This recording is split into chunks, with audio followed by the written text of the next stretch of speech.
Alright. Are we live? Woo! It says we are. I don't have a Fuck preview yet, yeah. but it's finally time. Yes! Yeah. It's here. It is time. Time to enter the Steins gate. Indeed.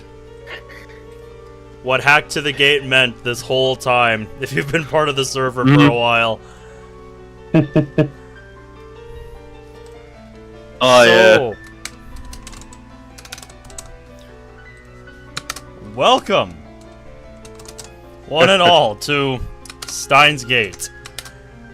A contender for possibly the greatest visual novel of all time, at least according to the VNDB.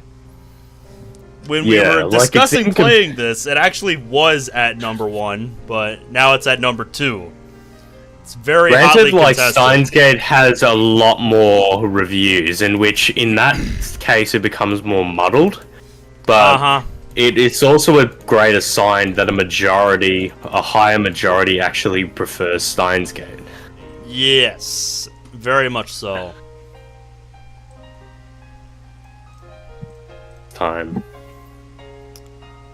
Now, I just want to preface this by saying I know absolutely nothing about Steins Gate, other than what I've read on the VNDB page. That is literally all I have read going into Steins Gate here. I know absolutely nothing about this. And I, among many other people, probably even, I think even Brad has watched all the anime, but I've only seen the anime, so I just know generally where the plot's going. But I've never played the visual novel myself, and as many people have stated, the visual novel is vastly superior to the anime, which the anime still ranks in the top 10 of all anime all time. So, which is a pretty high bar.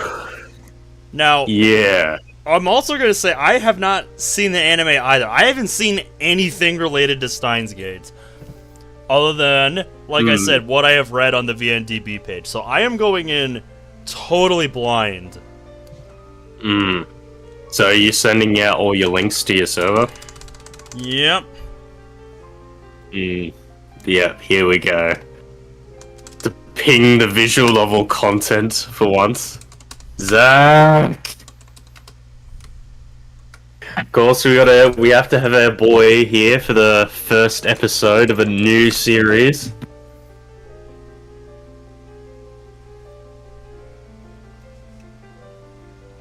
God, yeah. So how's your luck there with the links? You almost done?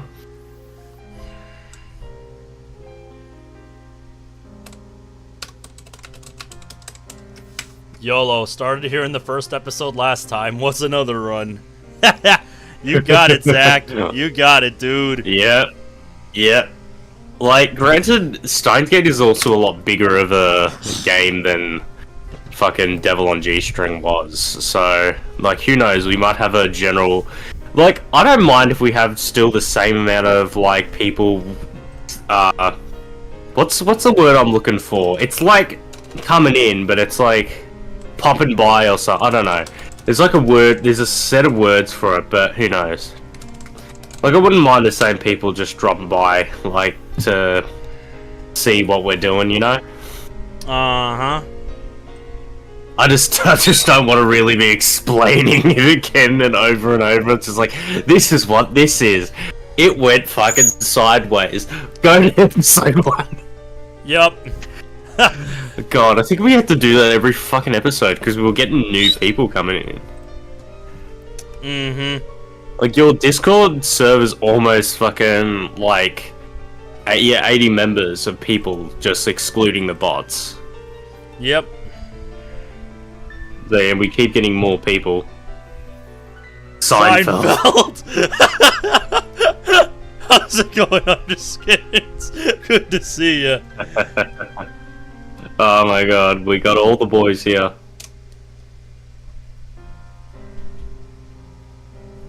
Yep. Yes, the time for next is likely even longer than Devil G String. Highly regarded visual novels, Steins Gate. Yep. All good. for joining us on our journey into the gate. I don't know, I decided to put that at the end. Oh, that's cool. Yeah, there is Just gonna kind be of a play on lot of... hacks to the gate. Yeah. Like... Also, can we talk about the fact that this game has an absurd premise? Like, seriously, when I read the premise on VNDB, I was in hysterics after this line here. The story follows the mad scientist Okabe Rintaro and his ragtag band of friends who discover a means of changing the past via text messages using a modified microwave.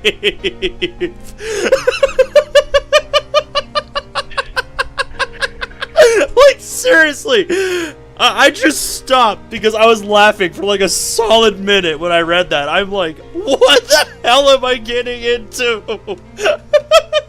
You're getting into pure and unadulterated chaos. It is Clearly. by far Oh my fucking God. great.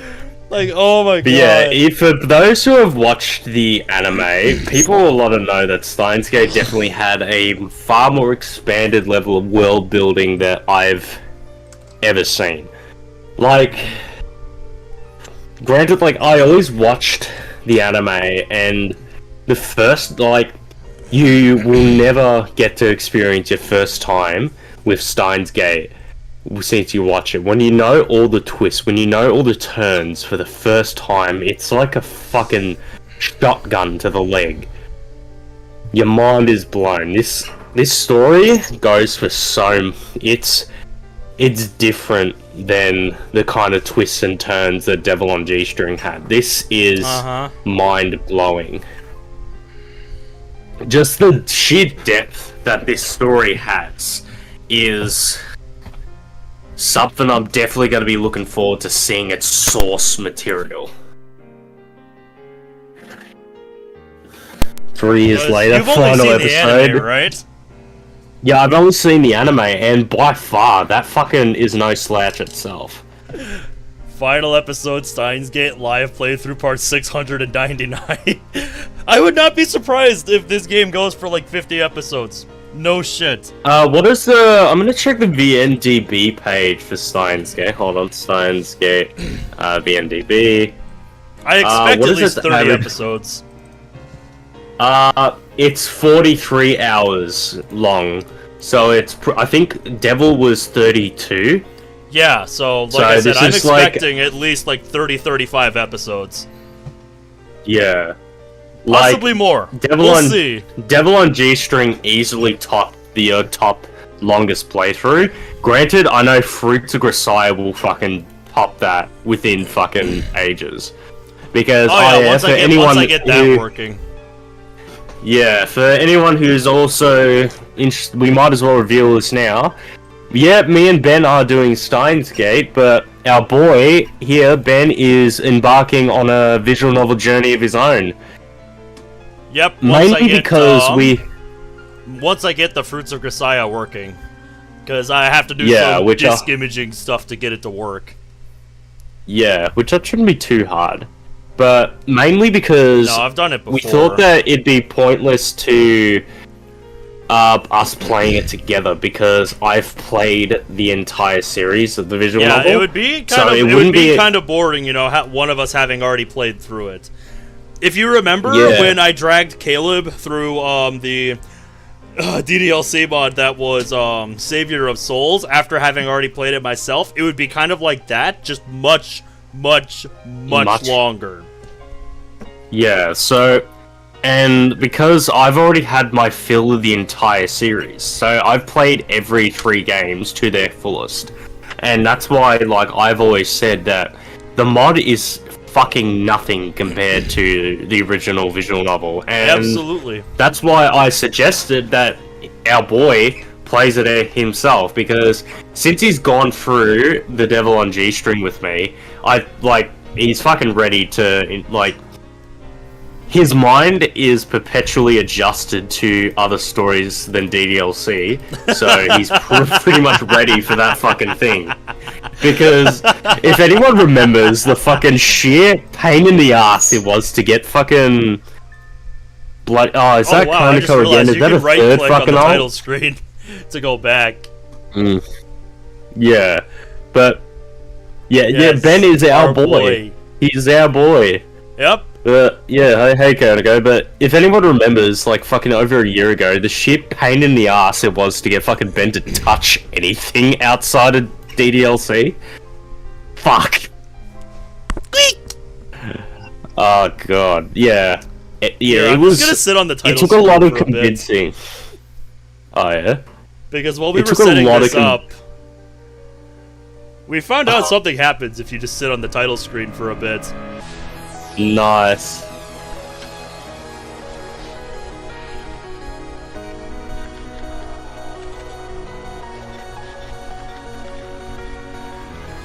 So how while are this you two opening- doing I'm tonight, gonna get Lily and myself Koniko? Have a drink.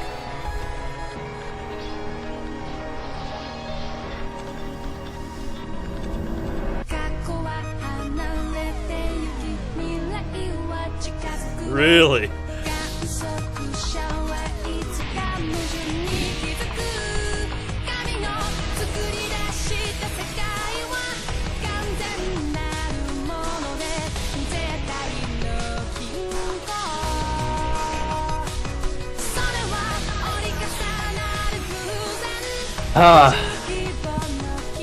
I just want to point out I discovered recently, I didn't know this, but the fucking who's singing this opening is the same person who sings the Steins Gate actual anime opening. It's fucking awesome.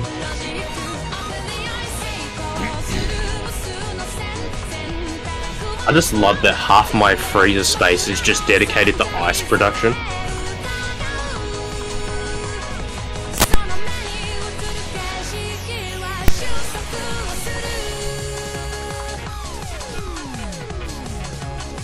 Big main difference from Devil on G-String to this, our protagonist actually has a sprite. Yep, that'll be interesting. Like, for most of the game, in Devil, he didn't even have one. No, Kyosuke never did. Yeah, Mal did, yeah. but Kyosuke never had a sprite. Uh-huh, yeah. He had CGs, but he never had a fucking sprite. Uh-huh. Led it to, like, the very end of the Alright. game. That was an awesome reveal. I want to also point out behind the scenes before we before we began this was so fucking difficult to set up. Well, I mean, we tried the version that we grabbed before the Steam one, and that one, I think, was a 32-bit copy, so it wouldn't work on my 64-bit system. So And Windows 11 was being a pain in the ass, so I just as basically Windows went, does with "Fuck this." old-ass games like Yeah. this. Because, you know, this is from 2009. God. Yeah. I remember So 2009. Yeah. God, I was in middle school when this game came out. Yeah, so Or something. Ben, tell us what we had to do. I told them we grabbed the Steam copy. Yeah. So pretty much, Yep. yeah. We're gonna get started. We grabbed here. it. We're jumping in. Oh, thank God. Ooh. Yeah, this has vocals. Yeah. Are you though?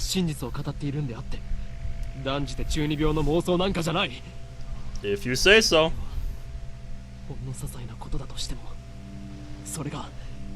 You have to make a new section in your Who Does What folder. Yep, I do. Yeah, I know of the butterfly effect. Yeah, time travel does tend to involve that. What did you do? One thing I will point out is the system of time travel that this game establishes is amazing. Yep. I talked about it while we were getting started, but yeah, it had me in hysterics.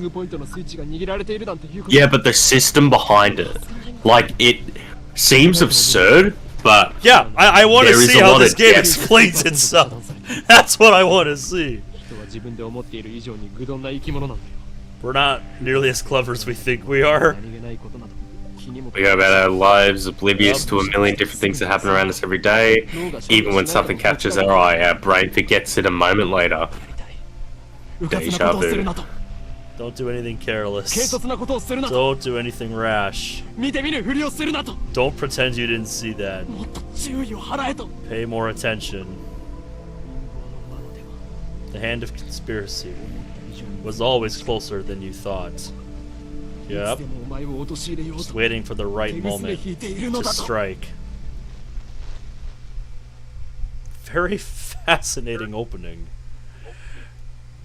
Oh, we're still going. Oh, this is the store page.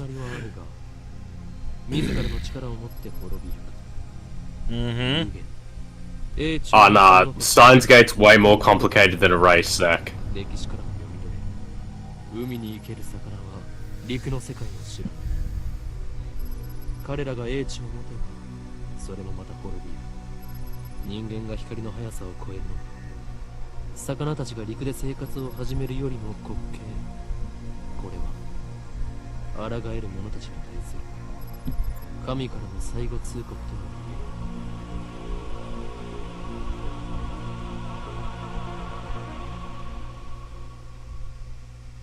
Yeah, but it also literally has the quotes in its logo. Yeah.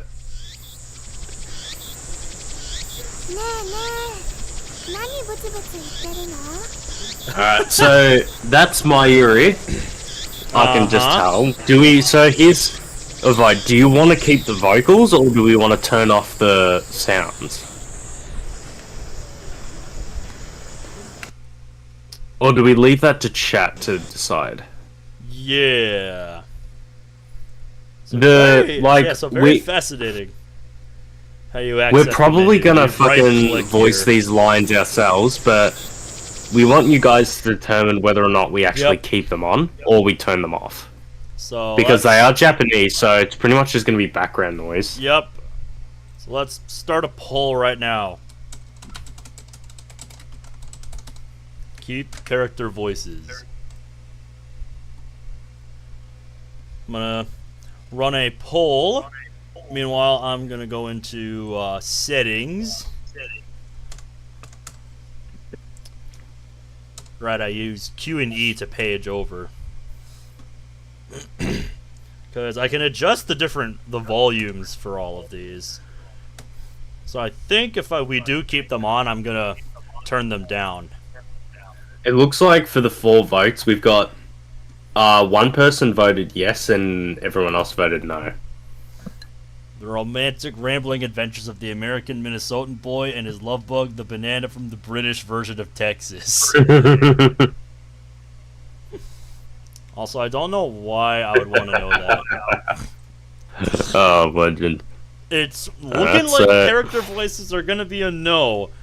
For those of you just coming in, the character voices are in Japanese, so it's not like they'll be taking our dialogue and we're just, going to be reacting. We're still going to be doing our own live dubbing like we did for Devil on G-String.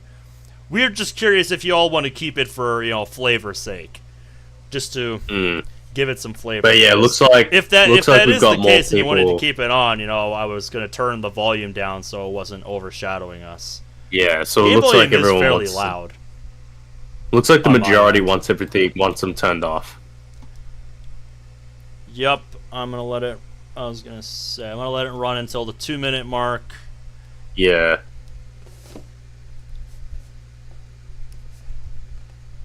Fucking hell, it's...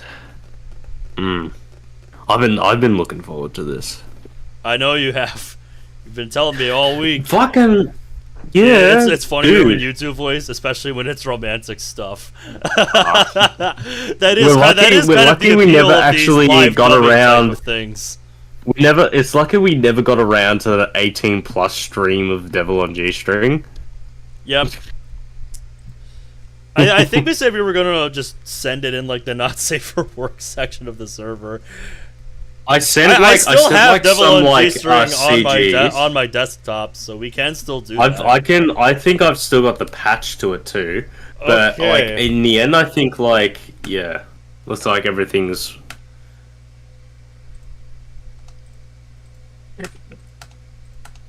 66 is no.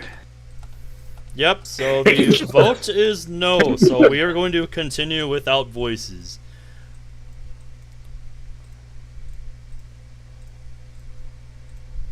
I'm going to put them all to min, just to be safe. So I inserted to turn character voices off.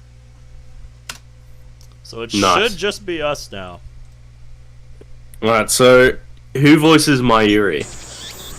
Yeah, that's right, we have to decide that. Game volume is still rather loud. So yeah, we can actually fucking decide this ourselves. How is the sound on your guys' end? Yeah. Like, is it Ben too loud? is the 6 too and quiet? Caleb is the 9. My cringe level is increased now that I've got a pop filter on my microphone. I am now more let clear me know than if ever. it's too loud while I add a Steins Gate section in the Who Does What file. Konako, or fucking, I'm guessing what a Konako's alt, or if that's a different person. I don't Turn it down a little bit. No, that's Lily's. That's that's Kaniko's girlfriend. Holy shit, Konako fucking has someone dating him? Yeah. He's like, hey. Nice. Lily says, turn it down a little bit. Too loud, guys. I'm the not ambient gonna noise in the game is very loud. I'm not gonna pick at you for your relationship, but yeah. All right. How's that? Hopefully it's an IRL relationship and not an online one. I wish I could find the sunglasses emoji.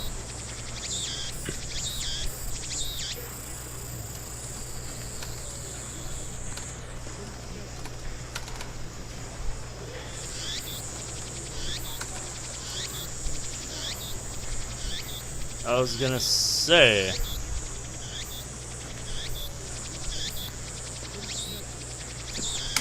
You mean that? Look what I just put in chat. Literally, I typed in sunglasses and it was the first thing that came up. Just look at the chat in chat. In the donkey and you'll be fine. emote section. Yeah, dude, last night was ridiculous in chat. Hey, you're just in time, Brad. We're getting everything set up. So, is Coco's gonna be a recurrent person that joins us now? I guess we'll find out. We've done a lot. I don't know what to say. That's just... Oh yeah, how long have you two got, bleh. I've been drinking. How long have you two been together, if you don't mind me asking?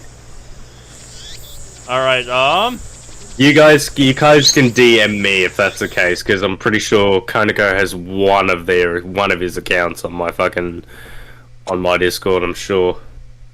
2 months. Ooh. Okay, done a lot for 2 months. That's a bit rushing, but that's just my opinion, because like I've gotten myself into a few fucking stupid fucking connections with people, but for going so quick, but for the relationship that I'm in now, like, I took a lot of time before I realized that I actually really wanted to pursue it. Now I'm gonna marry the crazy bitch. yeah. Yeah. Before quarantine. So they were friends for a long time, but they only recently started dating. Yeah. Okay, so do You you really want to do Mayuri? Oh god. Alright, I'll do Mayuri. Alrighty. How do I fucking do Mayuri? I think I'll fucking watch the anime. Hey, what are you mumbling about? I'm just hoping I spelled her name right in the document. We'll find out shortly, I suppose. Zach, you're gonna hate me. But if you go onto Ben's Stream Zone and then you click my account and then look at the About Me, you're gonna fucking hate me. I have not seen it. There's no sound from the phone against my right ear. Only silence. I am baking in the summer sun. Accurate representation of me during the summer. Nice to meet you, by the way. Yeah. See ya, Coco. Nice to meet you. Sweat slowly slides down my chin and drips onto the asphalt. Ocarine, Earth to Ocarine. Alright. I guess I'm playing Ocarine. Well, we'll just see once Caleb 1 second. He's gonna fucking hate me. A girl is standing in front of me. She calls my name with an inquisitive tilt of her head. We are about to infiltrate deep into enemy territory. Chicken tenders, Yeah, despite the imminent risk of death, there's no hint of tension on her innocent, childlike features. I cover my phone's mouthpiece and turn to the girl with an index finger to my lips.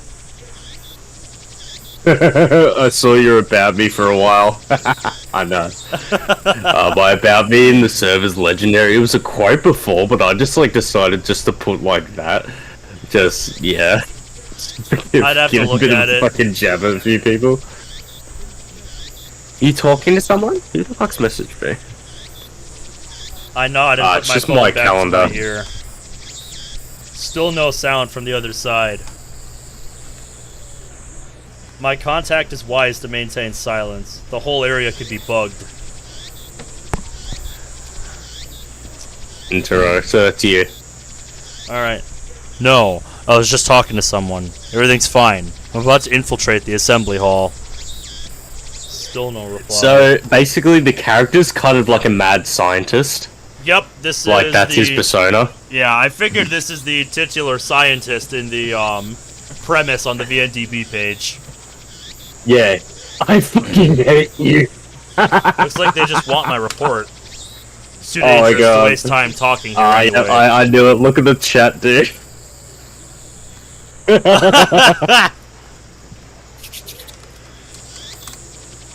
Rintaro. Dude, you'll get there. You'll get there. You're not a bad bloke, so you'll be fine, mate.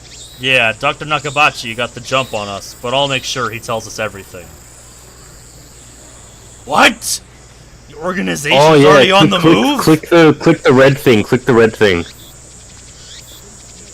I open my eyes wide to match you my get shocked like tone. you get something. So go down. This in here. Tips list. Yeah. Yep. The organization is the organization.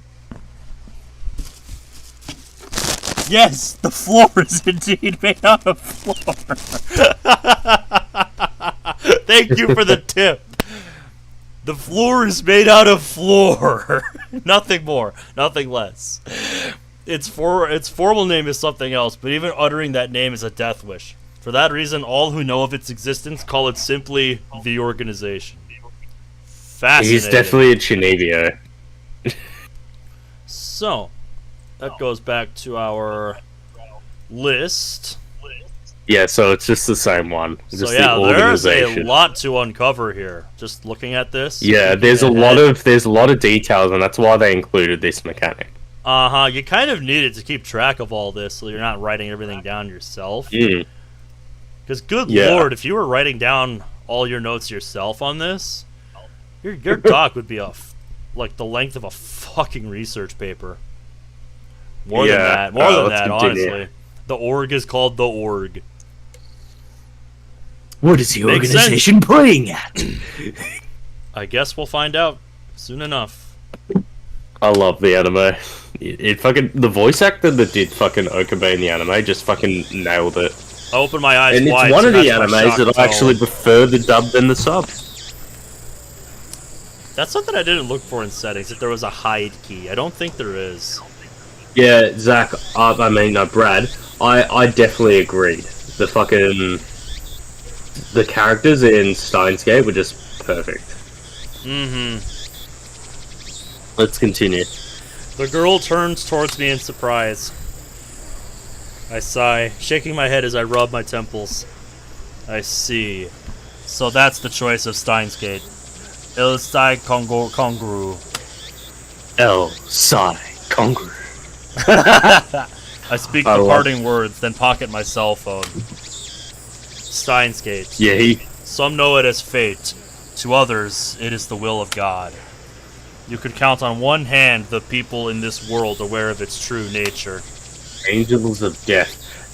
In any case, I remember Angels of Death. That was weird though, that anime. Like, I'm pretty sure half that anime, that girl just wanted to die. so it was weird. Really now? Yeah, the Angels of Death anime was fucking strange. But I wanna there were die! definitely better anime. Yeah, that was pretty much it. It was just like, I just want to find a reason to die. Yeah. Like, In that any was case, just we should half the begin anime. It was just infiltration. fucking weird. I didn't like it. I advanced towards Radicon, which is just across the street from the train station. Of course, this is enemy territory. I can't just stride through the front door like an average person. I bypass the elevators and escalators and head to the 8th floor by the stairwell. That's so weird. When I press the spacebar, my mouse thinks it's not in the game anymore. Weird stuff from late 2000s games. But I only make it to the 7th floor before I have to stop and rest. Fuck, I love the OST though, already. Yeah, it's good. Kinda reminded me a bit of Danganronpa music. There's just this theme. Just sounds like just mid-playthrough Danganronpa in the middle of a case, like in the investigation phase. Yeah, here, I'll turn it up for Like, a bit anyone so you who- can listen. Anyone who's played Danganronpa will understand what I mean. Just like this sound, this feel. I don't know, maybe I'm just fucking bragging on because like I'm fucking like that in depth with fucking so many games, like I can just tell similarities between different styles and themes of music. Yep. Here, I'll turn it up for a bit. Fatima. Yeah, that was a pretty good opening. Yeah, Fatima was that was Steins Gate Zero's opening, wasn't it? Fatima.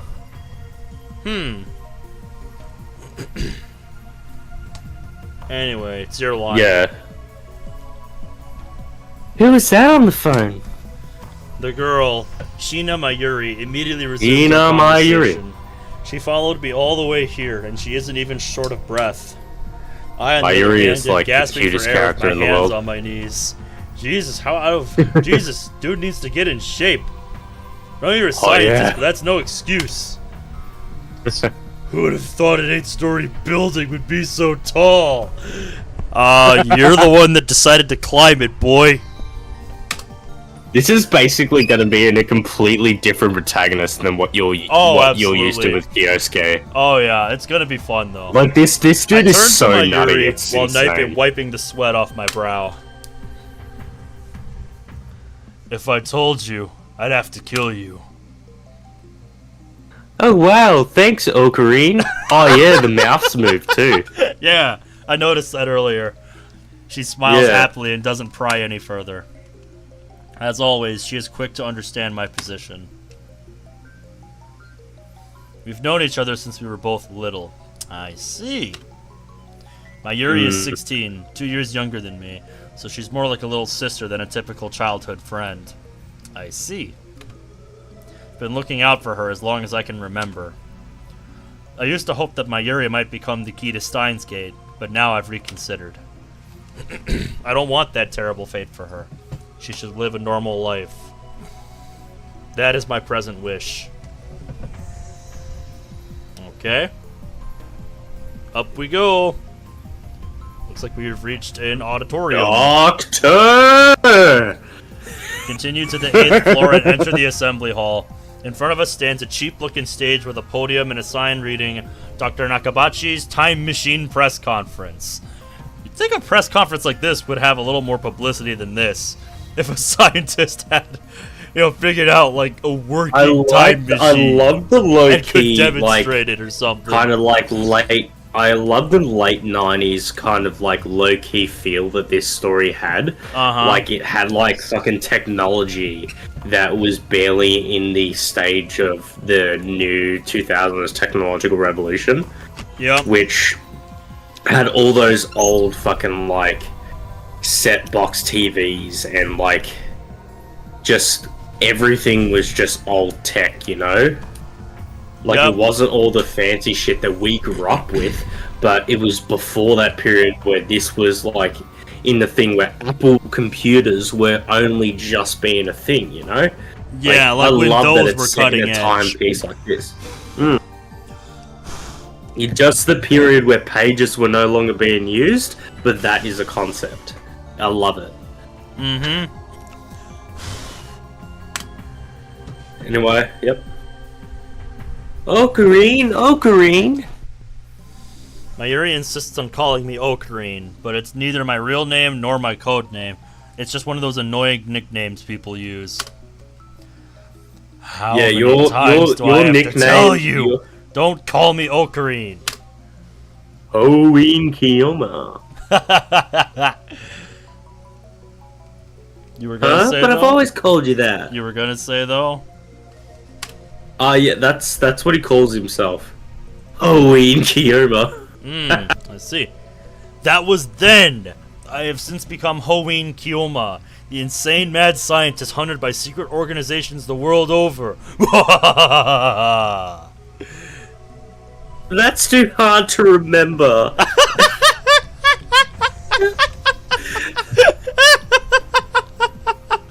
Oh my god. What a response. True name. Yep, Hoenn Kiyoma is my true name. I'm gonna put that in a parenthesis next to Ocarine. His actual name is his actual name is Okabe Rintaro, but he just calls himself Hoenn Kiyoma because that's a part of his persona. Yeah.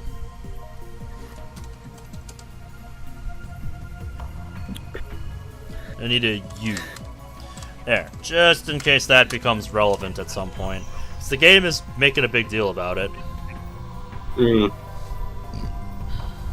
And besides, it doesn't even sound like Okabe Rintaro. You weird. Cease your foolish laughter! Okabe Rintaro may be my real name, but I have rejected it, for it is stupid! And so I also hate the derivative Ocarine. Come on, it sounds like that Elf Boy's blue pipe thing. Okay? So, Ocarine, can I ask you something? In one ear and out the other. She's been calling me that for 5 years now, so maybe it's time to give up. What are we doing here? Wait. You followed me here? Without knowing why? Yep. Good night, Konako. Have a good one. Try not to have, try not to get her pregnant, if you know what I mean. Yeah. Have a good one, Kaneko. Thanks for hanging out. Take care, my friend. She nods without dropping her smile. Oh yeah, I've got a fun story about that. I've got a fun story about that kind of thing too, but I'm not gonna say it. Yeah, that's a story for another time. We're here for Dr. Nakabachi's press conference. We're standing in the assembly hall on the 8th floor of Radicon. It is here the conference will be held. Dr. Nakabachi is an inventor. He appears on TV from time to time and has a few patents under his belt, but mostly he is treated as a curiosity. Press conference? But where are the reporters? I suspect we are early, Mayuri. I suspect we are early. Good night, Konako. Just don't get into too much trouble, dude. Mayuri's You're young. right. You don't need to be getting into too much shit. Exactly. Mayuri's right. I've scanned the entire hall, but there's no one who looks like a reputable reporter or cameraman. There are only about 10 of us standing in the hall, including me. Considering Nakabachi's moderate media presence and the fact that he claims to have invented a time machine, I would have expected more. That's what I said, too, so something is up here. Could this be the organization working its twisted influence? I twist my lips into a sneer. I thought that Nakabachi was like me, a scientist fighting to overthrow the organization.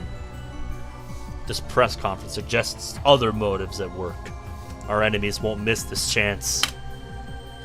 I'd prefer not to get wrapped up in his mess. Nevertheless, I'm interested in what he has to say. That's why I'm here, blowing an afternoon of my precious summer holiday. Mayuri ponders my utterance for a while before finally turning her head. You wrapped something? Is it his birthday too?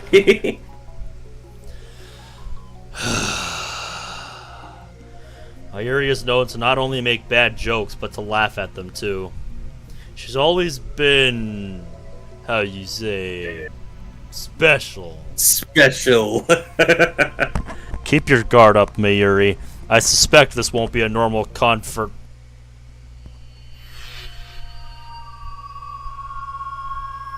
I didn't even finish my sentence! We under attack? They're trying to fry our brains with electromagnetic waves? Heh. You should check the tips, because I don't think you read the other one you got sent to. No. I don't know. Yeah, you did do. I think you did true name, but I don't know.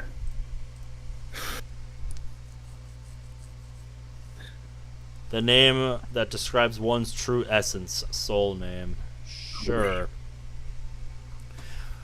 Waves that exhibit properties of both electricity and magnetism. First formally postulated by Maxwell in 1864. Yep. This is a little bit like reading a Wikipedia page. Doesn't go any further down. Like I said, there is a lot of like depth to this. The electric field and magnetic field oscillations cause them to mutually propagate each other, resulting in a wave that radiates through its surroundings. That's why it's called electromagnetic radiation.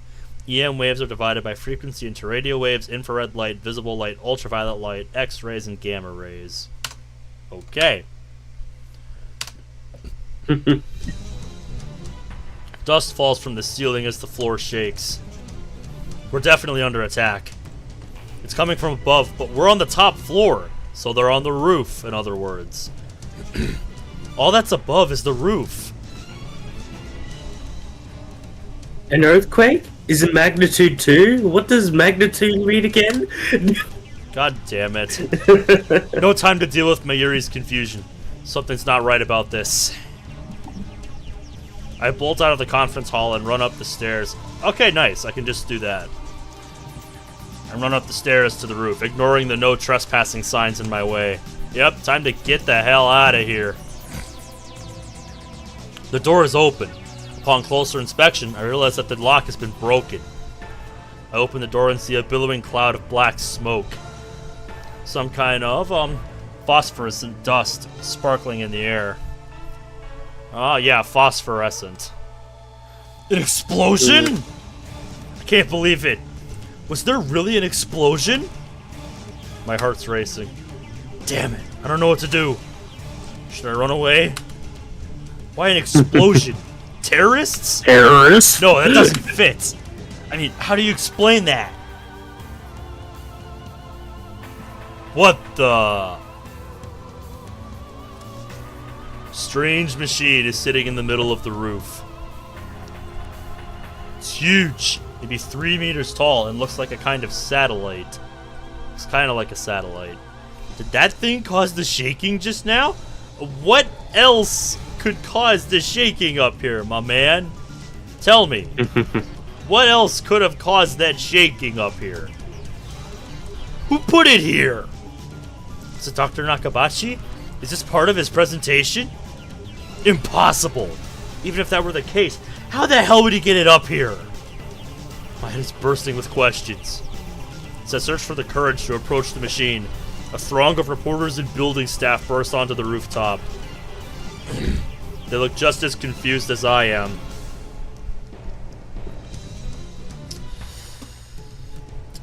Please, stay back, everybody! And then a woman, who I assume is a staff member, appears to wave us back. The press conference will proceed as scheduled. Is she trying to hide something? Most definitely. Her response was unusually quick, almost like she's trying to keep me away from that device. I've got a nose for conspiracies, and this stinks of a cover-up. What are they hiding? What was that explosion? I want to know but I shouldn't risk getting any closer. I turn and leave. But not because I'm scared or anything like that. Baka. Staff members lead all of us back to the 8th floor. My Yuri is nowhere to be seen. She's not in the event hall either. I find her on the 7th floor. Several capsule toy machines are lined up next to a plate reading Birthplace of the Japanese PC. I assumed that's what those were in the background there. She's gazing upon them with a wistful look. I breathe a sigh of relief, then take out my phone. What does it have to say about that? Otaku! A vending machine that dispenses small toys at random. One cannot tell what the toy is before opening the capsule. So in other words, Kinder Eggs. Yeah. Fascinating. It's me. I've got a bad feeling about this. Something's happening, and I have no idea what it is. Yeah, I know. Don't worry. I won't do anything to jeopardize the mission. El Sai Kongru. After I speak the words and hang up, I am able to wipe the sweat from my forehead. My sweat is cold. Half of me hopes something will happen. The other half fears the same thing. I put away my phone and look back at my Yuri.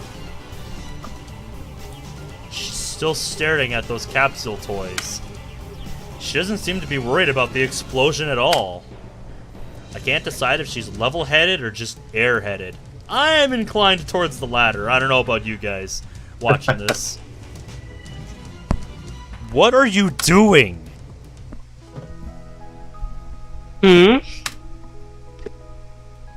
Well, I really want an Uber. Just as I thought.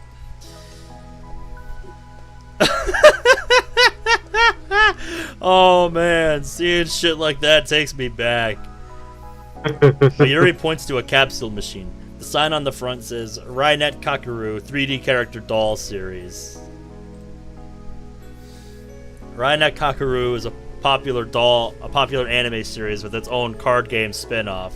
Rainet Access Battlers. They even hold international tournaments. Really? Fascinating. The Rainet tourneys. Oh wow, there's quite a bit here. Yeah. Let me see if he has anything else to say about it before I look at that. Enough, Tony. Upa is the series' mascot character. It resembles an elliptical egg with limbs sticking out like some kind of deformed dog. It's what they call an ugly cute character. High school girls find these creatures adorable for some reason. Last year, an ugly frog character was the rage. Its name escapes me, though. I'll be right back. I'm just going to the bathroom. It's about to say, Peep, is that you? Alright, I'll be right back, boys. This sounds like Pokemon to you? Maybe. Let's look at that tip while we're waiting. Yep, Rainet Kakeru. Fictional. A popular manga serialized in local comics. The 3rd season of the anime adaptation is currently airing on 2TV. Although the series is ostensibly aimed at children, the realistic themes depicted also appeal to adults. So they understand their audience. I respect that. More and more children are learning about the internet through this anime. It has reached the point where some scholars claim that children are better informed than their parents with regard to internet issues. Some people are calling this new generation Rainet children. Some politicians and organizations have strongly criticized the series for encouraging children to become hikikomori by idealizing boys and girls who are obsessed with computers. However, a majority of adults praise the series for teaching children about the possibilities of the internet morality, copyright infringement, and privacy protection. This has contributed to Rainet's success. Although the series stimulates an intellectual curiosity, it is not merely an educational program. As Kakeru battles terrorists in cyberspace, his techniques and programs are represented as virtual robots, while his enemies as viruses take the form of monsters. This makes the confrontations easy to visualize, with well-timed perspective changes depicting both the protagonist's techniques inside the computer and his friend's teamwork outside the computer. A franchise with toys and anime and competition lineups. Sounds like a Pokemon ripoff. Since we're talking about Pokemon, though, apparently there was a lot of controversy surrounding this year's World Championship. I've returned. Welcome back. I was just reading up on Rynet here. Zach says, sounds like a Pokemon ripoff. It's very fascinating. Like I said, there's a lot of in-depth world building and stuff. Absolutely. It's basically the Japanese term for introvert. I was wondering about that. Otaku? No, hikikomori. Oh yeah, hikikomori is pretty much introvert or shut-in. Yup. By idealizing boys and girls who are obsessed with computers. Because it said, some politicians are criticizing the anime adaptation of this Rynet series. Criticize the series for encouraging children to become hikikomori.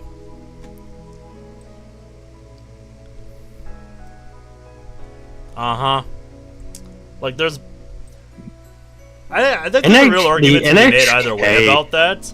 But there's a good fucking anime. I forgot what it was called. It was NHK. NHK anime. Yeah, welcome to the NHK. So that was a really good anime when it comes to like explaining hikikomori, like that kind of style of like person. Basically, your average Twitch chat viewers for VTubers or average character.ai users.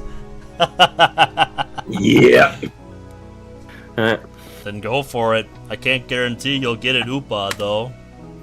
Mayuri gives me a troubled smile. But my Yushi is all out of 100 yen coins. Mayushi is what Mayuri calls herself sometimes. According to her, it's supposed to have a star at the end.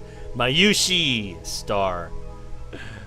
How much do you want to bet that is somebody's online username? I'm like, sure someone has to have that man of taste. Somebody has to have that. Someone has to have that good of taste. But who really cares? So can I borrow 100 yen, please? She holds her hands out with a look like a begging puppy. Looks like she was planning this from the very beginning. Boy, that sure sounds like somebody I know. Well, at least she didn't say gimme. Don't speak too soon, boy. Do you think it's that easy, Mayuri? You'll get no money from me. Instead, I'll show you just how harsh life really is. I pull out a 100 yen coin, set it into the machine slot, and spin the lever. I open the capsule and take out the contents. Mayuri leans forward eagerly to see what I got. It's an Upa, and it's metal! A metal Upa! Is it rare? Super rare!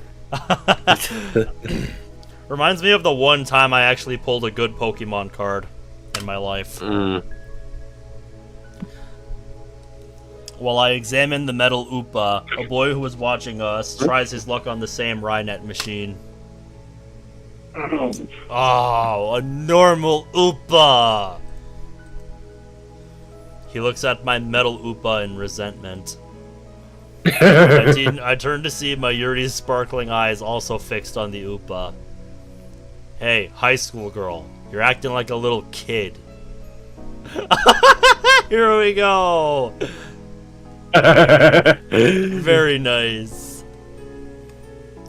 Let me actually go back into config. Is there a way to...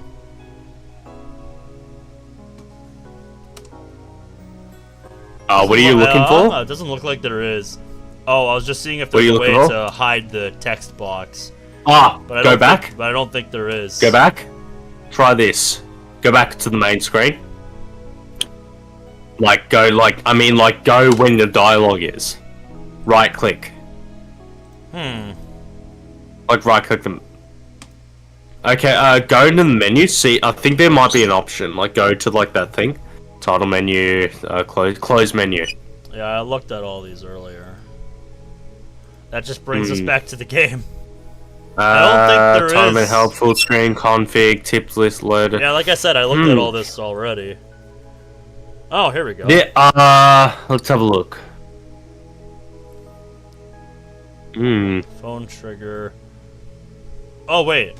It says try shift. It says try shift, dummy. Hey, there we go. We found it. Yeah, I know. Most of them almost the design the same to have that same feature. Yes, Tiny, I know. I fed you yesterday. Yeah, I just remember being able to change it in how about this? the last story we played. Oh shit! What have I done? That ain't good. About the turn watching Asmongold react to how much men have been shut-ins over the years. Just bounce on the floor, but what is it? Yeah, I mean, Zach, shit just has been getting worse for years. We're just trying to weather this shit out. Oh, it was one of my fucking what do you call it, coasters fell on the floor. Because I have a bunch of slate coasters.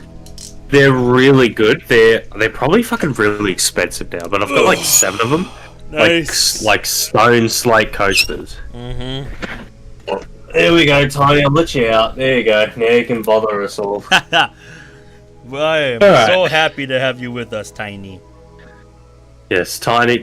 If anyone's wondering, Tiny is my bird, and he's making sound because he's a little shit. Yes, he's a noisy little one. Yep, he is my green cheek conure that I might give to my 40-year-old gay friend because he keeps messaging me about you. You're apparently different from his birds because you're apparently like me. You take after me, apparently. You're a smartass. Yeah, apparently Tiny's a bit of a smartass. Which I know he is. Son, I see. Corey said he's very similar to his dad. Oh, that is amazing. Yeah, aren't you, Tiny? Yeah, give me a big scratch. Like father, like birds. Yeah, Tiny is a bit of a smartass. He hates my old man. Apparently, like, creature of my Yuri. My mate says, like, all of his birds hate my old man. Really? But Tiny just, like, hates him. Because, like, the old man's, like, just very rude. And, like, he just throws him back in the cage. But yeah, one day, the old man just asked me, like, fucking in the middle of work, fucking disrespect the cunt. But he just told me, oh, can you get your bird?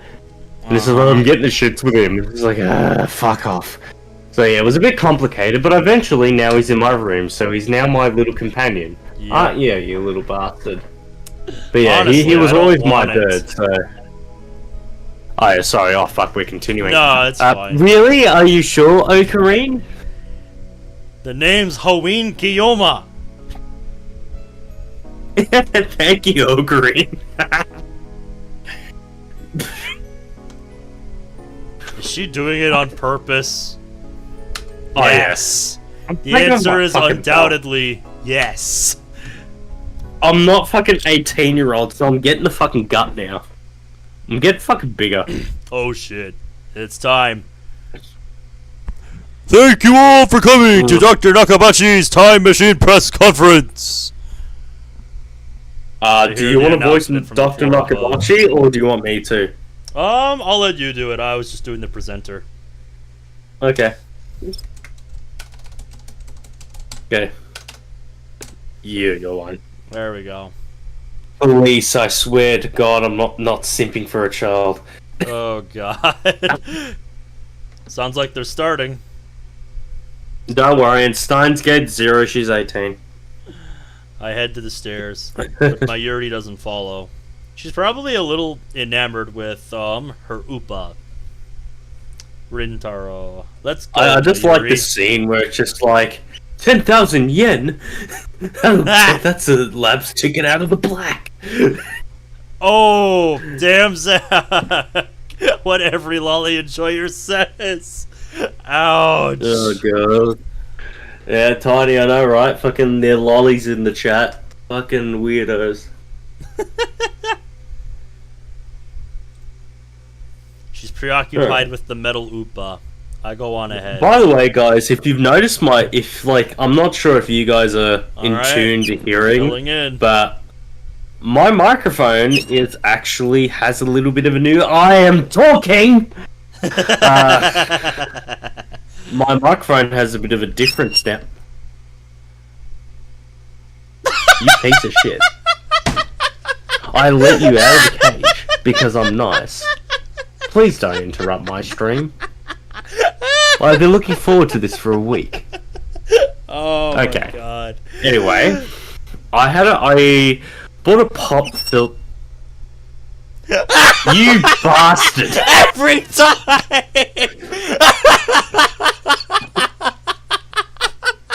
You're a little cunt. You know that, right? I told you, he's a smartass. Yes, yeah, I see that now. Anyway. Alright, for anyone noticing, pretty much I bought it.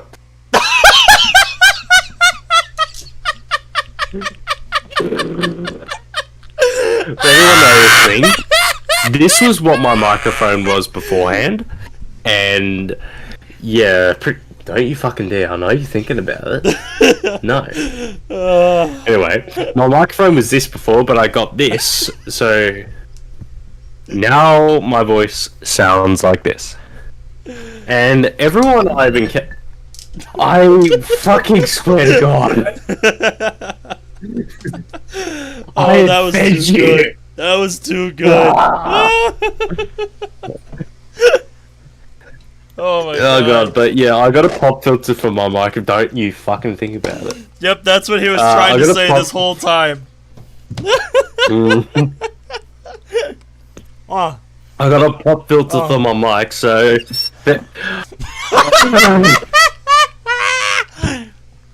Oh, good lord.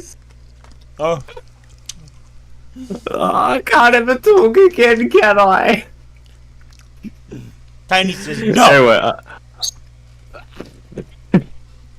Anyway, but yeah, I got a pop filter for my mic. I'm gonna ignore you now. I got a pop filter for my mic, so everything's like apparently a bit more clearer. So I think I tested this out on Brad Rabbit. They all said like my microphone was much clearer. Mm-hmm. I would be inclined to agree with that assessment. Yeah, so I've had my pop filter connected. There's only a minor difference. I'm gonna annoy you, piece of shit now. But this is like what the microphone is without the filter, and this is what it is with it. So there is a minor difference, but I guess it helps because I've got a pretty good microphone. I've got a Blue Yeti, which that was like the shit back in the day. I see. And yeah, as much as this is a second-hand mic, it's still pretty good condition. So yeah, Tiny, what the fuck do you want? Here, I'll give you a head scratch. There you go. This is like when my cat pushes my door open and just starts rubbing up against my legs while I'm playing something. There you go, Tiny. And I'm just looking down at her like, what? What? There you go. There you go. Have a bit of a head scratch. Alright, let's get back into it. What mic do you have? I just fucking said it, Zach. I've got a Blue Yeti. That's the brand, yep. Yeah, I've got literally the Blue Yeti.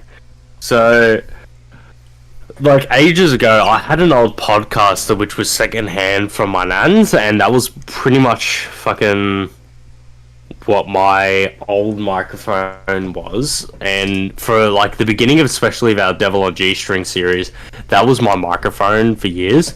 But when I moved out and moved to my old where I grew up, I decided to get a fucking decent microphone, and like everyone could tell the sheer difference between what my voice was then and now.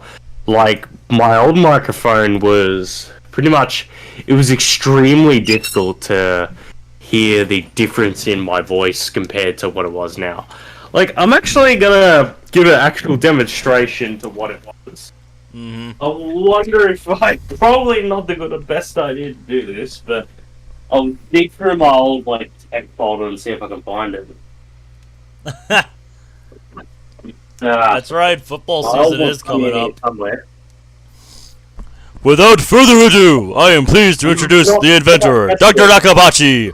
Please welcome him with a big round of applause. Yep, here it is. It's in my old sandwich folder. Wow. Because I kept my old microphone in a sandwich box. Wherever you can put it, right? Yeah, this is I where know I how kept that. my old microphone. I know how that is. Oh, they're Oh going my up against God, the Seahawks this in the thing preseason brings right back now. Memories. Anyway, my microphone's gonna be disconnected for a second while I connect the old one. But yeah, fuck, this brings back memories.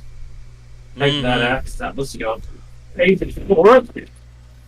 Dr. Nakabachi enters to sparse applause. He walks up to the podium.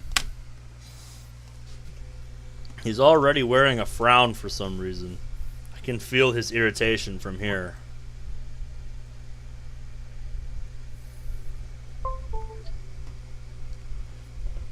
Alright, when you are ready. Okay. Yeah, that definitely sounded like the old mic. Can you guys hear me? Right now I can. Ben, can you hear me? Yeah. Yo. Is this set up yet, or I'm not sure? Oh, yeah, Ben. Yeah. Like, are you able to speak? I don't know. I can I hear can't you. hear you through Discord. It's coming through on my end. We can hear you, lighter sounding Caleb. But I can't hear you. I don't know why I can't hear Ben. Very strange. Maybe that's why. Because I need to actually set the fucking output to the Road Podcaster. There we go. Yeah, that Speak. might help. Oh, there we go. So Hey, this there was we what go. my microphone was before I switched to my microphone. Can you boys hear the difference? Oh yeah, it was immediate. Yeah, like this was an old secondhand microphone I got. So this was really old, and yeah, it was pretty much just an old podcast mic. And yeah, it is such a fucking difference. Oh, But absolutely. Anyway, let me just. Yeah, this was the microphone I started with when it came to streaming because it was the only one I owned. Anyway. Yep, it's just what you have. I will be. Yeah, and anyway, I'll be right back because I've got to switch this shit back. Yes. Yeah. We need 2023 crisp sounding Caleb.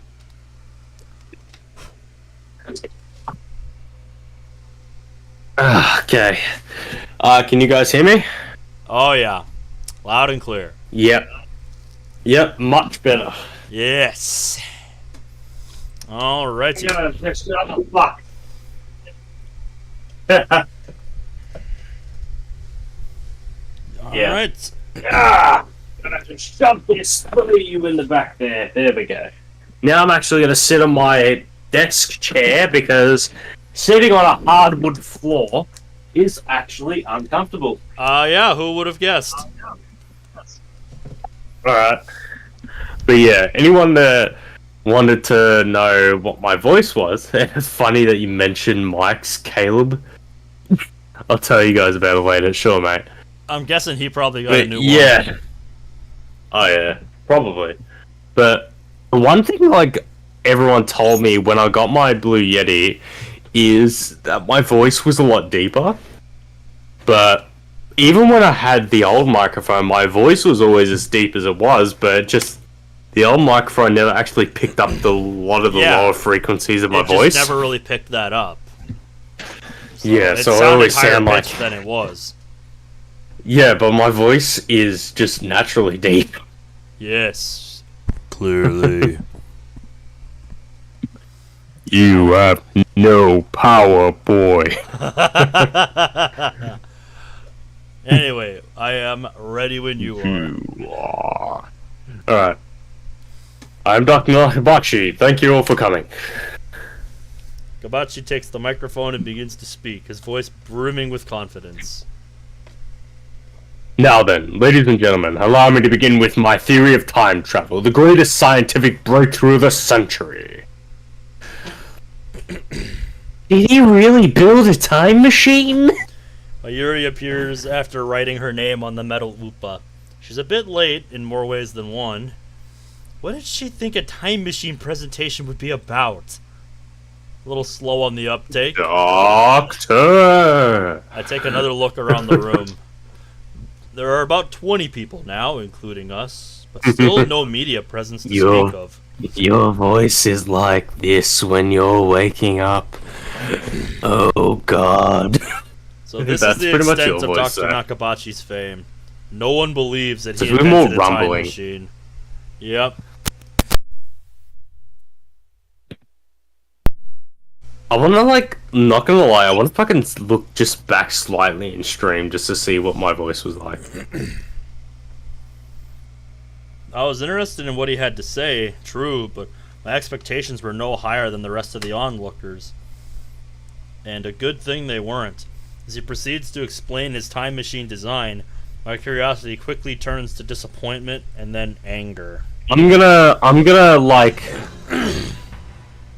Oh shit! Here we go. Anyway, give me a sec. I'm just gonna deafen my mic because I want to have a look at the stream just to see what my voice was like. Is that alright?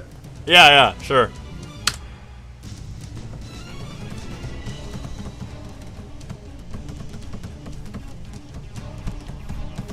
This tension music is great.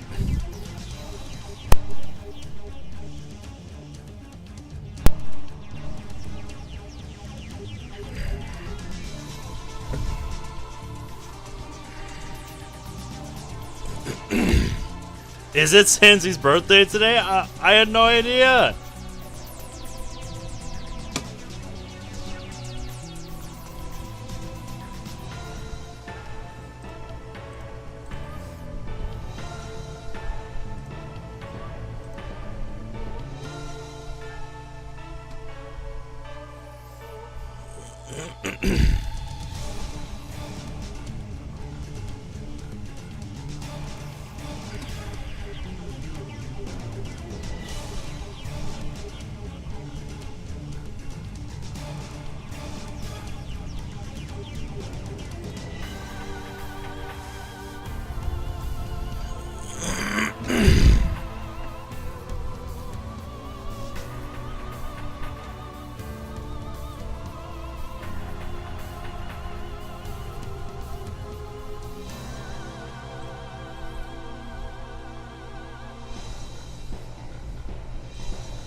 I am cracked open a cold one.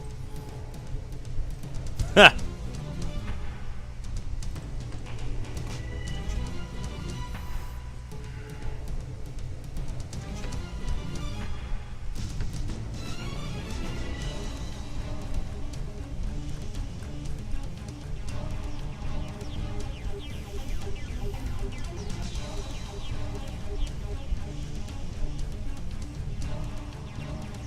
.6 seconds later.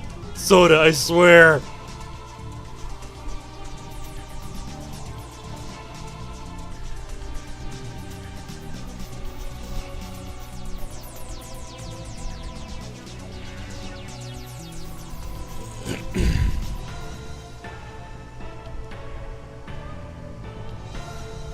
fuck, that was a difference. Oh yeah, it's huge. Like, I sounded more like an old fucking, like, 2013 Minecraft YouTuber. Like, Christ. I sounded so different, and then, of course, I sound a lot louder. Like, my volume's a lot higher when it comes to the microphone. Oh, absolutely. Yeah, because, like... I'm not sure if anyone can hear the difference, but ASMR is now so much easier. Oh, good. Anyway, sorry for interrupting the stream for that long. I was just curious just to see the difference through stream, because when it's going through my headphones, there's like very little difference, but the output, of course, through like Discord and through online streaming is so much different. So I wanted to see, but it definitely, this one definitely puts my darker tone, or more the deeper vocals. I fucking swear to God, why is it every time that I want to talk about something and you interrupt? Now you're silent. I bet when I start doing the sentence again and I'm not looking at you, you will chirp again. Why you little fuck? Yeah, I'll give you a pat. There you go. No, I'm not gonna bloody hurt you. There you go. I hurt you anyway, so come on. There you go. Head scratch. You're a good bird. Okay. Sorry about that. You guys thinking I'm insane, but... yeah, this microphone definitely does the deeper tones in the voice, but sorry for interrupting. Shall we continue? Yes, I am ready. Let's fucking do this. Let's Doctor! That was a moment in the anime. I told you, you little fuck! Doctor! You were. My roar silences Nakabachi and draws the eye of every person in the room. Do you take us for fools? Who the hell are you? Who the hell am I? Someone who knows you for a fraud, that's who! You stole your theory from John Titor, and you call yourself an inventor? This like thing will probably be a very long like thing. Yeah. John Titor is definitely a big part of the plot. A self-proclaimed time traveler from 2036 who appeared on an American internet message board in November of 2000. The internet went into an uproar, flooding the board with questions and debate. Titor posted pictures of his time machine and its control manual, as well as diagrams illustrating time machine mechanics. He also disclosed information on near-future events, time travel physics, history intervention, the multiverse, timelines, and world lines. And then, 4 months after his appearance, he left a comment saying, "I will be leaving this world line shortly, and this will be my final post," and disappeared. Presumably forever. The world line theory. Yeah, I'll definitely have to look the into world that. line. The world line theory is definitely something that plays a big part about this Yeah, story, so which is I'm gonna something want to you'll read up be on learning that a bit at more some about. point. Someone throw this man out! You're the one we should throw out, Doctor! Have you no shame? You have no right to call yourself an inventor! Shut your mouth, you little pest! Just then, someone grabs my arm from behind. Quite convinced it's an official here to throw me out, I turn around to glare him down. Unhand me, you! Huh? Oh. Hello there. Alright. Alright, who do you want to voice Makase Kurisu? I think don't you know. should, because Yeah? I voiced the last character. Fair enough, yeah, you had Nakabachi. Any fans know this character off by heart? I see. We'll see how close I get, having never heard her voice before. Alright, I'll literally tell you, but yeah, It's a go girl ahead. about my age. Her intense stare seems to challenge me. I take a step back. Her face looks somehow familiar. Where have I seen her before? I don't know. That's You're a a good good question for you.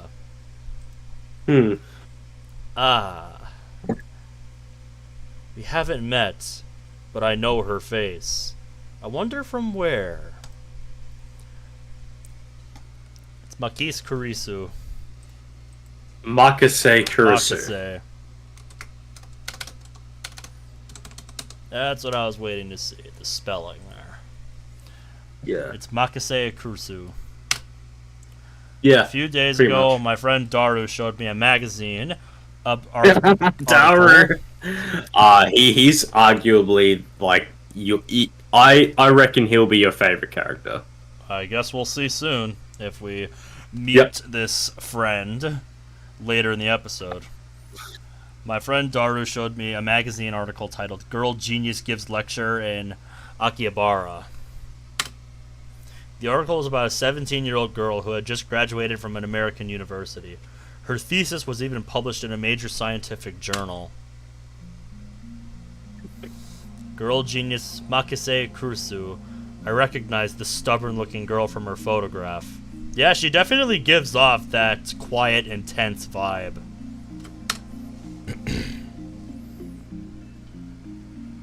Surprising thesis in the Far Eastern island nation. Even if it is impossible, each man's making to data is possible.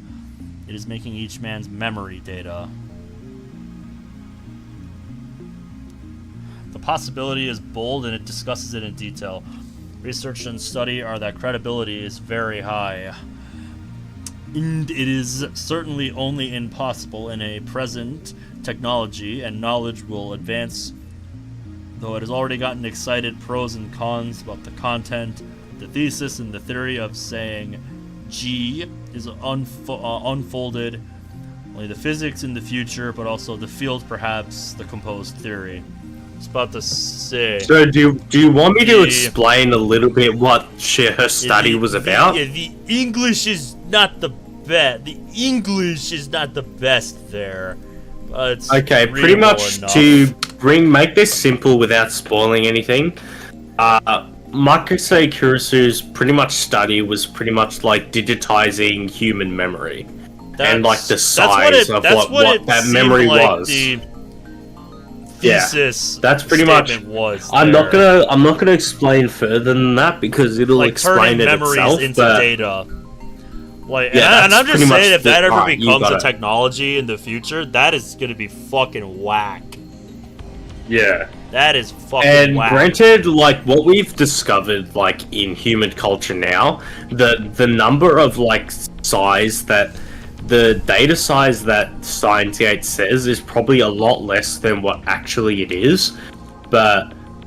Yeah, if I recall, like, I remember hearing the human brain can store, like, over a petabyte of information. Yeah, which, like that. In this game, it's a whole lot less, so... Yeah, I will just explain it. That pretty much her study is pretty much like how human memory can be converted into like digital data, and that's what you should explain at the moment.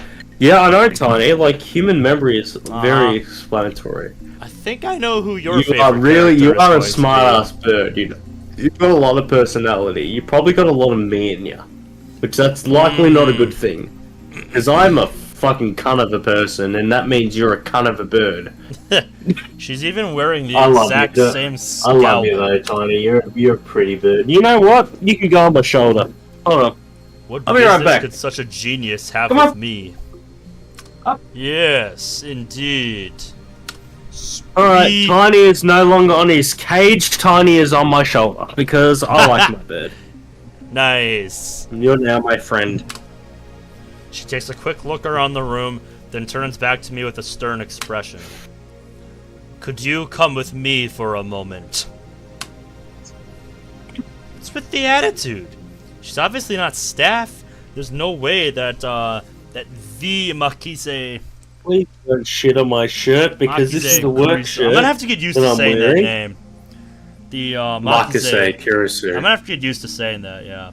Makise Kurisu. He has a nickname that like you'll Dr. probably Nakabachi. love. He has a nickname for her that you'll probably love. No! You're with the organization? Huh? Their tendrils have gotten this far. then I've made a grave mistake. Stop fooling around and come with me. My outburst has already attracted too much attention. Average, but still good. Oh, I'm glad to know I'm at least, like, mid, having literally never heard her voice before. That just seems like the kind of voice she would have. Just looking at You it. pretty much got it close. Like, her voice isn't too extravagant. Uh-huh. It's intellectual. Yeah. Nakabachi in particular looks like he wants to rip my head off. It must be mortifying to be exposed as a fraud by a bright young man like myself. Anyway, I mustn't draw any more attention to myself. If the organization gets wind of my presence here, it could endanger my Yuri, to say nothing of these ignorant civilians. I let Makise Kursu lead me out of the assembly hall. Try anything and people are sure to notice. What will your superiors say then? What are you talking about? She glares at me. Quite fiercely at that. Attractively though she may be, there is no innocence in her eyes. Beautiful agent, unmatched in cruelty. Oh yeah. Basically she has all the makings of a femme fatale. My heart beats in exhilaration from the danger. Looks like chaos really does get my blood pumping. What is the organization playing at? I just need to ask you something. What makes you think I'll answer? I know how the organization operates. Yeah. Huh?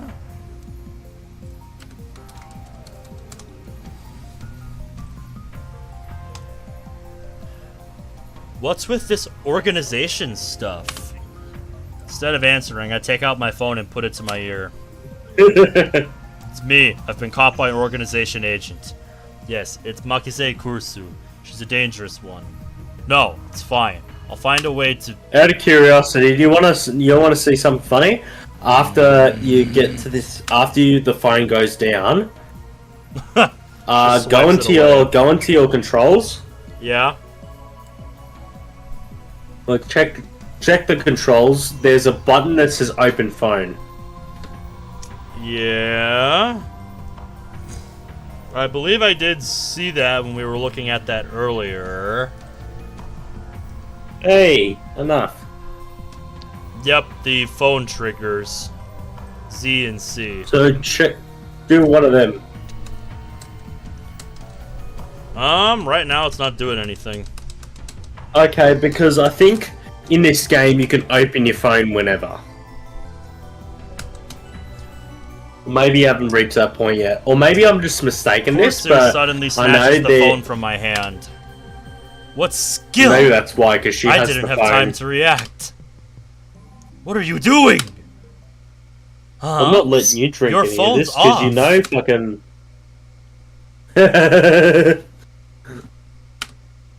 I love his reaction.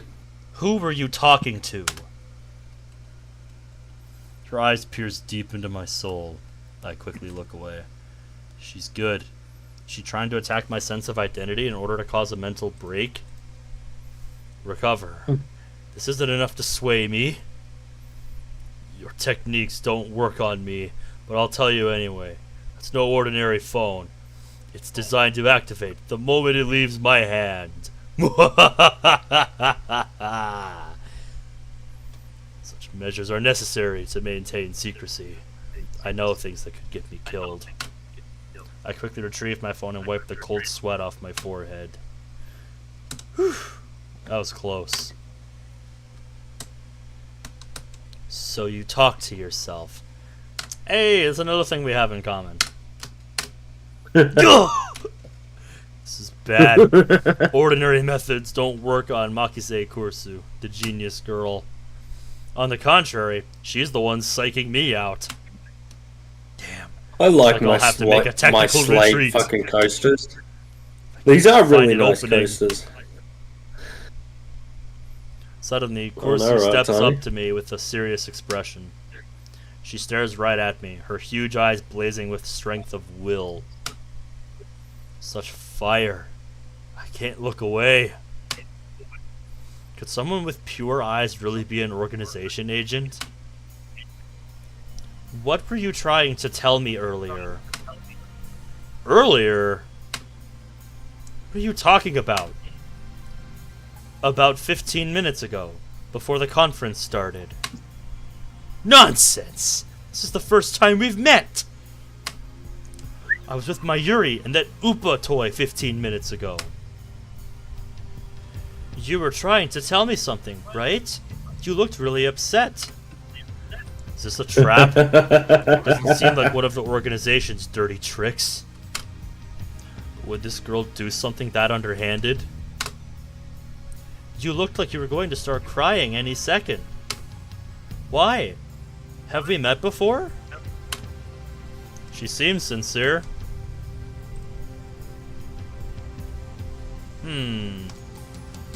It makes her even more suspicious. Yep, trying to feign ignorance. That's right. Don't let her beauty fool you. She's a cold, calculating secret agent. If I show the slightest vulnerability, I'm done for. And how do you know my name? My knowledge has no limits. I am a mad scientist, after all. Genius girl, our next meeting shall be as enemies. Huh? Farewell.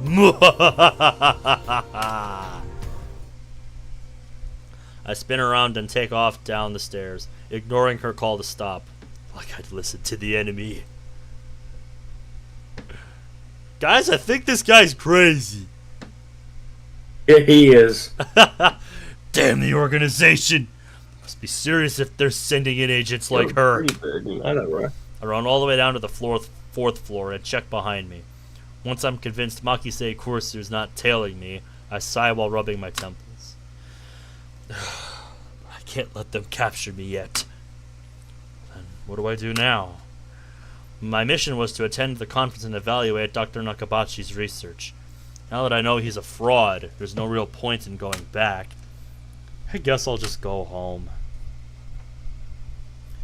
But wait! Aren't I forgetting something important? My Yuri? Let's see now. What is it? I love this. I love this part. Damn, I left my Yuri behind. Hey! How did I know? Oops. I knew she'd be a liability. Shouldn't have brought her along. I was trying to prioritize her safety, but got careless. I'll try calling her first. If she's alright, then I can just have her meet me there. Here, excuse me. With that thought in mind, I take out my phone. I turn it on.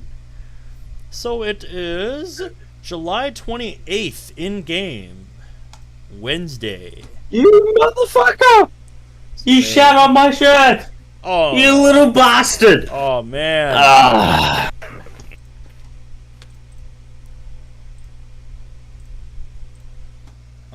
Just clean it off. Yeah, go into calendar here. No, just take me Wait, to the wait, goddamn shut calendar. And let me go back. Hold on. Here you go, Tommy. Come to the cage. There you go.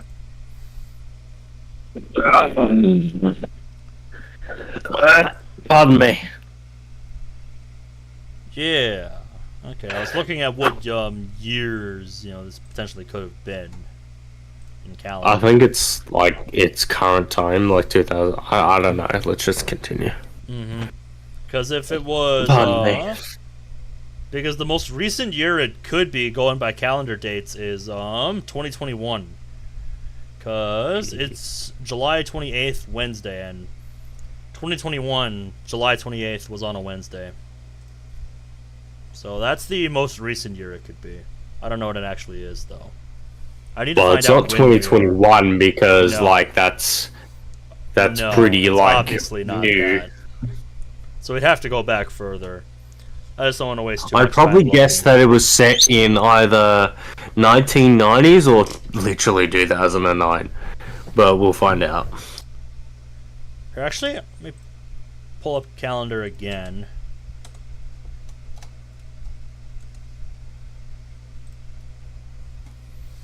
Let's go back more. No, could not have been 2009 because July 28th was a Tuesday, not a Wednesday. So let's see, it would have to be 2010, like at minimum. So let's go back further.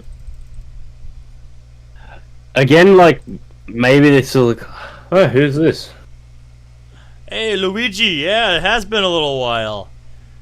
Hope you have a great time playing it and have a good night. Yeah, thanks for dropping by. Yeah, I've watched the anime, but I've never played the visual novel, so, Yep. like, yeah, I thought this would be a pretty good choice. So we're really enjoying it Yeah, so far.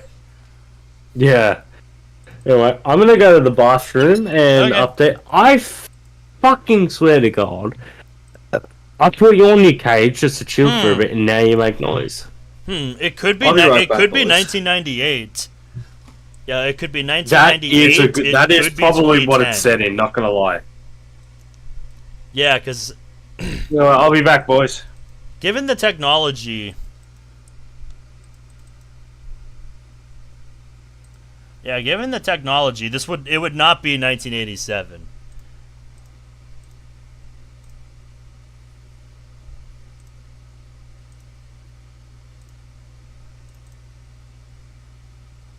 Oh wait, I'm looking at the wrong month. Hold up.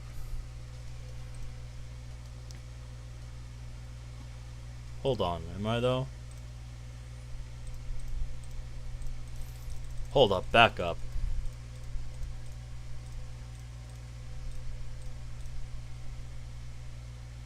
Yeah, I was looking at the wrong month, so.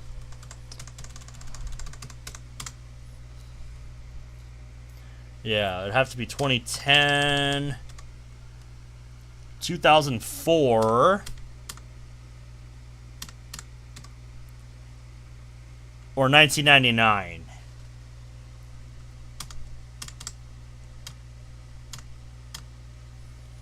Yeah, 1999, 1993, 2004, or 2010 is what I'm seeing here. Looking at calendar dates here. Because I doubt it would be the next most recent, which is 1982. I doubt this is 1982. Just saying. Receiving. And it rings just as I do. Very fascinating, very fascinating. I have returned. Huh? In You got email, mail. You've got mail. Ah, I remember this one. It's not just a regular email. There's a video attached. And it's from an unknown address. I know this one. I opened the video file with some trepidation.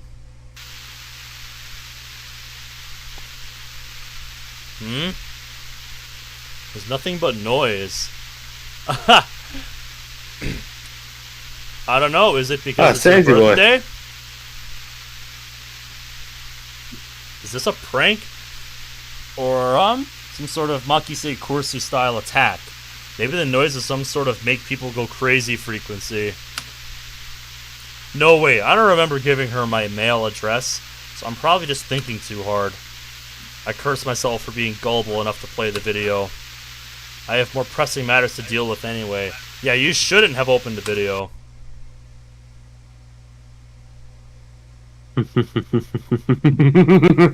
I stopped the video and called my Yuri's phone from my address book. Who cares about you an can hear me, all-nighter? right? I'm not just crazy. Here we go. Damn it, Mayuri. Why won't you pick up? It's like I'll have to go back to the assembly hall. Things will get messy if I bump heads with Makise Kursu again. You can hear me, right? Wait, don't tell me! Did that femme fatale kidnap Mayuri? Hey! He said what I was thinking. He said what I was thinking about Makise. Damn you! Is that how the organization operates? Leaving without Ben, my can you hear Yuri me? isn't an option. Yes, I can. Okay, thank you. Call me overprotective, but she's like a little sister to me. There's a very real danger that she might wander off somewhere the moment I let her out of my sight. Yuri has always been like that. I'll never know if she'll be there when I turn to look. In a sense, that's why I became a Hoin Kiyoma. I have to go back for her. The thought of climbing back up to the 8th floor is depressing, but I have no choice. Hey, now it works. Yes. What did you? Oh, you can open the phone now. Yeah. Open address book, change settings. We got wallpapers. Oh, nice. I think I'll leave it alone for now. What else could I do? It's the address book, the mailbox, outbox. Nothing in the outbox yet. There's the video thing. Yeah. Oh, guys. I opened the phone. If anyone's wondering, since we were having a fuck time dealing with this game, trying to get it open, I just went fuck this, so I bought him the game. He gifted it to me. Much love for that. Yeah. Yeah, When I get back to the we assembly were hall. literally like, nothing would stop us from fucking doing this game because of just how much hype was around it. So we would just went like, fuck this, I bought it for him, done. When I get back to the assembly hall, Dr. Nakabachi's conference is just about finished. Nobody's on stage and the phony inventor has already left. The 20 or so members of the audience are starting to pack up. I soon find my Yuri. She's in the corner looking lost. Chicken tenders. Well, at least she wasn't kidnapped. Even better, I don't see Makise Kursu anywhere. Looks like I scared her off. Or this is a trap. So be it. I'll let her go this time. Still, I need to keep my eyes peeled as I run up to my Yuri. My Yuri! Why didn't you pick up? We're leaving! Oh, she looks so sad. I agreed, my middle weeper ran away. Oh no. She turns to me with a forlorn expression. Ran away? What, is it alive? It's a little hard to believe. I think I dropped it. I see, so she was looking for it. Not like it really matters. Forget about it. You can always get another one. No way, metal Uber sell upwards for 10,000 yen online, you know. Wait. What? Clearly this guy has never been involved in any kind of trading card market. Because, yeah. Anything super rare in any kind of gotcha market like this is gonna go for ridiculous money. That toy was worth that much? My Jack Daniels fucking Fender guitar would probably be worth around $1,000. Think, my Yuri. Where did you drop it? So you do have something as similar with his eye. That's a lab's ticket out of the black. The future gadget laboratory. I love it.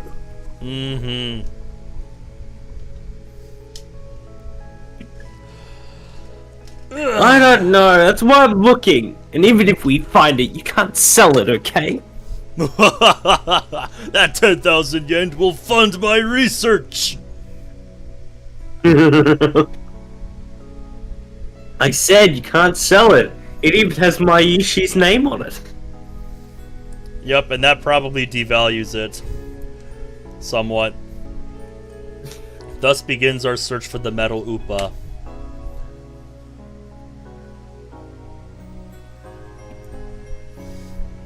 He says this art style looks familiar. Really now?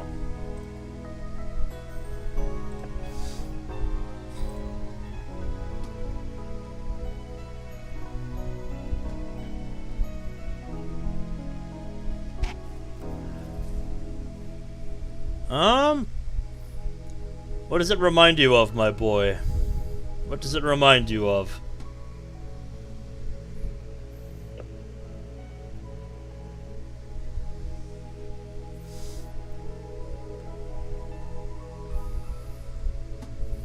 Another VN. Katala Shoujo has a similar kind of like drawy art style. Maybe. Something Like, as I just typed in something chat- called letter root. Letter root. Interesting. Can't say I've heard of that. I think I know that one. I would have to look into it. A much less known VN. Yeah, I've seen this. I've seen of this one. Yeah, Oh. I think it's because of that definitely white style, like that white lighter theme. Yeah. Granted, this one's a lot of this one's a lot of a newer one. It actually looks like it takes, like, when I'm looking at like the Steam images, it takes a lot of inspiration from Danganronpa. I see. So yeah, I get where he's coming from. Like, Steins Gate isn't as well known as Danganronpa or Persona, but like, from any of the really expert visual novel gurus, Steins Gate is considered one of the highly rated visual novels of all time. Like, it's in contention with Muv-Luv Alternative, which is the alternative to Muv-Luv, but Steins Gate has nearly twice the amount of reviews that Muv-Luv has. So, arguably, I reckon Steins Gate happens to be one of the, like, it is, in my opinion, the top-rated visual novel of all time.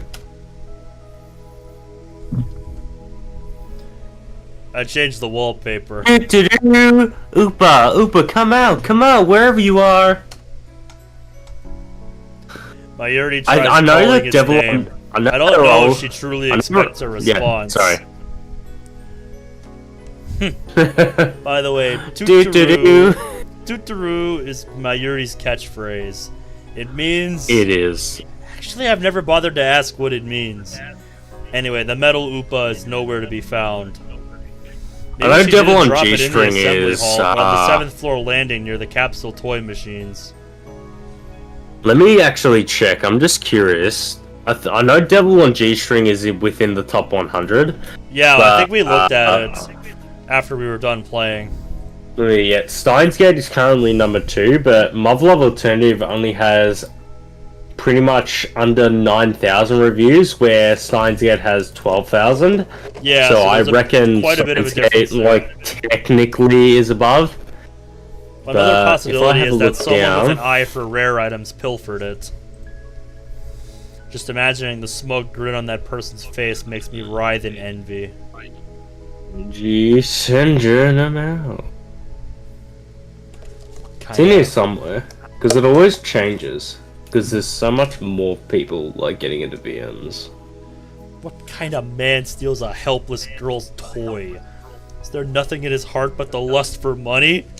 I know who he would get along with. Let's get back into this, because I can't be distracted for too long. Sounds like you, Kareem. Whoa! Wasn't expecting that from Mayuri. Don't remind me of the fact that I have rent to pay. I literally live on my own, so I have to pay for my own shit. Oh boy, somebody found it. Voice that What? What was that?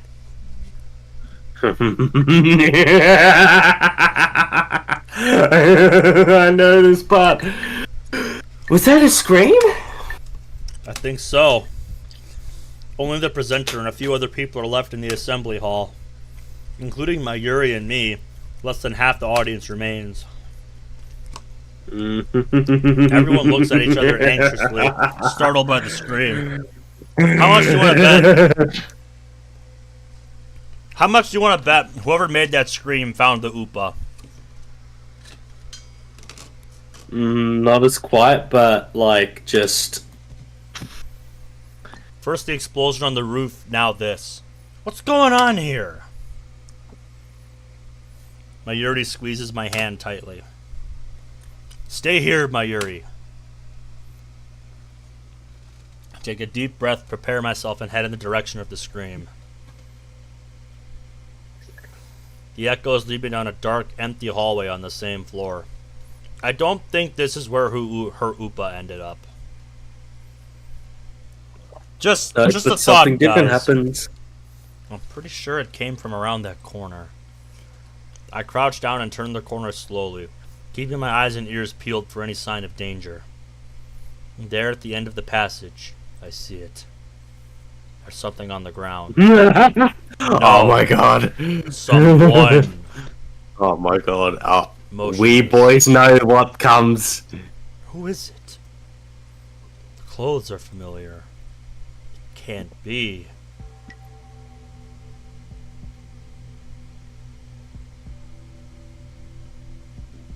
What? Makise Kursu. Her face is turned away, but I know it's her. Yeah, the clothes look familiar. The impertinent genius girl I just fought with 10 minutes ago is now face down in a pool of bright red blood. She's dead. No, but why? Rest in fuck. Oh, we hardly knew ya. Suddenly, I realize that I'm shaking. I want to run. Run away. I shouldn't have come. This is wrong. I'm glad that I bought a bottle of scotch for just this occasion. Someone killed Makise Kursu. There's no other explanation. Who would do such a thing? There's no one else here. Wah! I twist around in shock. Some other men have followed me, and every one of them is ghastly pale. They must have seen the body. Call the police!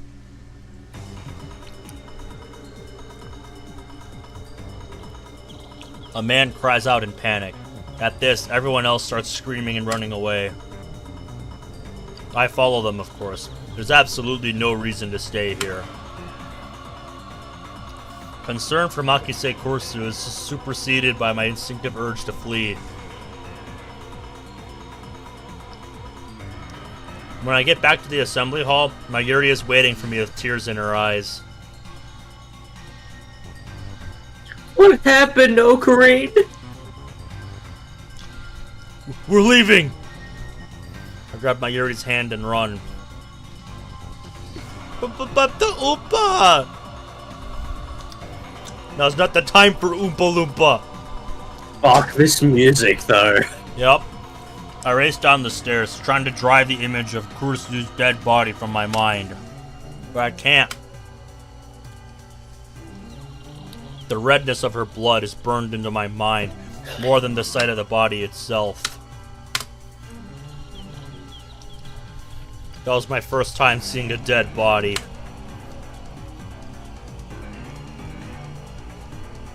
Is this what it's like? When I realized she was dead, I felt chilling terror and a surge of nausea. Seeing... I just want to point out, but seeing something like that isn't something that you forget. Oh yeah. Just... like, for anyone that wants to know something personal about me, 2018 on December 10th, that was when my nan passed away, and she was pretty much the equivalent to my mother. She was like very closely. My mum was a slag, but my nan was very special to me, and suddenly she died without warning. And seeing Yep, it's one of those things that just comes out of nowhere. yeah, but seeing a body is not something you easily forget. No. I can guarantee you 100%. And this is not me just bragging for clout. I know fucking every single detail of that fucking day, including fucking all the dark things. Just like that's burned into my memory. Like just seeing that is not something you forget. Let's continue because it's like To be honest, I don't want to be remembering this shit, so let's continue. I don't blame you, yeah. Mm. I hate, to drag up painful memories. Mm. That was all I felt. Fear and disgust.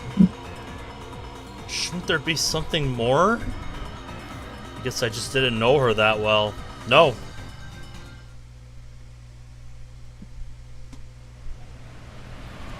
We're outside now.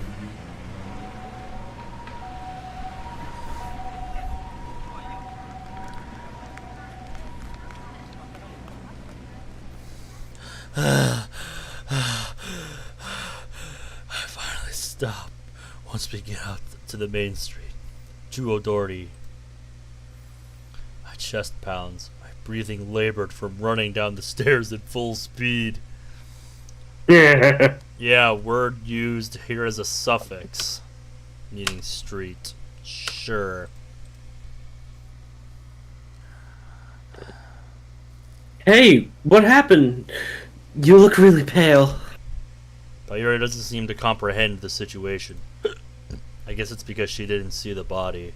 And that's probably for the best, because I can't imagine how she would react to seeing that. She's not even breathing hard. She looks slow, Wait, Tani. but she's actually pretty fast on her feet. Someone died.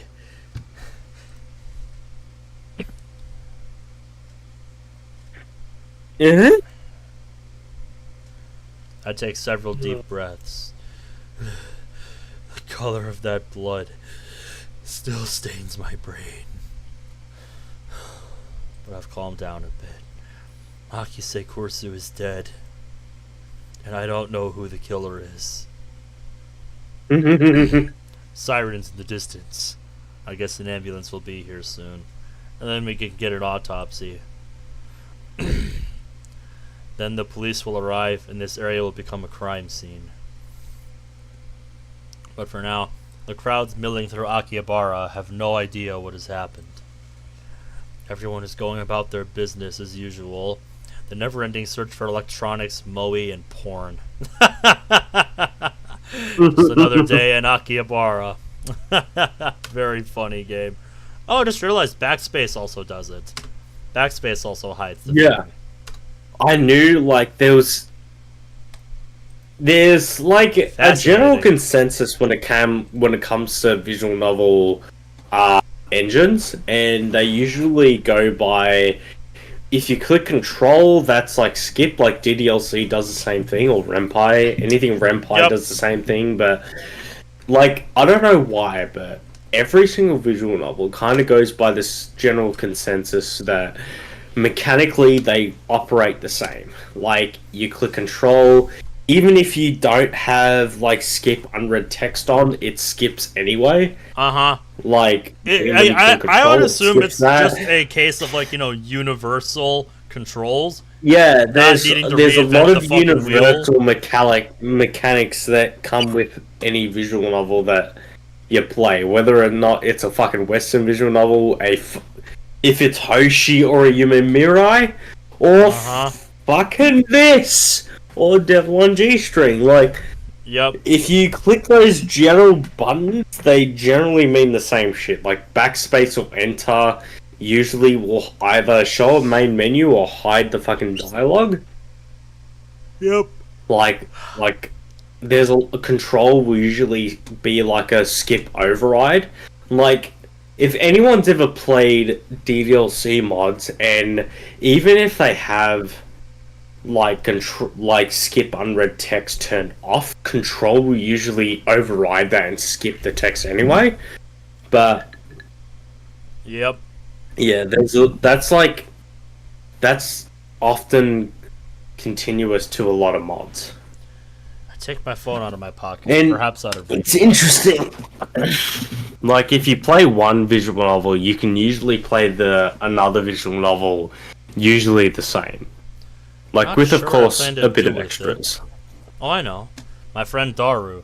I'll tell him what happened just now, since he knows about Makise Kursu. Here we go. I suppose it might be disrespectful to the victim. My adrenaline is pumping. I can't make calm decisions after witnessing something like that firsthand. That's how I'm humans sorry, are, mate, after but all. this affects the story too much. We're not as special as we like to believe. At the end of the day, we're nothing but dirty, slime-like flesh. Our souls fester like semen left to rot in the womb. That's how we humans are. While wallowing in a pit of angst, I begin to type on my phone. Trouble.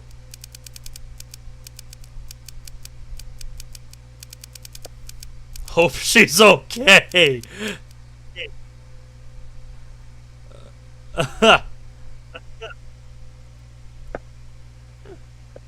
Someone stabbed Makise Kursu. Don't know who. Looked bad. Hope she's okay. I don't know if she was stabbed. That just seemed like the most logical explanation, given the amount of blood in the absence of a gunshot. Yeah. I don't know if I would send something like that at this time. On the other hand, I didn't write that she was dead, even though I'm pretty sure she was. Yeah. The hope she's I will okay just send bit. without spoilers. This text message is pretty much the thing that controls the very instance of how this story goes. But once this text message is sent, you'll understand. If I had to say, I guess it felt like writing it down would set it in stone. It might make me feel guilty as well. The thought brings a smirk to my face. It's not like I'm the one who killed her. Why should I feel guilty? I just saw someone's death up close, and only a few minutes later I'm smiling. Am I really that cruel and cold? Well, I am a fiendish mad scientist, so it suits me. I finished typing and placed my thumb over the send button. And then I pressed down. Sending.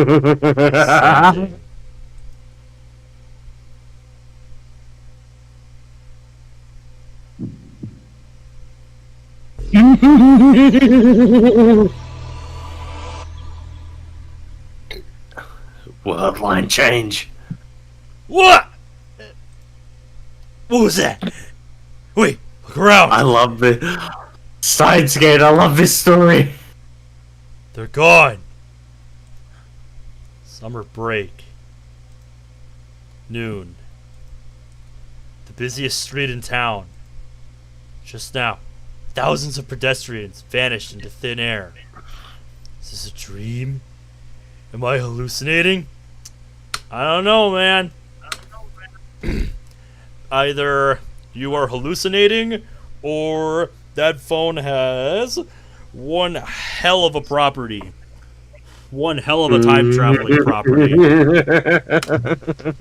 I don't know. I know, They're I'm gone. laughing, but fuck, I just love this story. I saw them vanish with my own 2 eyes. Wouldn't believe it if I didn't see it with my own eyes. I stand petrified, speechless, and alone on the empty street. Desperate to find someone, anyone. I look up. And there, at the top of Radicon,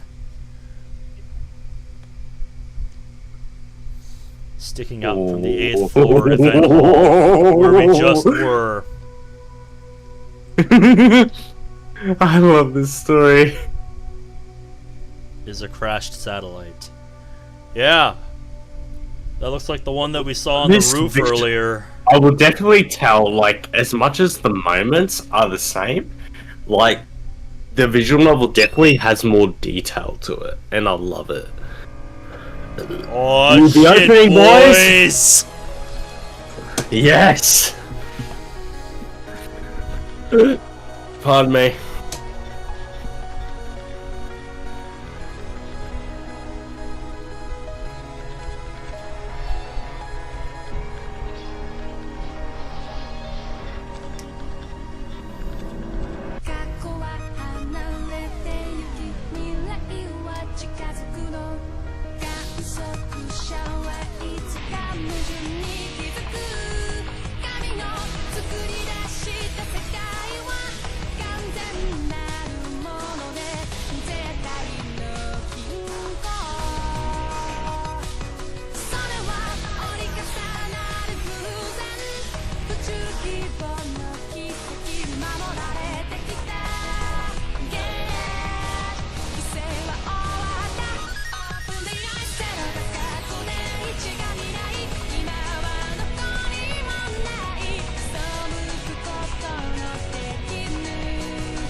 Steins Gate.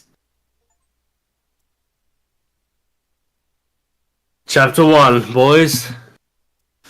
So, for anyone interested, Chapter 1 to 3 is when we don't have to actually do anything, but I've got a guide open, and when we fit to Chapter 3 is when we actually have to do some very special things to get to the true ending. So, I will definitely be the point man to when we get the actual good ending to this, but fuck, this, oh my god. This, anyone who has watched the anime knows what this moment is, and it's great. Hey, you. Can you see us? Why won't you answer? Why won't you answer? I'm asking you a question. Yes, you. On the other side of the monitor. Hello. I didn't realize I was being spoken to. I had a hunch based on your posturing. Okay then. That answers that question. We're being talked to. This should be fun. Yes, hello, Tiny. Your silence only strengthens my hypothesis. Listen, boy, I do not have a way to communicate with you. My voice does not reach you. The legendary ability of the fourth world break.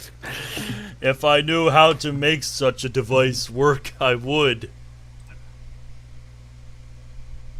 Wasn't there a DDLC mod that kind of, I forgot what it was called, Oh but shit. the dude made it. The dude made a device that put him inside DDLC. I forgot what it was, but like there was like a fucking CG where it was like blueprints and everything. I forgot what it was, but I'm sure that you played it. Maybe. Yeah, I remember playing that once when I actually liked DDLC and I didn't resent it. Yeah, speaking wish I of, didn't the resent Mod fucking Foreign DDLC Relations anymore. just released a post on their server saying that they have hit 1,000 downloads on their mod. So, good on cool. them. I actually really enjoyed the little demo for Foreign Relations that I played. Foreign Relations? I don't think I've heard of that one. Yeah, it's one where you play as like a foreign exchange student. Fair enough. Cool. Yeah, it was a fun little demo. I liked it. Cool. Anyways, he was. Let's continue. Rintaro, you were saying? I suppose that from your perspective, it appears that we are the ones inside the monitor. But that's where you're wrong. Are we living in a simulation? Are you living in a simulation within a simulation? What's going on here?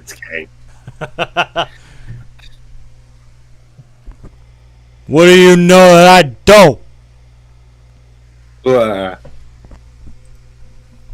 For it is you who are inside. Your reality is nothing but lies and shadows. Naturally, that includes you, too. You heard it here first, folks. You heard it here first. I like that Mayuri is casually stitching in the background, and fucking Like our boy fucking Daru is just coding on a fucking box computer. God, Remember I when remember computers those things. fucking had that? Dude.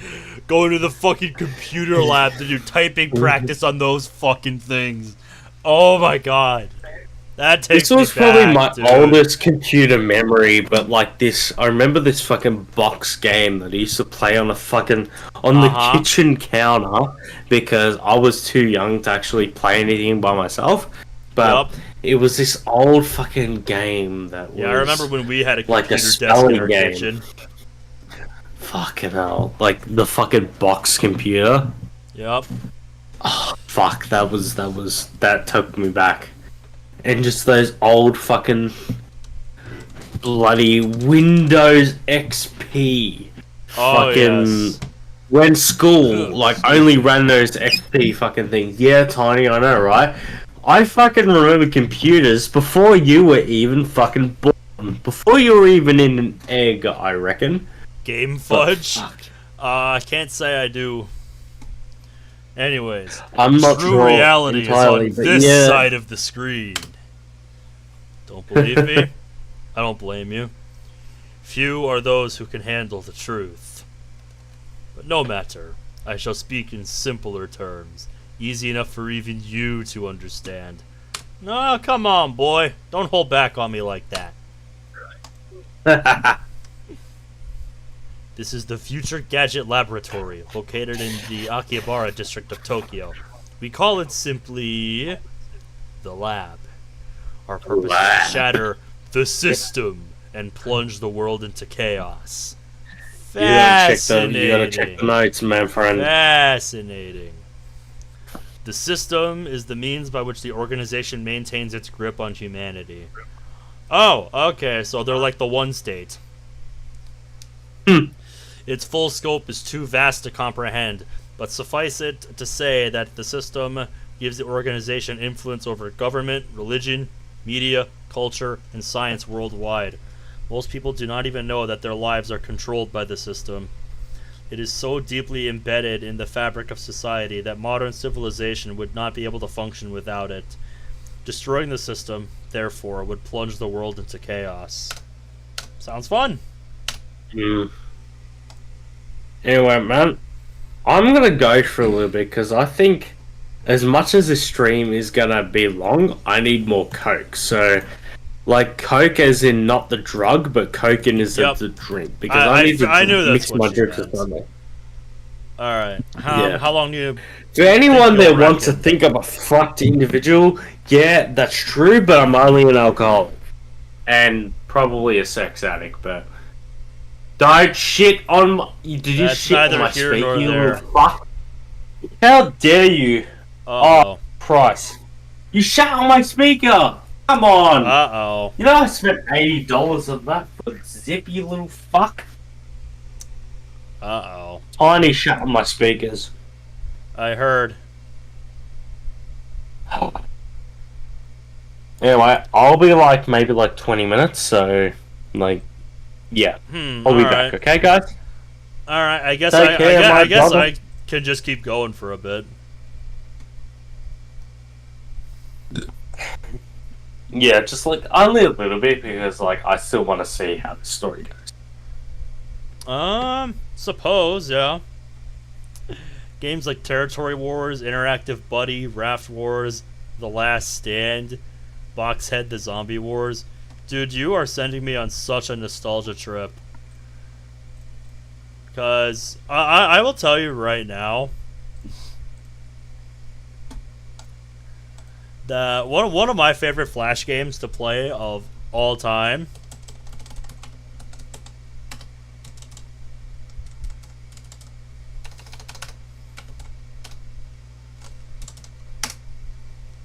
was this. X-Gen Studios. That's where I always went to go play this. Like, dude, this takes me back.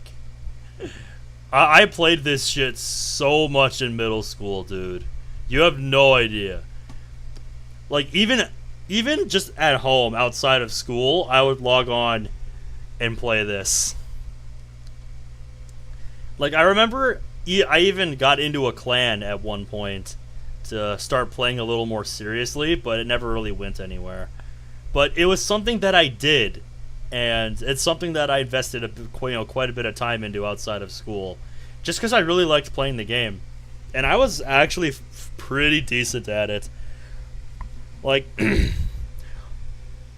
I remember some of the clan members showing me like these meta strats to just absolutely murder people. Just some setups to get quick kills before they really have a chance to get going on some of their guys. It was just, oh, Nuts. Absolutely nuts. It was a very fun game. Swords and Sandals, Age of War. I feel like I've heard of those, but I never played them. But yeah, dude, just seeing these screenshots takes me back. Oh, man. I also had a really fucking ridiculous online name in that game. It was exactly what you would expect a middle schooler to pick for their online username. But yeah, that brings back memories, mate. Another one I played all the time was Stick RPG. That was a lot of fun. That was a very fun game.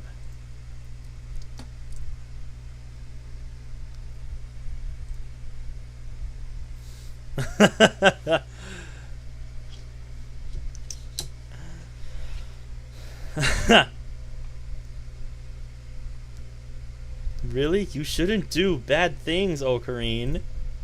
Quiet! I'm a mad scientist, remember?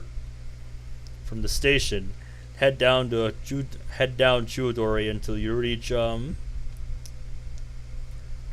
the station, head down Chuodori until you reach Suirocho Station. Then take a left out of Kuramibashidori.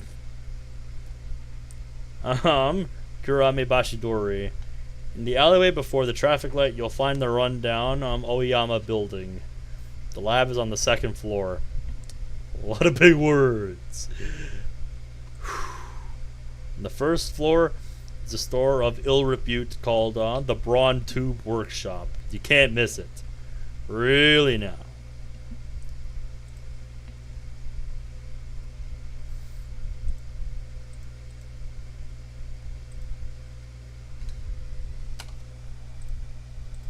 Oh. Can't look at that yet. Hold up. It's gotta be in here somewhere.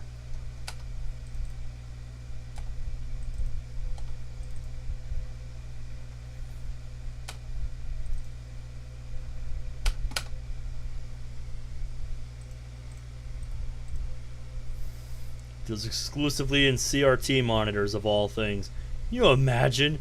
Even the heart of I'll be back in like a electric bit because town. I've just got to go to the store to get more Coke for my drink. So Yep. hopefully you guys don't progress into the story too much because I'll be sad. We'll see. Alright. Anyway, I'll be back. I'm not leaving permanently because I love this story, so I don't want to miss out much. So I'll be back. Hold on, the X-Gen link is still up. I was about to say, does this game even work anymore?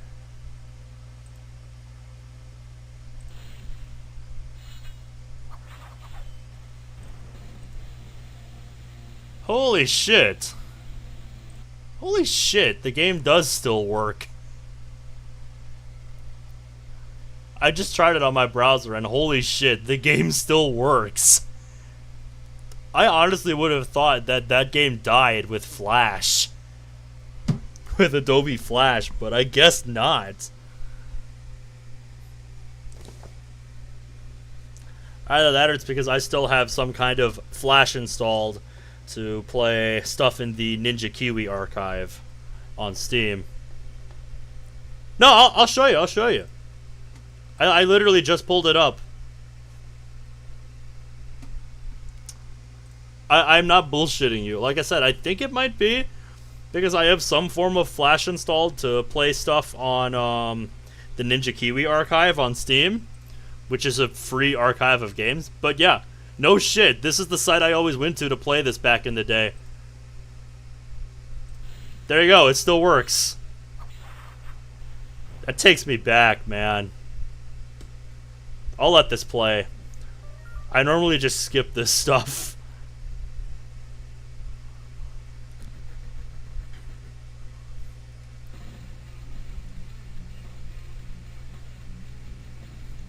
Oh my god. I don't know if the online works, but I can still play it. Oh shit. I don't have the audio. I was gonna say I don't have the audio on stream, but yeah, this is what it looked like. This is the shit I spent quite a bit of time playing when I was in middle school.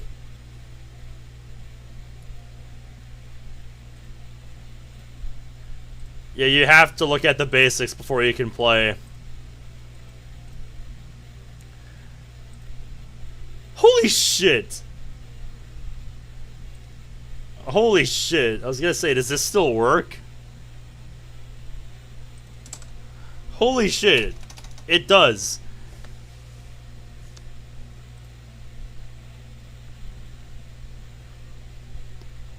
But yeah, the game still works. Wait, let me quick start.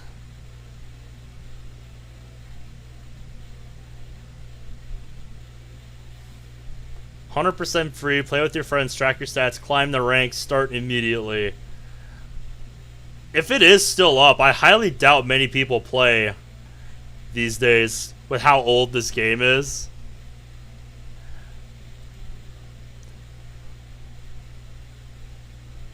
Could not connect to server. So yeah, I think the servers are dead. But you can still play offline.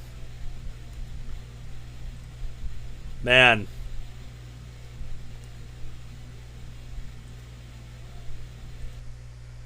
God, that is a nostalgia trip right there.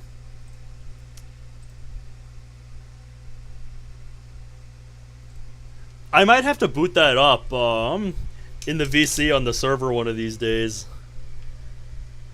And just indulge. Even in the heart of Akihabara's electric town, the demand for CRTs is practically non-existent. Hey, just give it a few years, wait for speedrunning to take off. Because let me tell you, speedrunners are amongst the highest demand for CRT TVs. Because there's actually something inherent like to CRT TVs that give them like the best response time for old games. There's something about CRT TVs. But the proprietor of the Braun Tube Workshop, Tanuji, is also the owner of the building. Yeah, I can't see any more tips until I get out of this, presumably. So we'll just have to wait to look at the Braun Tube tip. That's how he can afford to maintain his ridiculously niche hobby shop even as land value continues to rise. He may seem a rough sort, but he was no match for my charisma. Now the entire second floor is mine for next to nothing. I digress. The Future Gadget Laboratory is currently experiencing a severe shortage of manpower. We welcome dedicated scientists from all fields to apply. At present, our researchers are... Ocarine? You've got to say lab mems, not researchers. Lab mems, laboratory members, are 3. I am the founder of the Future Gadget Lab. Lab mem number 001. The insane mad scientist, Huin Kiyoma. Ocarine is cuter, though. Next, we have our resident cosplayer and only female member, Lab mem number 002, Shina Mayuri. Doo-doo-doo-doo, call me Mayushi. I like making costumes more than wearing them. Fascinating. An abbreviation of costume play. Yep, I know what cosplaying is. I know very well what cosplaying is.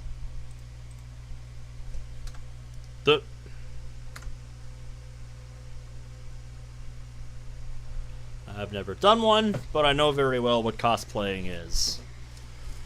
Also, who messaged me?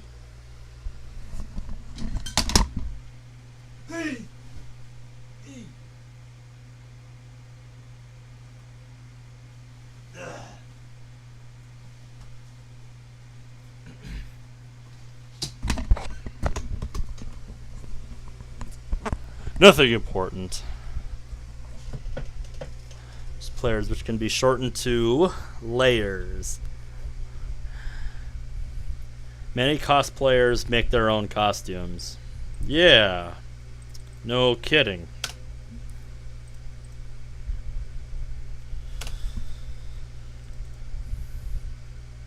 So where is the one about Brawn Tube then?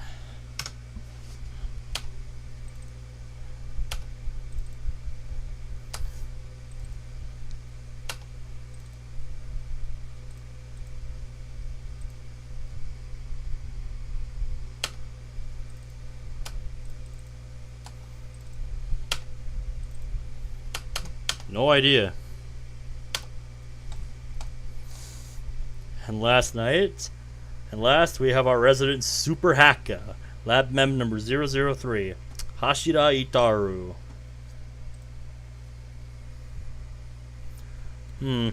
I feel like since I got Kursu last, I feel like Caleb should get Hashira Itaru. Does anybody object?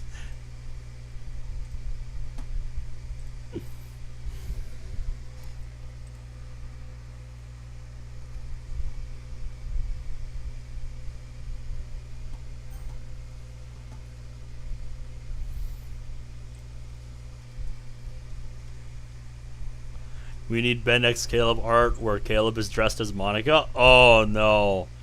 Oh no. Oh no, bro. Oh. Oh dear. Oh dear.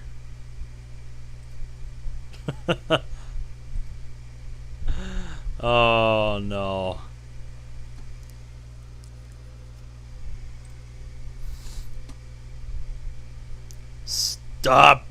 Stop calling me that. It's Super Hacker. Duh. Here at the Future Gadget Laboratory, we devote ourselves to the art of invention. Caleb is definitely the Monica. I mean, I'm not saying you're wrong.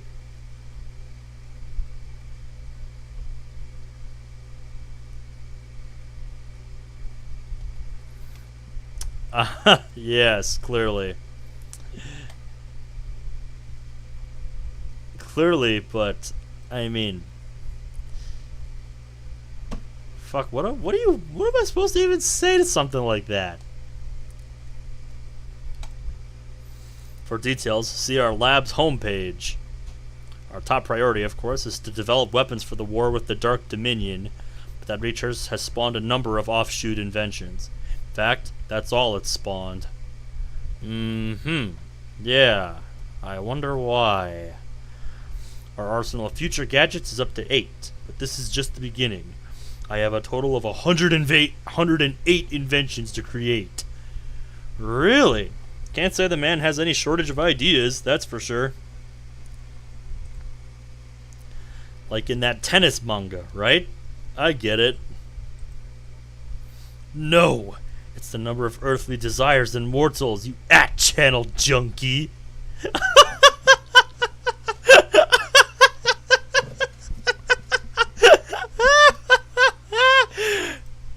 Bro just called me out.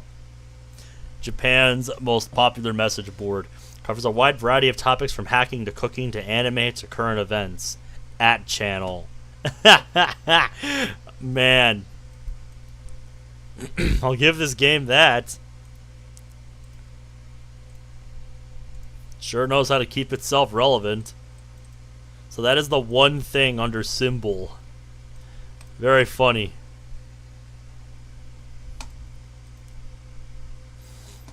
And that being the number of desires in earthly desires and mortals, that actually explains a lot about the lore of the Pokemon Spiritomb. How it has, 108 spirits trapped within it. That actually explains a lot about the lore of that Pokemon. I've never looked into it, so I'm glad Steins Gate can answer something like that for me. Even if indirectly. Each of those spirits probably represents one of the 108 earthly desires in mortals.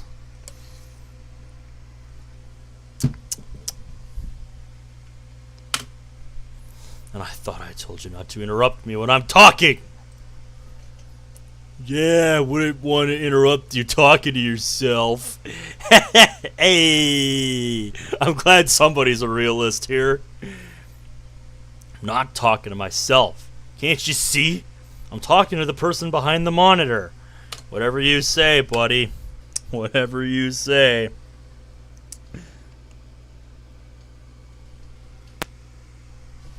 I have no way to communicate with you. This is a very one-way relationship, buddy. Ah, he just grinned. What are you grinning about, damn you? You don't even exist outside that monitor. Just say, don't look at me. I don't think that's gonna work. It appears our attempts to communicate have failed. It's sad to see someone so deeply in denial of reality. Bruh, you think if I had a way of communicating with you, I would? Don't you think if I was able to, I would? You know, just a thought. Just a thought. If we could, don't you think we would? We're not that far advanced with technology yet, where we can interact with game characters directly in a game. I mean, not like this, but in something like this, that might be closer to what you're talking about. It's a step. It's a step. We'll say. It's a step. Maybe they think we're in the game. Yes, that is exactly what it is. You are in this thing we call a game. I doubt it's even occurred to them.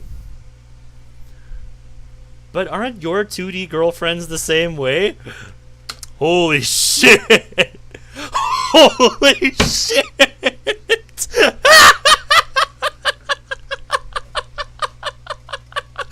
This game saw the future!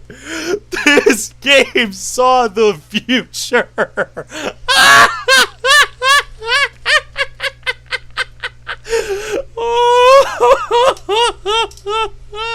This game saw the future all the way back in 2009. This game saw where we were going. Wow. Fucking wow. Holy shit. That is amazing. That is absolutely amazing. That's different. Those girls are my wives. Oh, so it's gone that far, huh?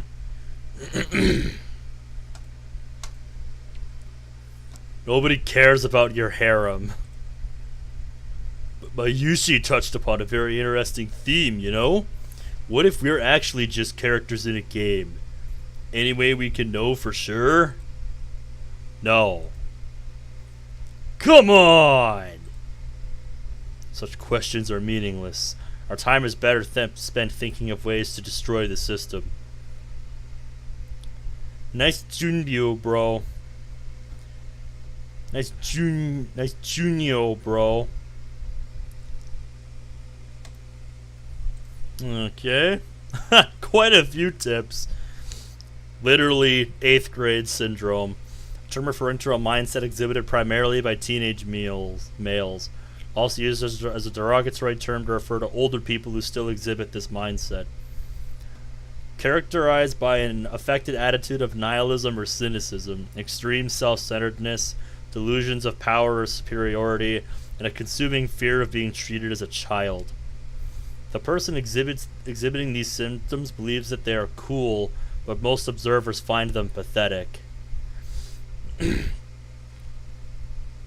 Chunyu, which is often abbreviated Chuni, also refers to the fictional tropes that teenage males often enjoy, such as ancient conspiracies, superpower, especially powers sealed in a character's eye or arm, Norse mythology, battles for the fate of the multiverse, etc. The consummate Chunyu will work such elements into his own personal backstory. Ocarine is a textbook example. I like how the game is throwing shade at its own main character. Yes, I know what a 2D girl is. I would know, game. I live with one.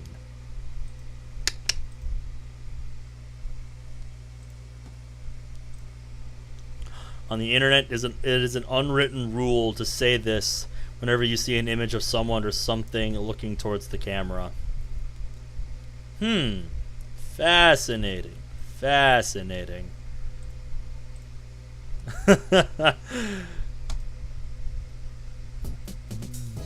I step back from the monitor. Alright! We get some music now. So we're past the introductory bit there.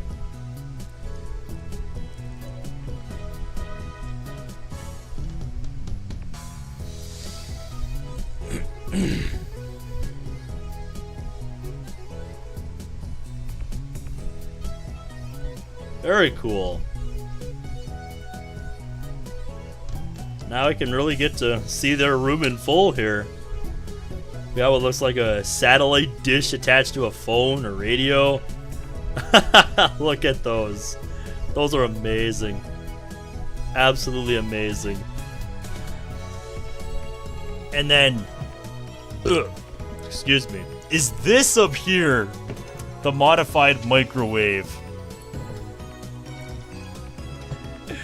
that was mentioned in the description? Also, what are these plushies just doing atop a pile of boxes? I can only assume who put those there. What else? Wait, is that a giant frag grenade over there in the corner? Is that what I'm seeing? Like, seriously. It seriously looks like one, but that's probably not what it is. No, it probably is, because that is straight up a giant claymore. That is straight up a claymore mine. Straight up. So maybe it is what I think it is.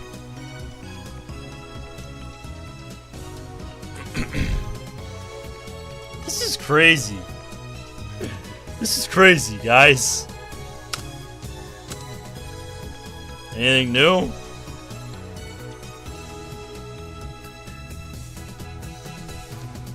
Phone wave. Fascinating. What ringtones do we have?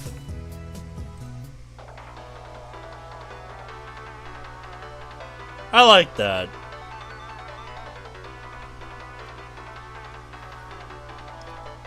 Sounds like you're starting a chase.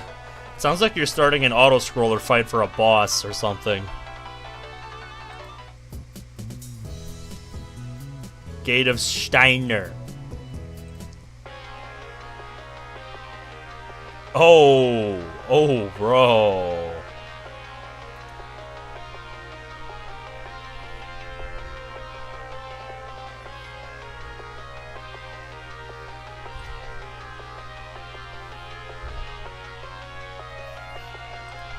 Nice. Precaution. Ooh. Very foreboding.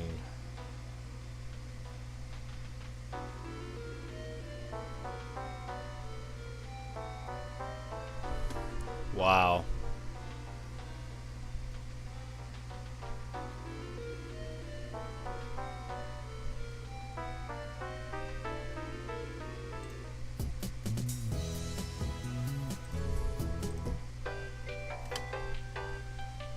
That definitely sounds like the kind of thing I would expect to hear of a ringtone.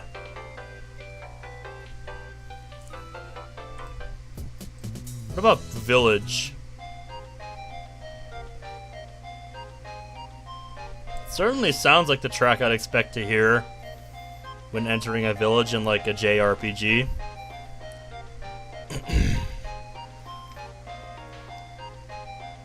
Like an old school JRPG. Something like that.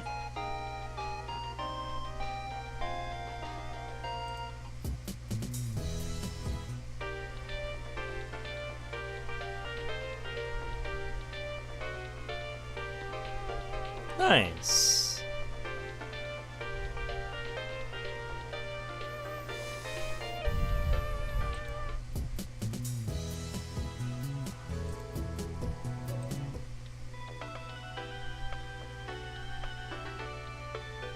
Very cool.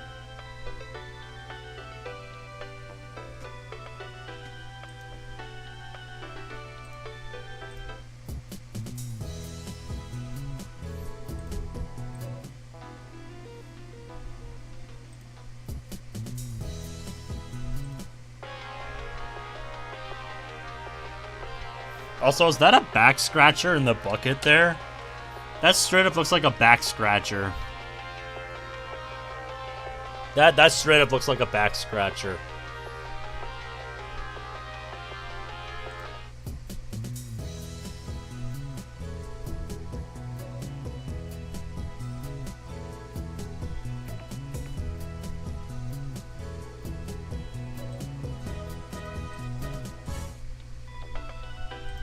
Nah.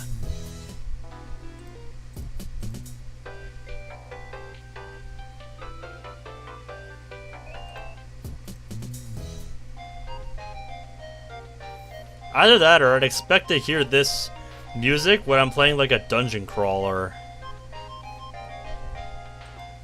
for Village.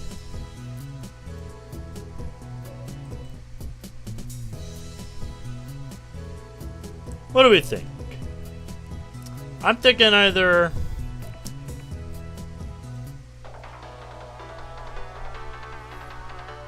leaving it like this or switching to Gate of Steiner. What do we think?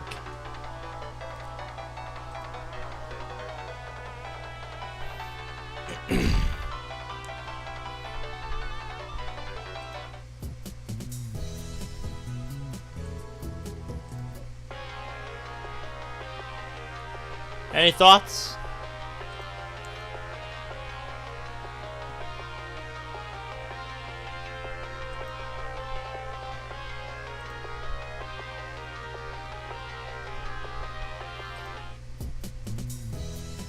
I think I'm gonna go with Gate of Steiner.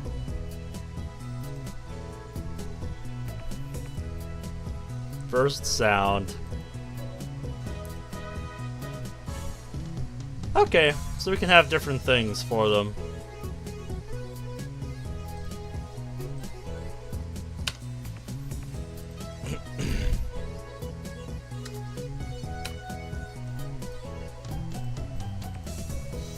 No, nothing new in the inbox.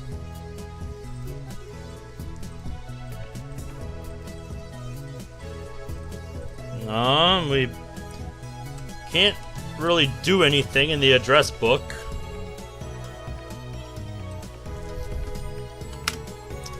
Yet. I step back from the monitor. Displayed on the screen is the ugly cute character, Alpaca Man.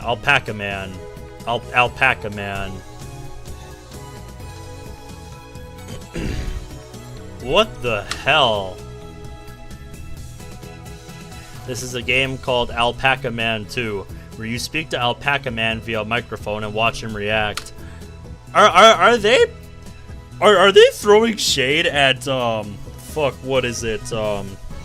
That Dreamcast game, C-Man. The one voiced by Leonard Nimoy. Are they throwing shade at that? Is that what they're doing?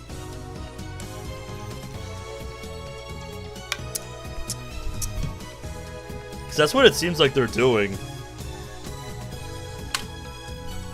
The game exploded in popularity when it was released 10 years ago. But personally, I only find the ugly part of ugly cute to be true. I bought it yesterday.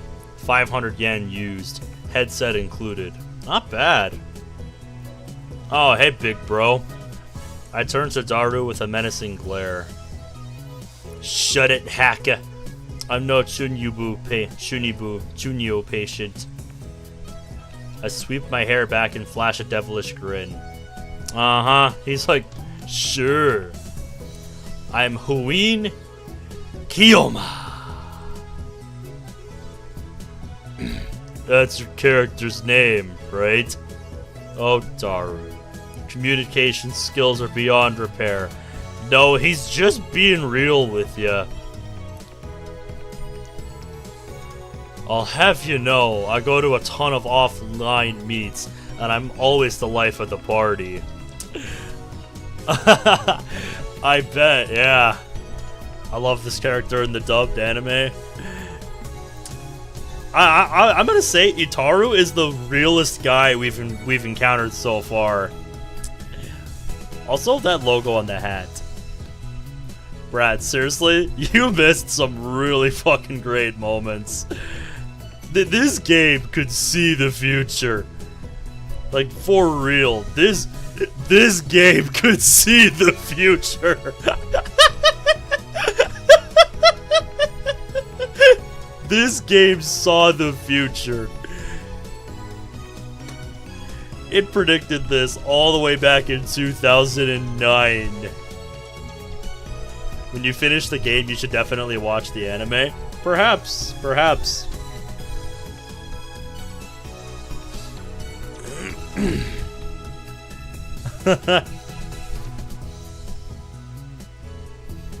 But yeah, basically they think we are the ones living in a simulation and they are the real ones. And we are peering into their reality. This is so wild. Woohoo! Hey, you're back.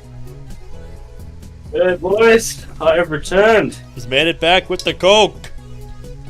Yep, what have I missed? I've just been getting introduced to the crew in the Future Gadget Laboratory. Yeah.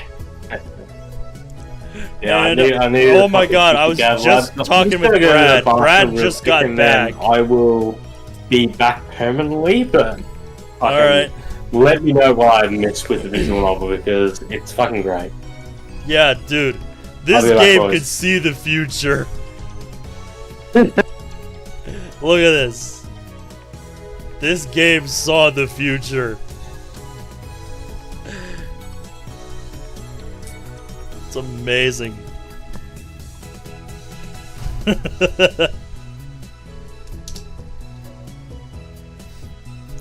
What if we're actually just characters in a game?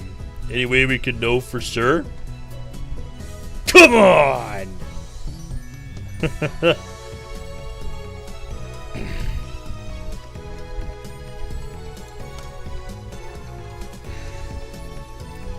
This fat, bespectacled guy is my brother-in-arms and right-hand man, Hashira Itaru, nicknamed Daru. He's a hardcore otaku. You can always find him in front of the computer playing games and watching anime. Yes, like your typical anime protagonist. A term for people with an obsessive interest in a particular topic. Hobbyists. Most often refers to fans of anime, manga, and video games. But there are also trained otaku, military otaku, electronics otaku, etc. So it's like their word for a hobbyist. Basically. But it is usually used to refer to anime culture. When members of an Alright boys, the headphones are on. I am now part of the story once again. So what have I fucking missed? Is.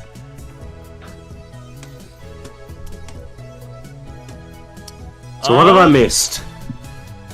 I'll scroll back up through the log here. So the introduction. Hey, Tony. We met Daru. Yeah, Daru. Yeah, I love him. We need to decide who's voicing Daru. Do you want me to voice him? That's what I was going to ask if you wanted to voice him. Okay, sure. Because I was thinking that when I first saw the character, I thought your voice would be a good fit. What the fuck? I'm just having a look at fucking some of this fucking chat history. Caleb is definitely the Monica in a relationship. Uh-huh. What? I have no idea. Chat is chat. I think fucking... or yeah, I fucking definitely gotta meet that dude one day. I'll have some definitely good back and forth with that dude. Oh, absolutely. I could see you guys going for a while. Going back and forth for a while. Nah, he seems like, he definitely seems like good people. Oh, yeah. I can tell you as someone who's known him since middle school, he absolutely is. Alright, let's go. Sorry for being so long, like... Future Gadget Laboratories, located in Akihabara. I believe they're above on the second floor of the Orinamu building. Yep. They're above a shop that deals exclusively in CRT monitors of all things. Like I said with this guy, just wait for speedrunning to take off in a few years. Because speedrunners are in the highest demand for CRT TVs. CRT monitors. Because those supposedly have like the best response time. I digress. Mr. Braun. Yeah, Mr. Braun of the Braun Tube Workshop. Yeah, fucking there's so much of Steins Gate that just I know about the little details. It's like fuck. Woo! Yep. Rentaro is the founder. Then we have Mayuri, who wants to be called Mayushi. 003, which is she likes making costumes, which it definitely looked like that's what she was doing in the picture. Knitting, an outfit or something. And the game told us about cosplaying afterwards, and I'm like, believe me, I know a thing or two about cosplay. You need to wait till you see Ferris, mate. Yep, it's Super Hacker. Duh. I love fucking... We devote ourselves to the art of invention. For details, see our lab's homepage. No homepage was provided. They are developing weapons for the war with the Dark Dominion, which I have no idea what that is. They, have 100 more inventions they want to make. At least Rentaro says. He wants to make 108 inventions. Take it, Brad. Oh, hold up. Alright, see you in a bit, Brad. But yeah, I joked about that with the @channel junkie bit and by the way, bit about friend, much of Blair probably knows the answer to this. How long is your beard? It's very bushy, but I don't know if I would say it's particularly long right now. I have to keep it. I have to keep it under a certain length for work, but they're not very strict about it. So as long as it's not like super obvious that it's over, it's fine. I would say between a half inch and 1 inch thick in particular. Right now. I just want you to like fucking ask if it's longer than mine or shorter. I don't know. How long have you been growing yours out? How I've been growing mine out is probably 2 months. Might be around where mine's at. Because I usually have to shave every few weeks. To keep it at the length that it's at. But yeah, I said about the number of earthly desires being 108, being like, that explains so much about the lore of the Pokemon Spiritomb. You know, a mon that was spawned by binding 108 spirits to a keystone. Even dude, the photo I just said, you keep in mind, like, my beard, if unkept, will like grow up to my fucking cheek, like the top of my I think fucking mine is a bit cheekbone. longer. Yeah, like I have to like keep it Oh shit. like, cause mine will grow up to like the cheekbone to the top. You know, like that bone just under your eyebrow. Uh-huh. My beard will grow up to there, so I have to shave like to a decent point, and then my beard will grow down my neck. So I have to like clean shave a lot of that just to make it look nice, you know? Oh, they're pinging at everyone in the Just Monica server. What are they doing now? Server. It's in the no mic chat, so probably something in the VC. Oh yeah. I'm glad that I at least designed the Stream Zone server and I guess this Hearten server to have that not even be a thing. Yep. People fucking it's nice to like just have look that as highly. a separate role. Well, no normal member can actually fucking do those roles anyway. Yep. Spam Like, prevention. It's amazing Yeah. more people don't take steps to try and curb that, rather than just being like, "Don't do it, I swear." It was weird because like even most DDLC servers, like I've never seen a lot of servers do the way that our server does it. That like new members need to be approved manually by moderation staff, Uh huh. and not a lot of servers do that. Which is surprising because that's a pretty good line of defense because it isn't determined by some bot that can be like manipulated. It's determining within our own system, and we have like admin bots that show like a server, so it's within our own discretion whether someone like gets let in, you know? And it's also a good deterrence against raids. Because, like, if all they can see is, a channel where they can't do anything other than react to a message, it's like... yeah. They're gonna be like, I don't even sucks. think like everyone can even react to a message because the introduction has... No, they can only see the rules and the introduction. And you can't react to that. You can't even react to that. Yeah, so it's like, there's literally nothing. Yeah. And yeah, like, it's pretty much just, if you join, it's within our discretion whether or not you let in. And I remember when fucking Savage Central's fucking crew tried to raid the server, and it was just like, fucking, what do you think you're doing? Nope. Yup. It's like, nah, mate, it ain't that easy. Yeah, like, I'm not that fucking dumb. I designed this server to fucking deal with you creep. Yeah, it's like, you think we're going to crumple just like that? Good luck, buddy. Yeah, as much as like we're a small server, it's designed to handle a big one. It's kind of future-proofing. Yeah, it is proofing. It's idiot-proof. Because I've moderated many servers, and I designed this server to be pretty much idiot-proof. And I'd say you did a good job of that. Thank you. I really appreciate that. Yeah, it's very nicely made. I love fucking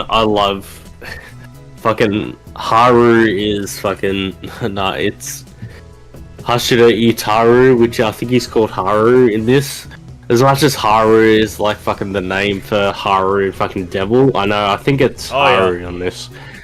But yeah, Daru? I love. Yeah, Daru, thank you. Yep, Itaru, Daru. Yeah, Daru is pretty much the otaku of this crew. Oh yeah, he is. That's character.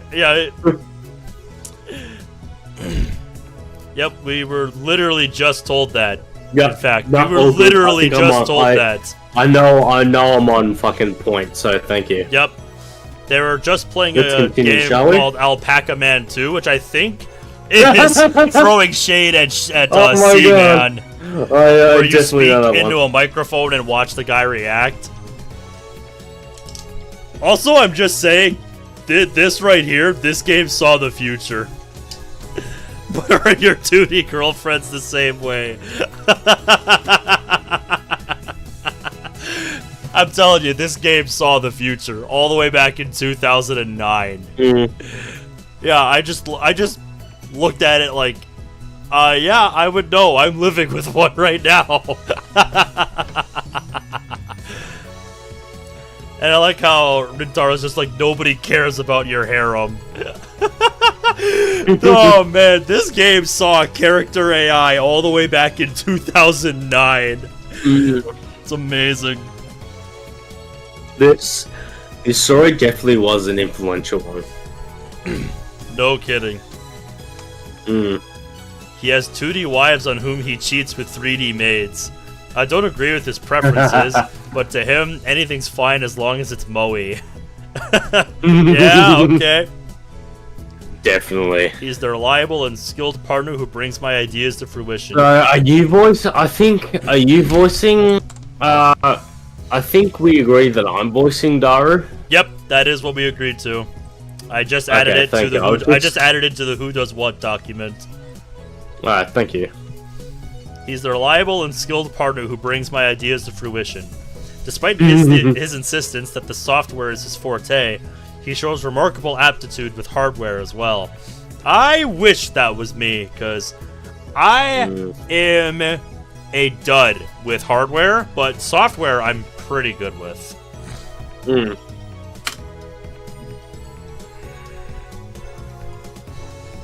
Uh-oh. Oh, the needle bit my finger. Oh, my Yuri. Careful!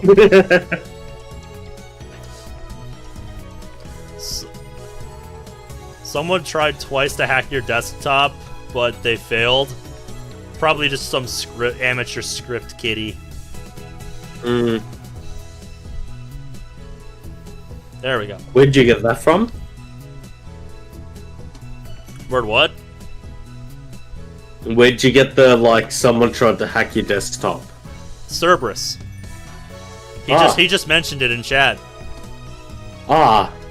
It's either I can't see fucking. I'll just close chat at the moment.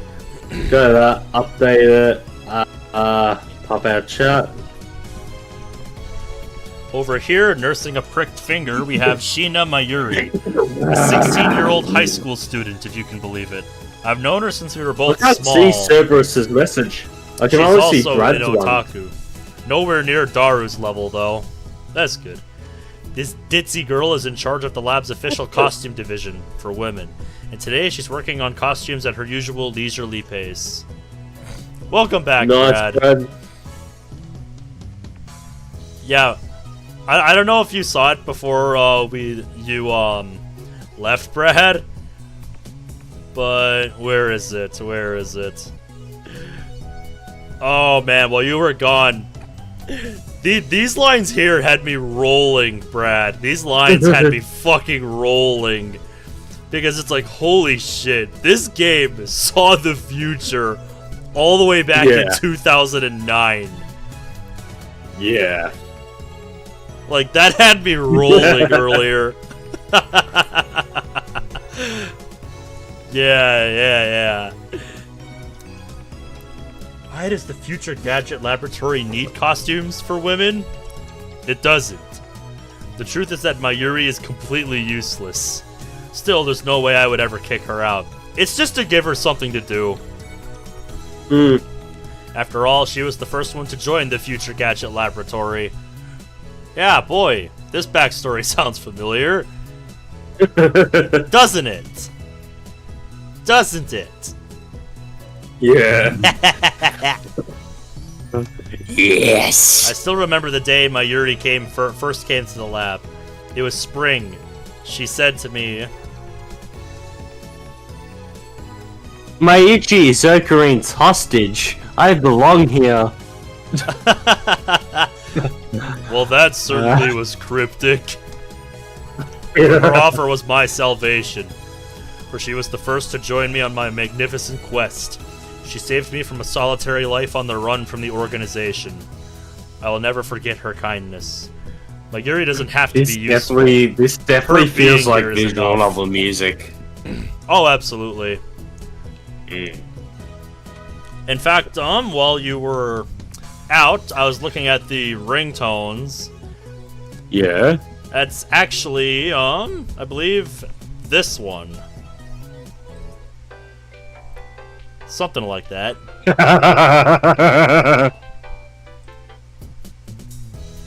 One of these, something like that. I also changed the phone ringtone. So I had some fun looking around that. No, I changed the wallpaper last time. I didn't change the ringtone last time. Nice. Yeah. So, did the Packer man say anything? Nope. Nothing. The human-faced alpaca inside the monitor was completely unresponsive. So unresponsive, you'd think the game was bugged. Oh, whatever. I give up. Never again will I play this boring game. Damn antisocial alpaca! I curse his name and smack the TV. As soon as I do... The TV makes a sound like it's shorted, and then the screen goes blank. Good job, you dingus. Change the channel. Nothing. Check the power cable. Nothing.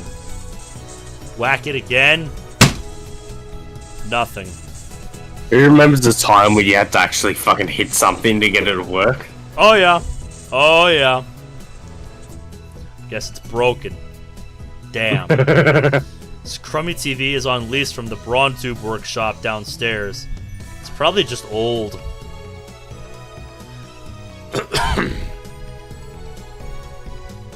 That is certainly one way of looking at it. You made Miss Alpaca angry. That's certainly one way of looking at it. Damn. I'll have to get it repaired later. I turn off the TV and lie down on the couch. I'm fed up with the humidity of Japanese summers. I stare at a conspicuous stain on the ceiling while fanning myself. Yeah, like I said earlier, that makes two of us who are sick of summer, buddy. And apparently there's another heat wave coming where I live. I've had enough. Make it stop. I close my eyes. And what naturally comes to mind is that impossible scene I saw an hour ago. Yeah, this one. We have Hurricane Hillary near us. We're not in it, but on the edge. Well, stay safe out there, man. Jeez. That ain't fun. They're gone. So I left Radicon. Everyone vanished before my eyes. Can't explain it. That's right. Something with that text. Also, I saw this in the intro, but I didn't point it out. There's just casual Taito in the background. And it wasn't just the people on the street. The people in the stores. Gone. The restaurants. Gone. Even the cars vanished. Drivers and all. And it all happened at the blink of an eye. Suddenly, an empty city spread before me. Could still hear the music from the stores, but those catchy melodies were the only sounds of life remaining. Heat was rising from the asphalt in waves, but I felt only a cold chill down my spine. I just stood there, breathless, till... What's wrong? Mayuri's voice brought me back to reality. Mayuri hadn't disappeared! She was right there, looking at me with questioning eyes.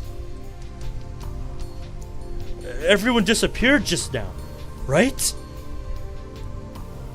Huh? You saw it too, right? Just now, before our very eyes. Panic took hold as the enormity of what had just happened struck me. Unable to control myself, I grabbed Mayuri by her slender shoulders and shook her. Did you see it, Mayuri? You saw it, right? Huh? Mayuri's head flopped back and forth from my shaking.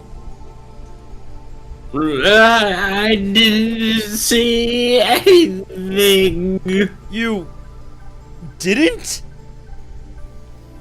I stopped shaking her and looked straight into her eyes. She returned to my gaze with eyes as clear as glass marbles. You saw nothing? Nothing at all?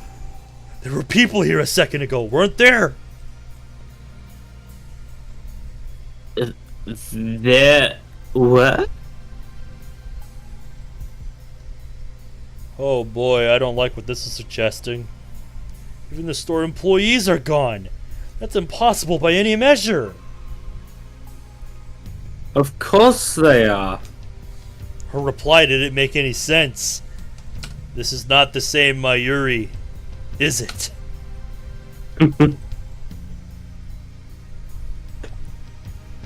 It was like this when we got here. Oh, I know. You're seeing things, aren't you? I'm sure it's because of the heat. How could she laugh at a time like this? I always thought she was a bit strange, but maybe her brain is actually broken. Damn! I realized that she couldn't help me. With nowhere else to turn, I looked up at the bright blue sky. There wasn't a cloud in sight. The scorching summer sun shone bright through the gaps between Akiba's buildings. Naturally, my eyes drifted to the top floor of Radicon, where I had been just a moment before.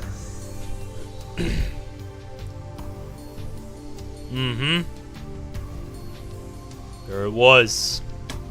An enormous machine, like some kind of satellite, embedded in the roof of the building where, not 5 minutes before, I had found Makise Kursu's body in a pool of blood. What happened to her? Just before everyone disappeared, I could have sworn I heard an ambulance siren. Yeah, you did.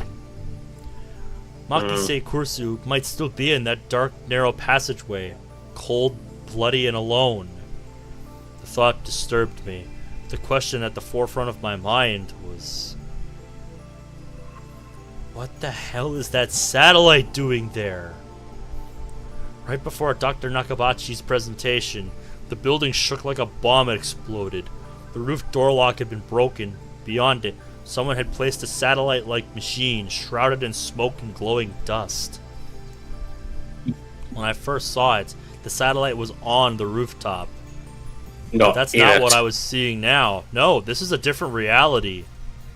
A parallel universe, if you will. The satellite had penetrated the top floor of the building, obliterating the room where Dr. Nakabachi's press conference had been held.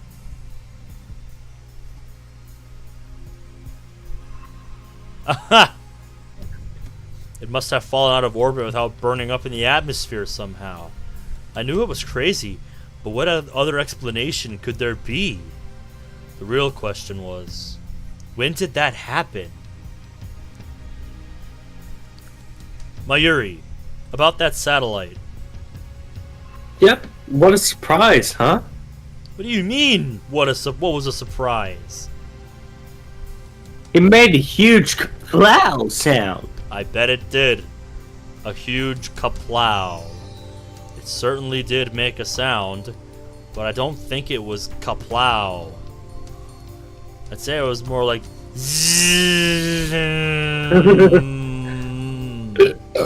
Pardon me? Did that satellite fall out of the sky? Did it? Do you think any aliens were on board? Had I lost my mind? What I had seen didn't match at all with what Mayuri was saying. Suddenly, nothing seemed real. Had I dreamt it all? Uh-oh. Hey, you two! Just then, a uniformed policeman ran up to us, his expression stern. What do you think you're doing here? This area is off limits. You have to leave. That explains why it's so empty. We're sorry. Now we're even more confused. First, my good man, let's call you Officer A. I have one question. Officer A? Thousands of people just vanished. You saw it too, didn't you? What are you talking about? Get out of here! I was quickly losing confidence in my own memories. I decided to tell him about Makise Kursu and get him to call an ambulance, but before I could... Look, I don't have time for your nonsense. The policeman took me by the upper arm and said, No one got stabbed at Radican. Yeah, about that message.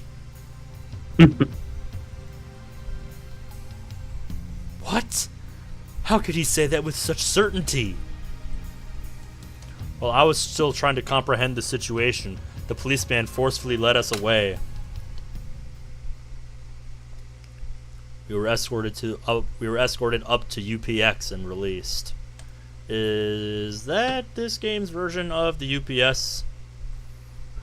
A major office building in Akihabara. Okay, I was on the right track. It's sort of not the same thing though. There were people at UPX, like usual. Actually, there were far more people than usual. The place was packed. Just as Officer A had said, Chudori had been blockaded by police so nobody could enter. Yeah, that's kind of what I figured. Cleared the area around the unidentified object on the roof so they could investigate. Give me a quick second. I'll just be right. Uh-huh.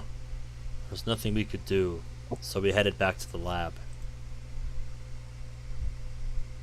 And that brings us to the present. Uh-huh. After sending that text, we crossed over into a parallel universe.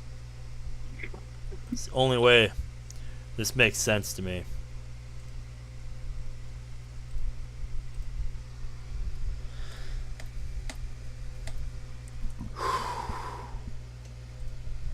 I'm baffled. Did the whole hour since the beginning of Nakabachi's presentation really happen? I check online for any news. Alright, I'm back. Alright. The net is buzzing about the mysterious machine that crashed into Radicon. All of the major stations in Tokyo, even 2TV, are running special bulletins about it. Fortunately, it doesn't look like anyone was hurt, but Chudori is still closed off. Akihabara Station is jammed with reporters and curious onlookers. Nobody has mentioned anything about the disappearance of thousands of people from Akiba streets, nor about Makise Kursu's murder. Probably because they didn't happen in this reality. You're not thinking fourth dimensionally. It's all a mystery. Like I said, you're not thinking fourth dimensionally here, mate. A mystery? I see. So that's it. From the sofa, I spring to my feet, a wide grin on my face. Daru and Mayuri turn and stare. This is all an elaborate cover-up by the organization! Their influence has corrupted local law enforcement, which means our entire government may already be under their control. My God! Sounds like I'm listening to an actual conspiracy theorist. But they underestimated me, for I am not so easily played. One day I will expose their deeds and put an end to their reign. Sounds like the pipe dream to end all pipe dreams right now.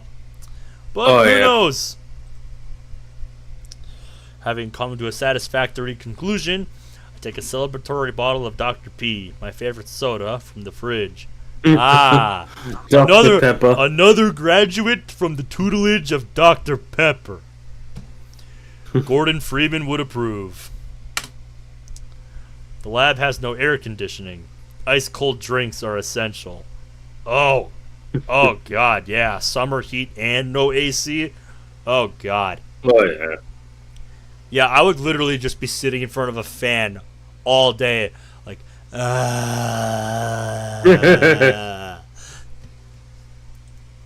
because you know me. Me and heat do not mix.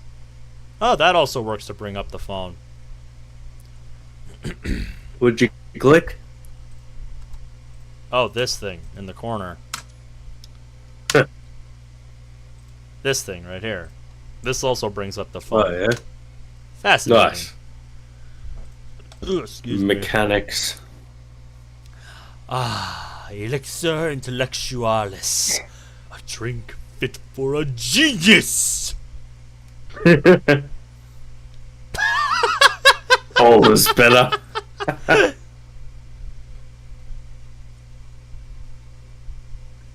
He sure Ocarine does. really loves his Dr. P. I pity the man who knows not the greatness of this beverage. I might have to grab myself a Dr. Pepper. I just think its Believe it or- aftertaste is pretty Whoop. weird. Yeah, believe it or not, in 25 years, I don't think I have ever drank a Dr. Pepper. I know that might sound as sacrilege to some of you who enjoy a lot of pop a lot more than I do, but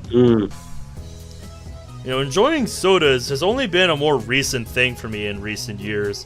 Because for most of my life, I just did not drink soda. I did not like the carbonation. I just did not like it. And that's all there was to it.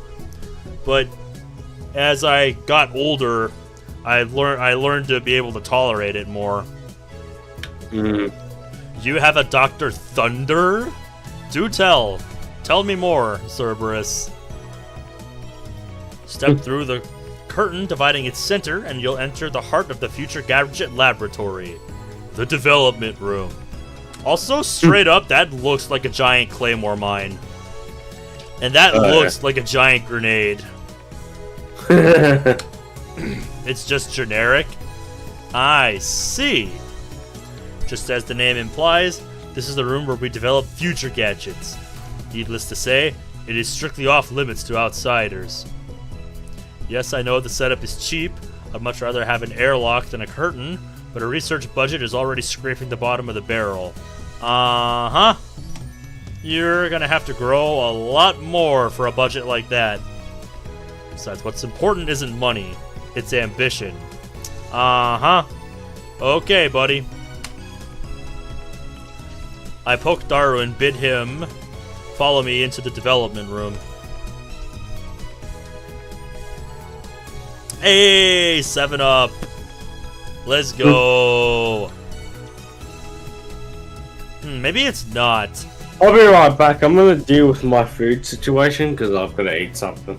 Yeah, sounds good. All Oh, good. man. I remember when vacuums looked like this. That looks like a pressure washer. There's multiple of them. Is it not what I think it is? Also, that's like a powered umbrella. I have no idea what that's for. Oh yes, I found the fan. I found where I would be spending literally every waking moment in this heat.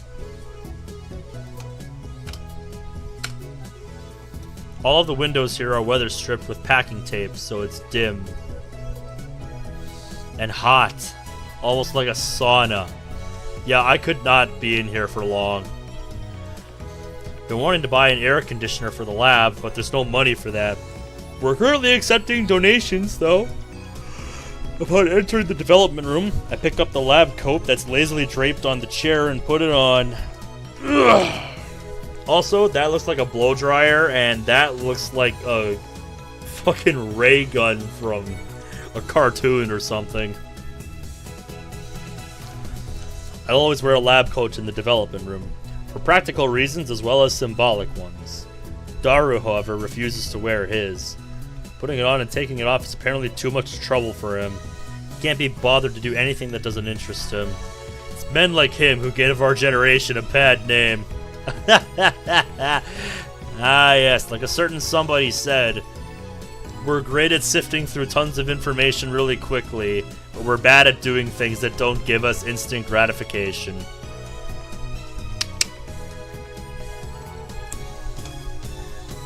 His lab coat, purchased from my own pocket money I might add, just sits on the shelf. It's never been worn and probably never will be. Daru, is the plan progressing smoothly? Oh lord. Oh lord, that is not what you want to hear when you're supposed to have a plan in place. Oh shit. Oh shit, man.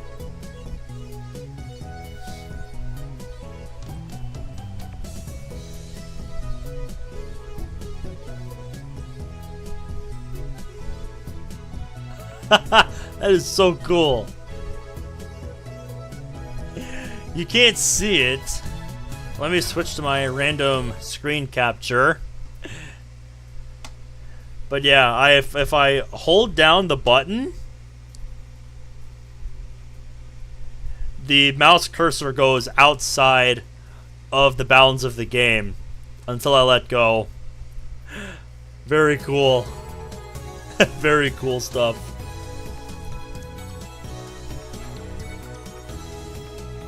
HEB has Dr. B, also tastes like Dr. Pepper. I see. And what are thou opinions on Dr. Pepper, my good man?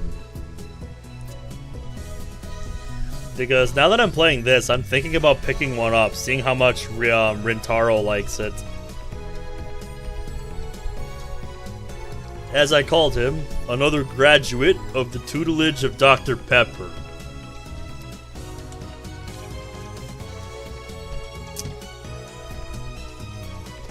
Also, chat reset because I switched overlays. It's one thing I don't like about this plugin. It's not persistent. Dr. Pepper is a gift from the gods. Really now? Really now? Never heard that about Dr. Pepper.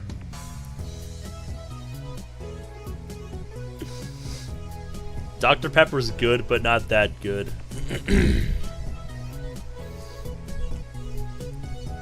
Cherry Dr. Pepper's a gift from beyond. You think very highly of it, I see. Would you prefer Pepsi over Dr. Pepper? That would require me to have tried Pepsi. I have never had a Pepsi. I have never had a Pepsi or a Coke. I have had neither. Yeah, I'm being real here.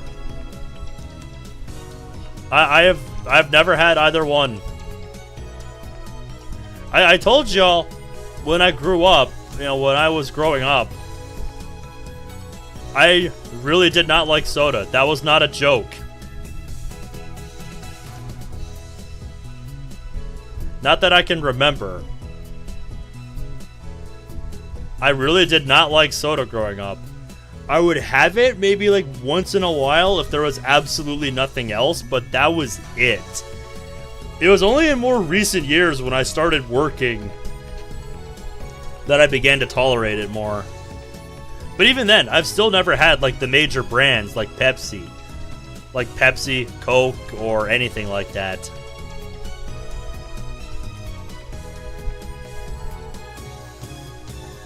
Because it's just... why?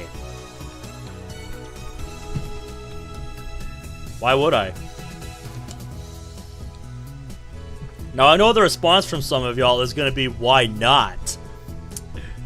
Because so many of y'all had folks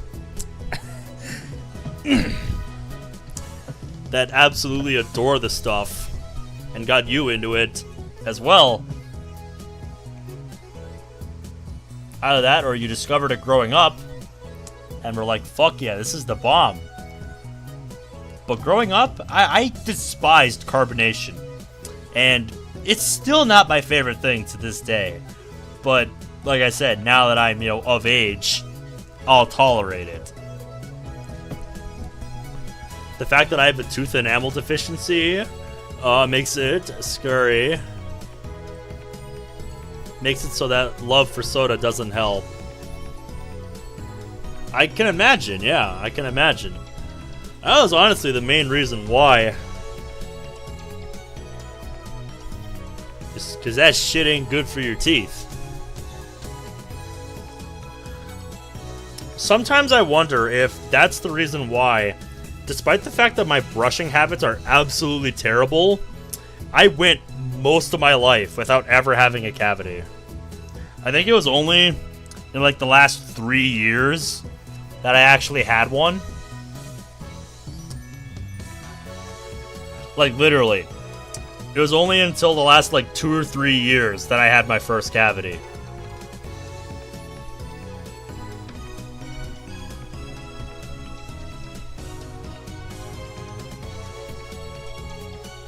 And like I said, my, brushing habits are absolutely terrible. So either my teeth are just gifted, or it's because I'm not really a big soda drinker. That at least plays some role in it. Again, I'm, no dental expert, but that might have something to do with it. Just a thought.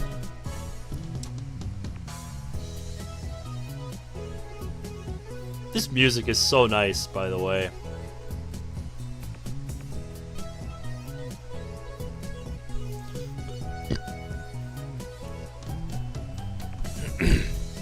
Zach, you would get along well with my brother and his work buddy, because they both love Mountain Dew.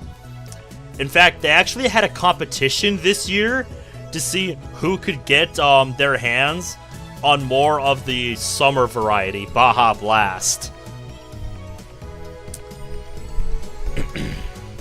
And I don't know which of them is winning, but I know they've both had a lot.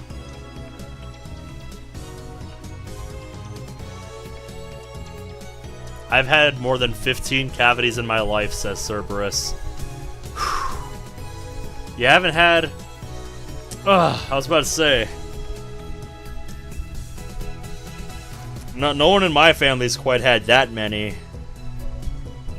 I've never heard anything good about Mountain Dew. Most people I talk to about soda hate it. I've never had it. I never have either. The only kinds of mainstream soda I will really have are Orange Crush, Fanta, or Mellow Yellow. That's it. I can imagine, yeah, that's a shit ton of cavities, dude. Yeah, dude, that's awesome.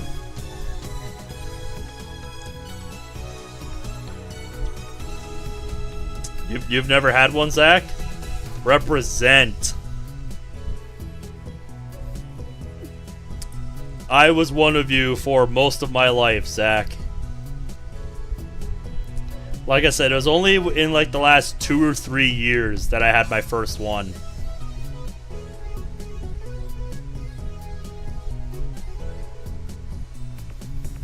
And, given that was around the time of the pandemic, I actually just quit going to the dentist office because they wanted me to wear a mask in there, and I was just like, no.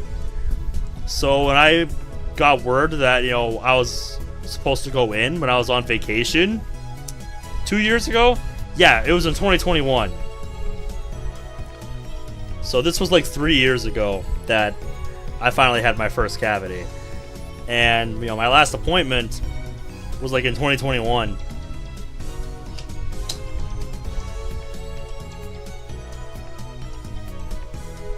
Uh-huh. But yeah, they were doing the thing with my cavity. And I don't know if I was supposed to follow up on that or what. I don't remember anymore because it's been too long.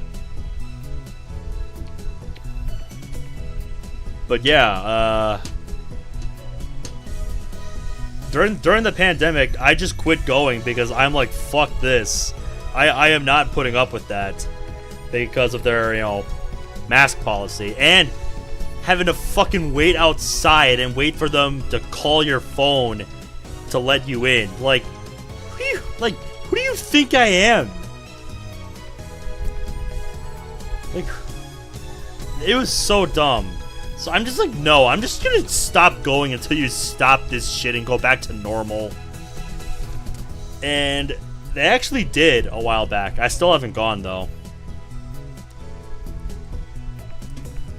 I just got to set it up, and I just haven't done that yet.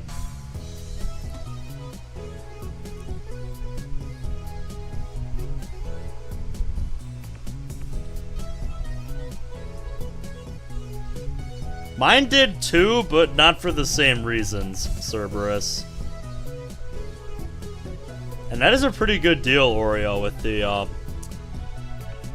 mix and match sodas. We actually had somebody do that with a local brand at our store. Only difference is they're not supposed to do that. Like, they just took... like, they just took a box, emptied it out, then, you know, took one from 4 different flavors, just left the rest as a bunch of 3-packs, put the remaining 3 in the other 3 now 3-packs, and just went to self-checkout and checked it out. So we had to reduce about $30 worth of soda because somebody decided they wanted to make their own variety pack. And it's like, bruh. On one hand, yeah, maybe they could, you know, make... Maybe, you know, we should start carrying singles of that variety pack. Maybe we should start carrying singles of that, brand of soda. But it's like... Why? Like, come on, man.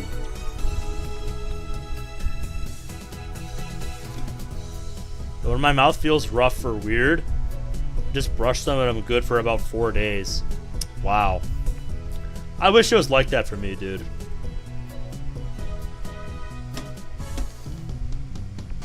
I'm so tempted to go get a snack right now since Caleb is doing that.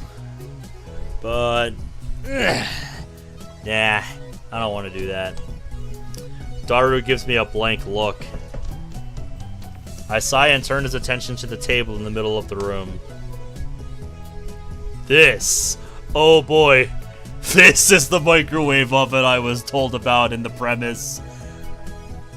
There's a funny story now that you speak of a variety pack. Somebody put a sports drink in an 8-pack of Prime. My god. Sitting majestically on top of the table is a commercial-grade microwave oven. It's significantly larger than newer home models. Yes, clearly. What does the game have to say about this? Television network based in Tokyo. 2TV, probably standing for Tokyo TV. There's more anime than other commercial television networks, making it a favorite among otaku. When a major news story breaks in Tokyo, most of those stations interrupt regular programming to deliver a special bulletin. ToeTV is the exception, which has given the rise to the joke, if ToeTV cuts to a special bulletin, the apocalypse is nigh. That's hilarious.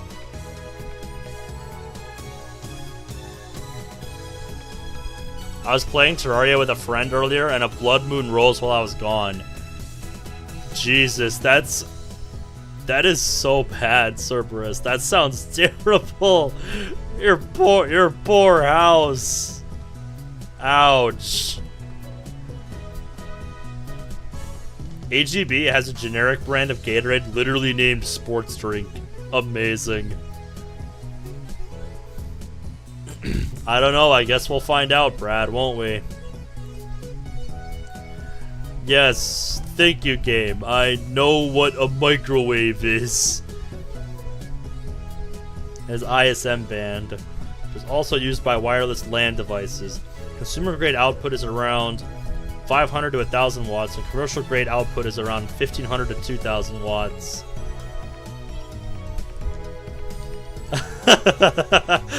I like what James Rolfe had to say about microwaves.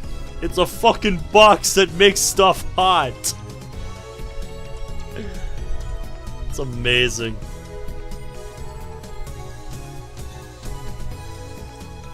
Should have blocked your doors with stone. Oof. Yep, too late now. Just gotta start over.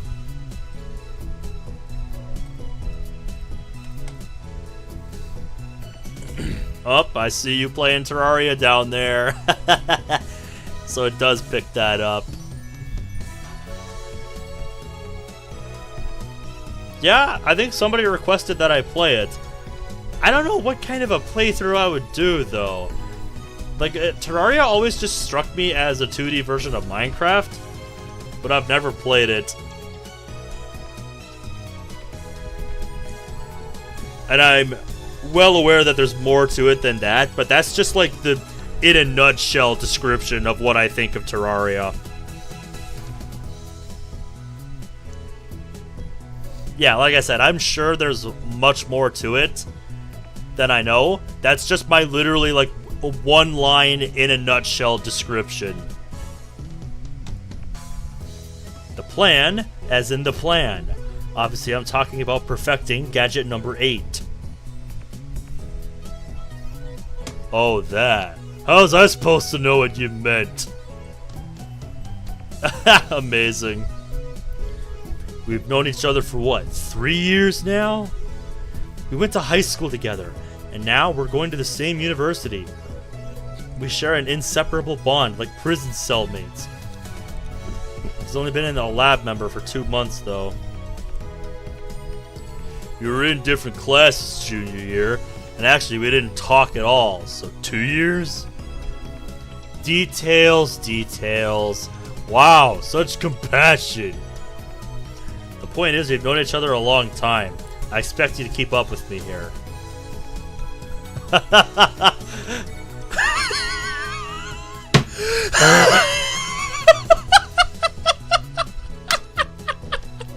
Now that's a screenshot, if I've ever seen one.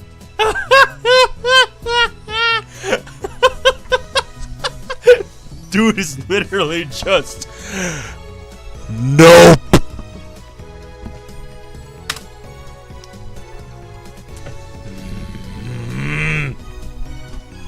Awkward silence. Man, all I wanted to do was have one of those cool cryptic conversations where we talk about plans and preparations and other important sounding stuff, but no one knows what it means except us. Yeah, to use your own words against you from earlier game. Where is it? Yeah, there it is. There it is, yep. Junyu.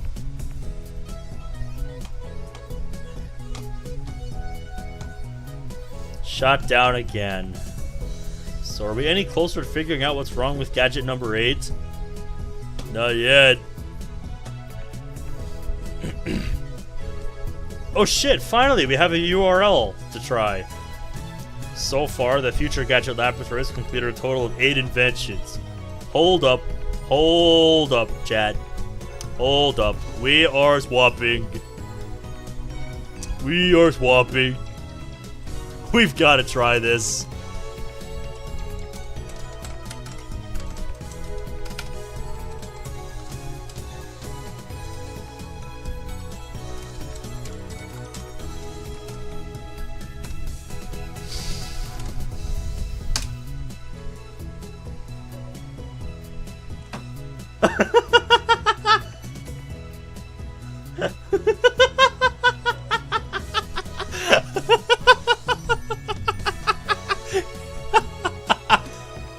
It's a real domain.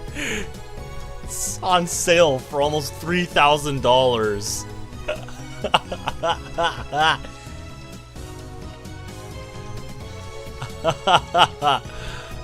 Wow. HugeDomains.com. Future of Work Lab up Gadget 8. Gadget 8!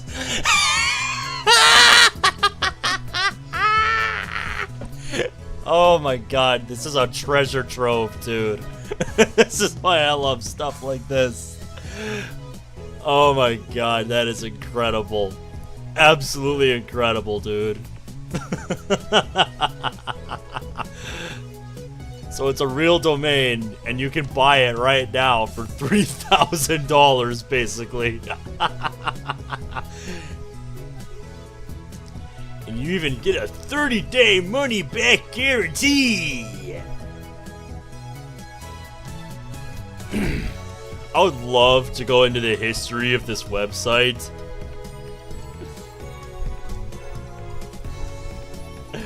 Anywho, we should get back to the game. That was a fun little tangent. That was a fun side project. As I explained to Alpaca Man, the lab's primary goal is to develop weapons for the war against the Dark Dominion, led by the organization that rules the world from the shadows.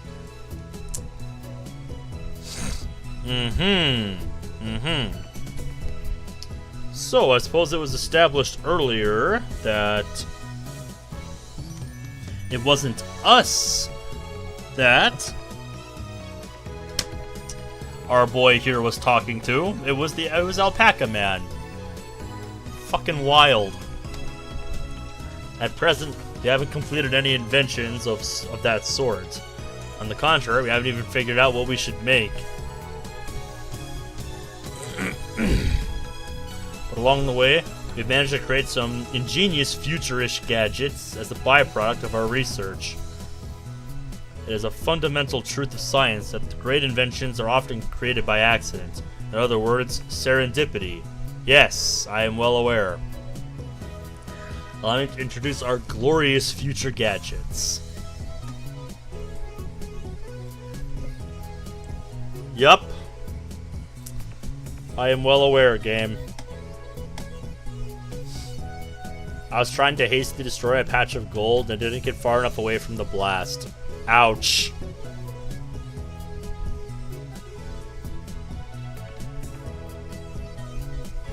Gadget number 1, the bit particle gun. That must have been that ray gun looking thing we saw on the shelf earlier.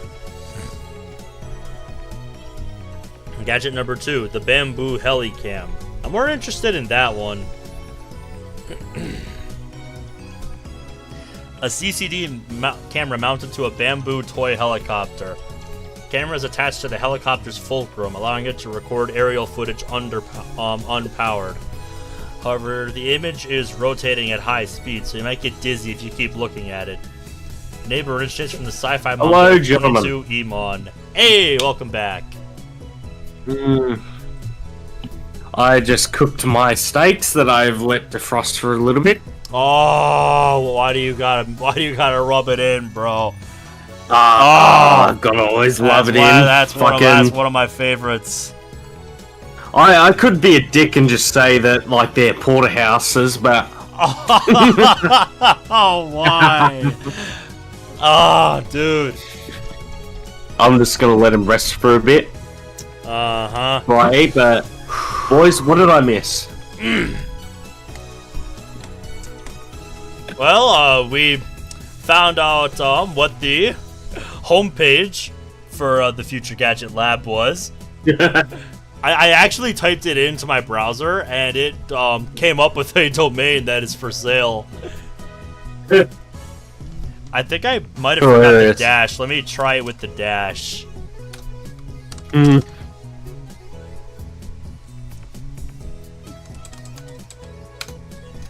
Yeah, I forgot the dash. FutureGadget-Lab.com. There we go. There we go. Now.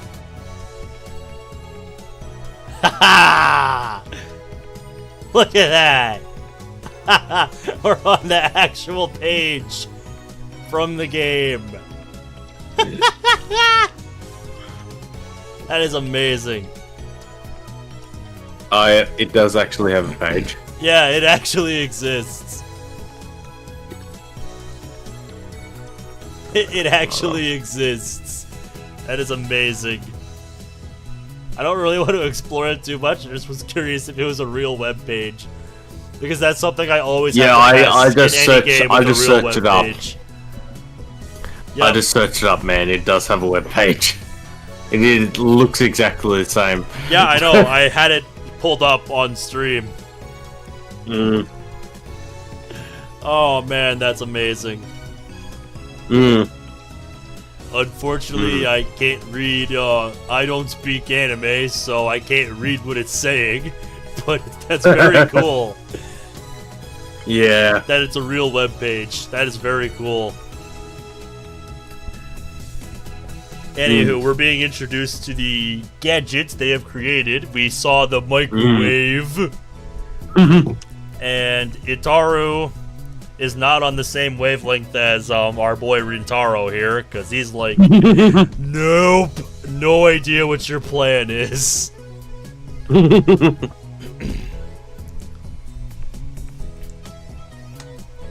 Gadget number 3. Could this be Aura Aura? Okay. A lie detector based on thumb perspiration. Though it might be more appropriate to call it a sweat detector. You have to admit it's a pretty clever invention. His name is a reference to the classic manga Juju's Bizarre Adventure. I see what you're playing on here, game. I see what you're playing on. Gadget number 4. Mode Snake. I'm probably pronouncing that wrong. An instant super humidifier. Ugh. Uses electric heating coils to quickly boil a large volume of water. This generates enough steam to fill a room of 12 square meters, though it can only be operated continuously for a few seconds. It looks like a Claymore landmine, which appeals to military otaku. So that's the things I was seeing up on the shelf. Hey, you guys like Claymore mines. Can you guys hear me? I can hear you, yeah. Okay, all good. My internet hasn't killed itself yet. The merchant let a zombie in your house? Ouch. He's playing Terraria right now. Oh, yeah? Uh-huh.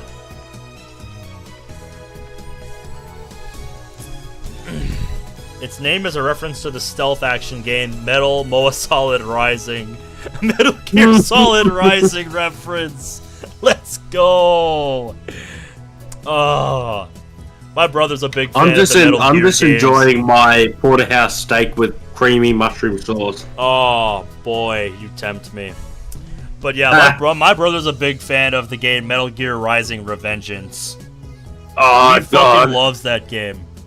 Standing here, I realize. Gadget number 5. Once again, I've made a worthless object by Goman.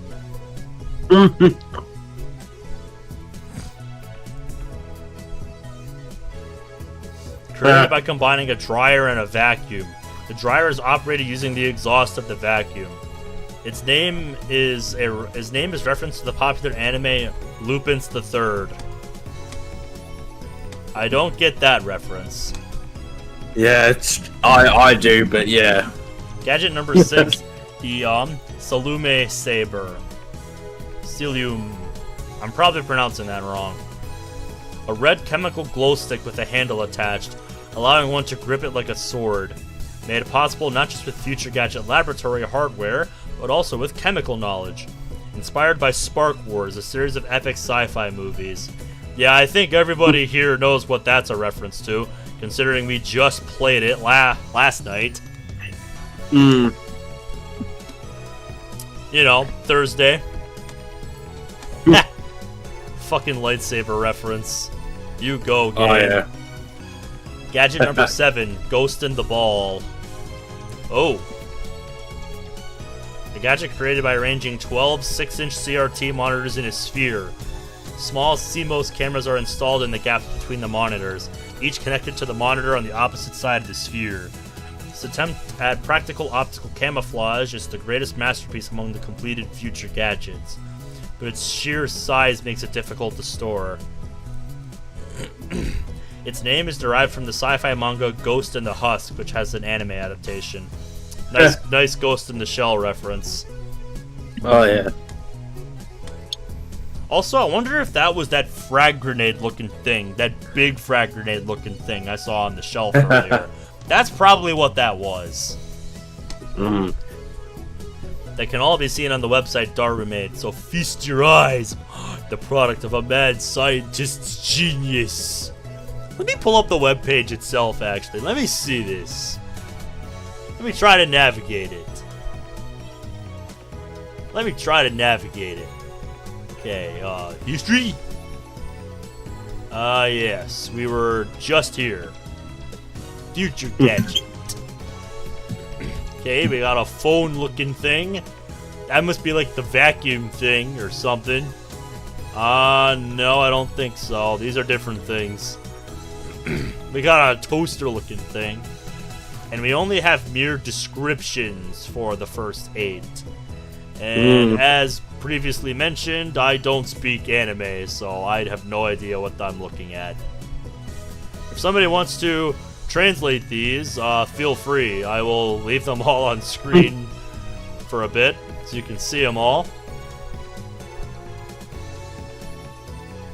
Yeah, feel free to translate that if you got some spare time.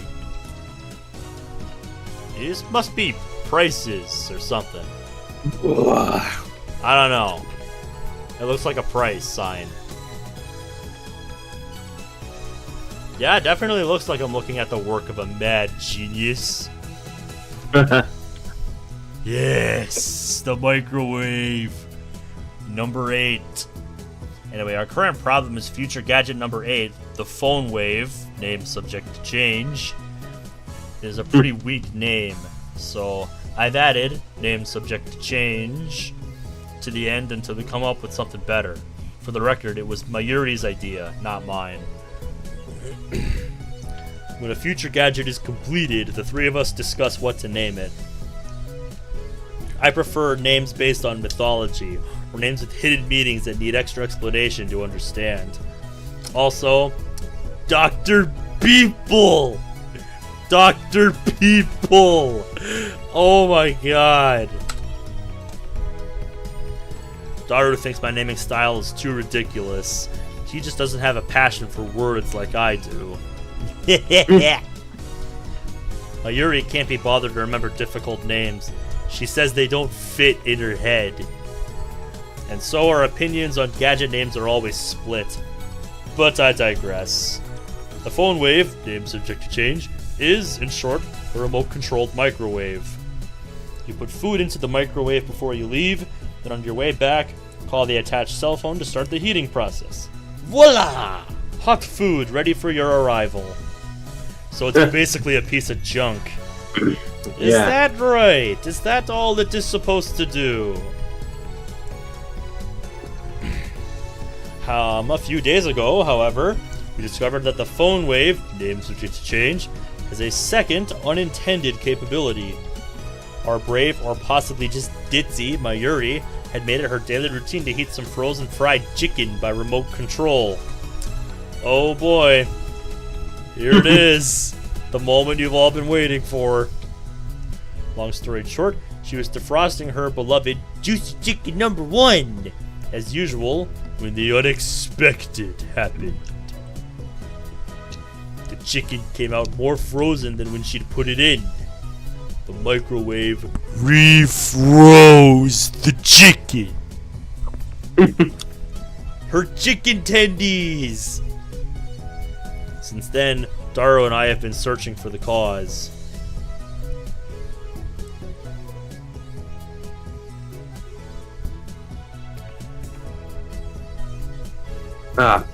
We tried copying what Mayushi did, but we just can't reproduce the freezing phenomenon.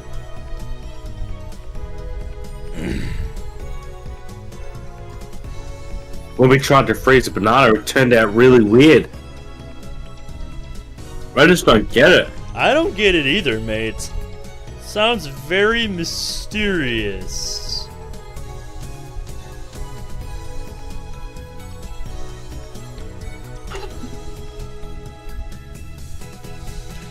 Daru, now looking completely fed up with the heat, starts fanning himself with his shirt. That would be me. I know what he means by really weird. Yeah. It sure sounds like it. Let's see if we can't make it happen again. Mayuri, bring forth the bananas.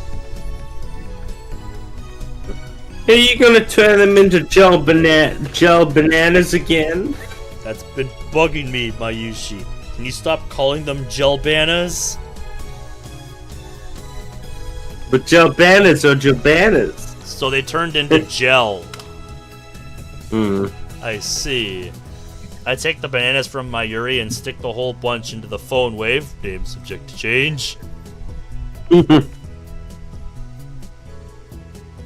Why you have to use a whole bunch? It's a waste of food. Your stinginess could cost us the battle with the organization! It's fine with me. My issue's always bites with the bananas. And now my issue can't eat a single one. Next time I'll only do one banana. But I already put the whole bunch in, so I ignore her hungry complaints. The phone wave, name subject to change, is simple to use. The music stopped. It's a microwave with a phone taped on. Yeah, I can see that. The number is already in my address book. I just need to call the phone wave. Now, where did I put my phone? You mean right here?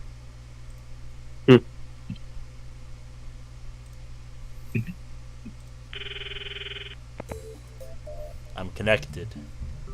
Very clever game. Very clever. Hello, this is the phone wave. Name subject to change. This is the voice of Mayushi Guidance. The system Daru programmed to operate the phone wave. Oh, if it's Mayushi Guidance, why don't you do it then? Do you hear Maishi's voice? Be quiet. Trying to listen. You can operate the timer from this menu. After pushing the bloody hashtag button, please enter the hearing in seconds. I believe that is called the pound button on a phone. The pound sign. Because every automated system I've ever heard. For example, please £6.60 for 1 minute. How much do you want to bet she accidentally input like a negative sign? For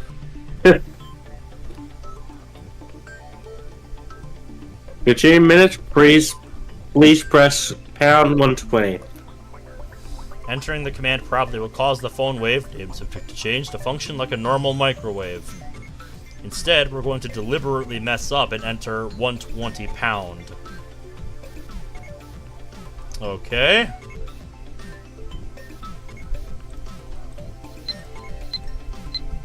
That should do it. This method was originally a simple mistake on Mayuri's part, but it somehow starts the freezing process. The phone wave, name subject to change, comes to life. The turntable begins to rotate. Over here, the pound symbol we call hash. Nice. Yep. Nice turntable. It's even spinning backwards.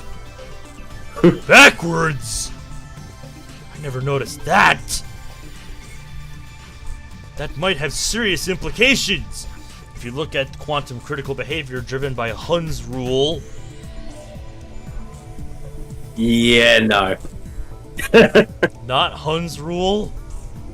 Enlighten me. The rule governing the placement of an atom's electrons. Orbitals of the same energy are each filled with one electron. The same spin before any are filled with a second. Also known as Hund's rule of maximum multiplicity.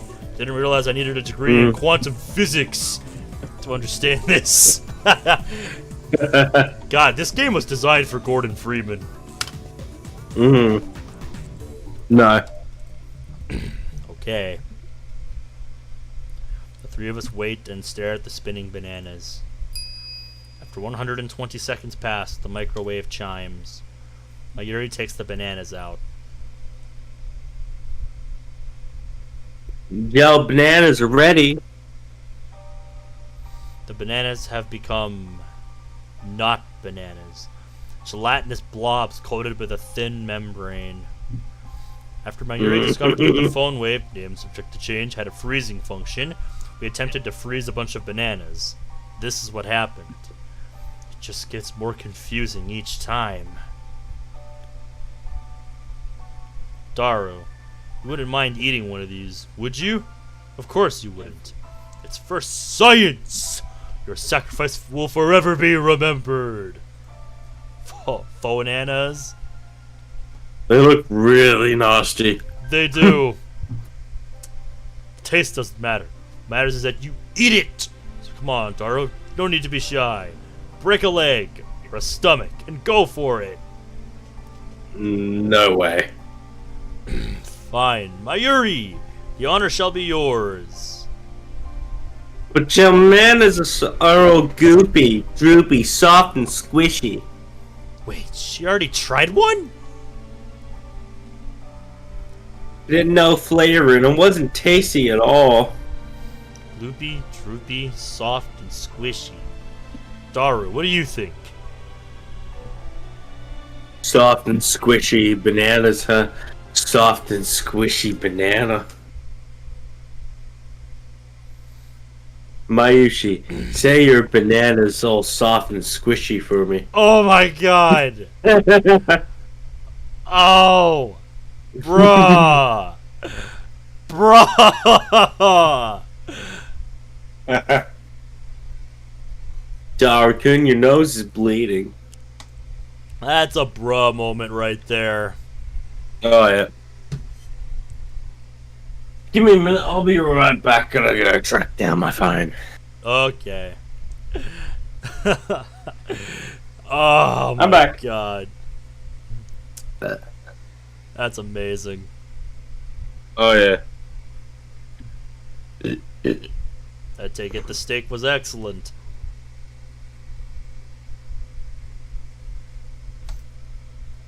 The steak was excellent, of course. I just needed to track down my phone. Yep. Your banana's all soft and... Don't make her say that, you perv! Daru retreats after I hit him with a tissue box. Mayuri looks at us with an innocent smile. She doesn't get it, obviously. Yep, you sweet summer child.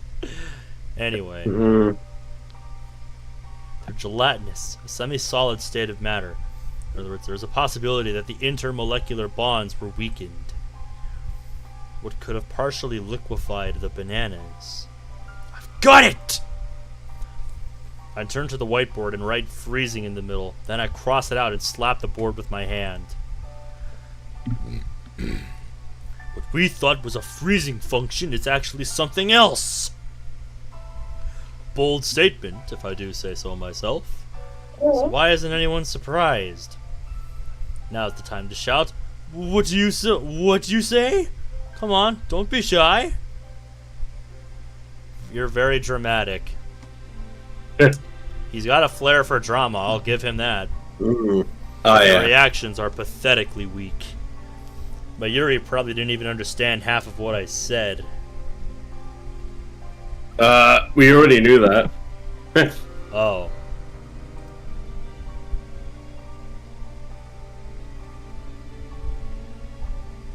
The problem is we don't know what it is doing or why it's doing it. If it's the opposite of freezing, then couldn't it be thorning then? No. What a silly question, Mayuri. You're describing is just a normal microwave. Then what is it? We don't know, and that's the problem. He's right. To be honest, I haven't a clue.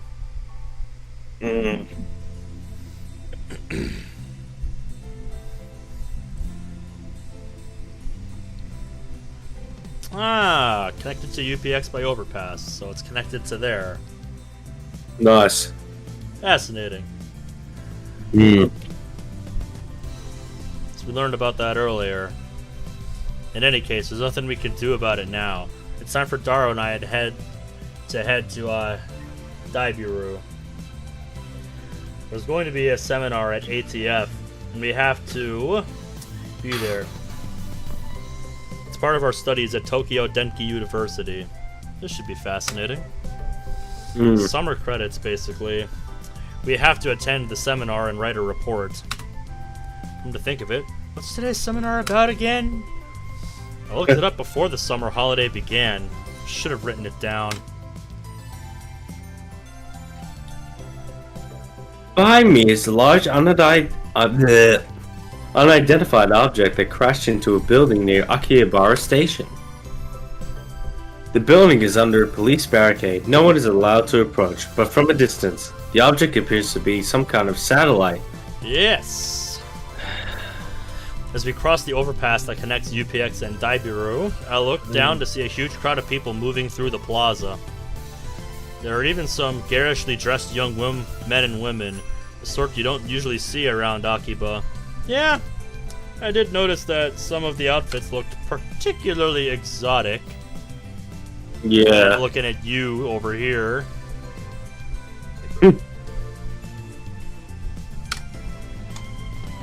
Everyone is walking towards the main street, which is still cordoned off.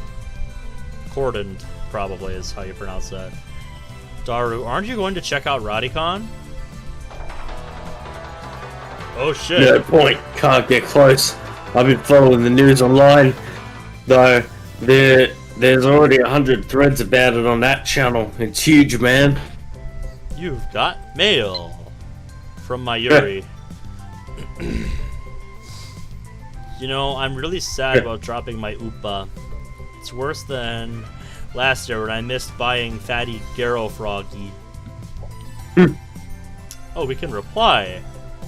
It's the one from last year, right? I thought you weren't interested.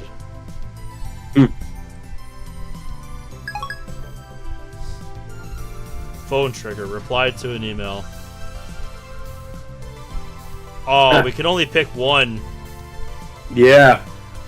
I wanted to see. Don't worry. This part, it's fine that whatever you pick, but from chapter 3 and onwards, you have to like pick and choose. But I'll tell you that. Yeah, yeah.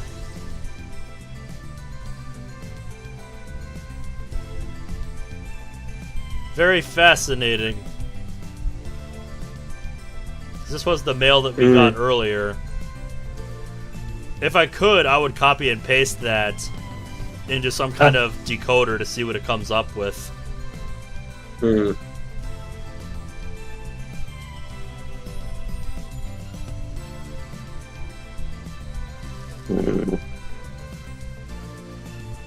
Not gonna lie, I kind of wanted to reply to the Upa thing, but whatever. Yeah. Whatever. Oh, so that's why he was staring at his phone earlier. We enter Dabiru and take the elevator to the 5th floor ATF assembly hall. Man, feel that AC. I'm alive. Unlike the lab, Daibiru has air conditioning. Yet another reason for our diligent participation in the seminar. About the phone wave name subject to change, I might have found our answer.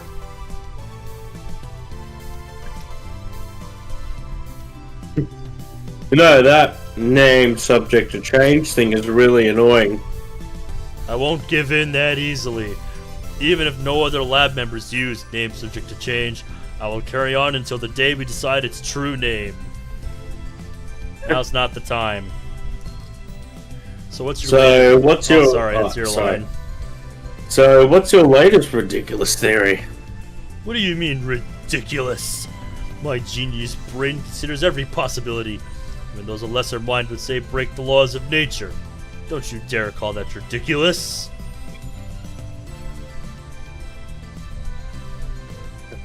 So basically you're just pulling stuff out of your ass. You call that science? Daru, I have a hunch that the phone wave, named subject to change, may be the key to opening Steins Gate.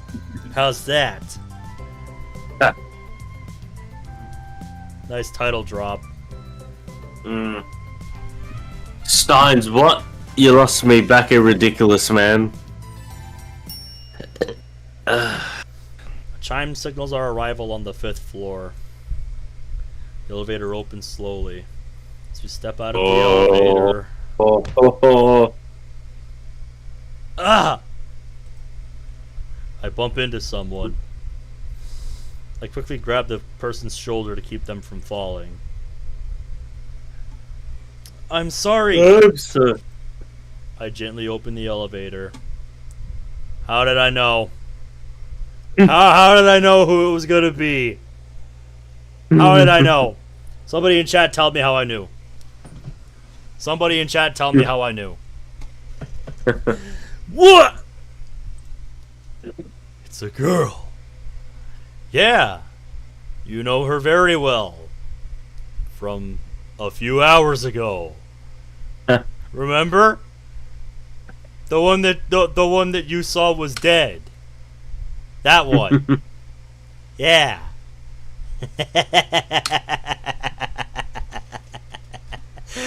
I knew she wasn't gonna go out that easy.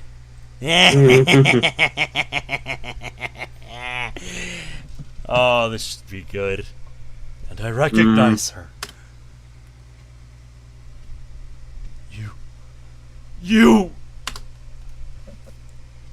pussy. Chills run down my spine. I stare at her face in disbelief. Well, she's just as stunned as you, but not for the same reason. Like I said, parallel universe. I saw this girl 3 hours ago.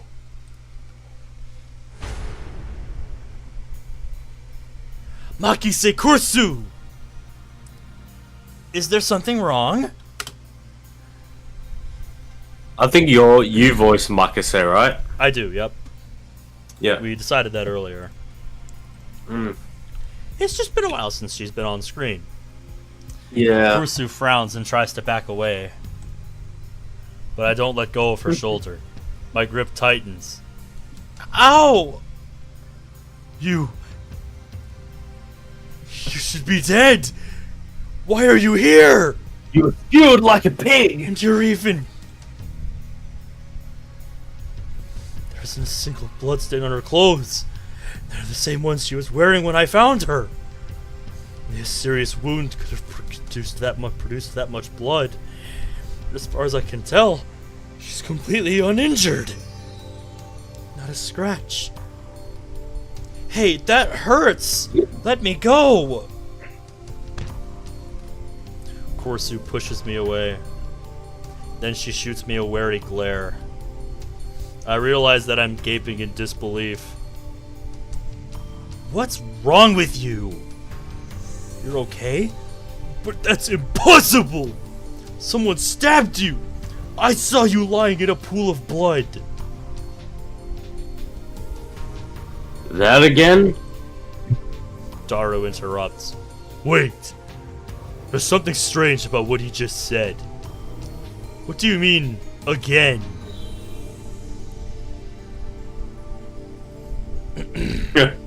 I mean, you sent me that email like a week ago, right? So perhaps not a parallel universe, but we jumped forward in time somehow.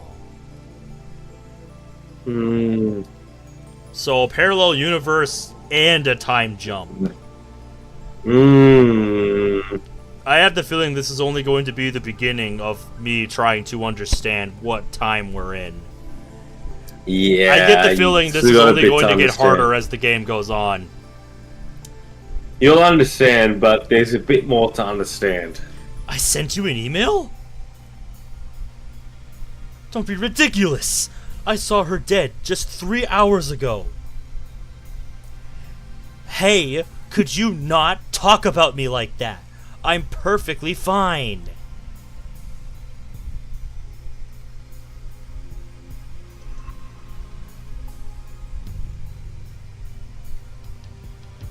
You know, that message was kind of weird. It was dated a week after I got it, which means it came from the future.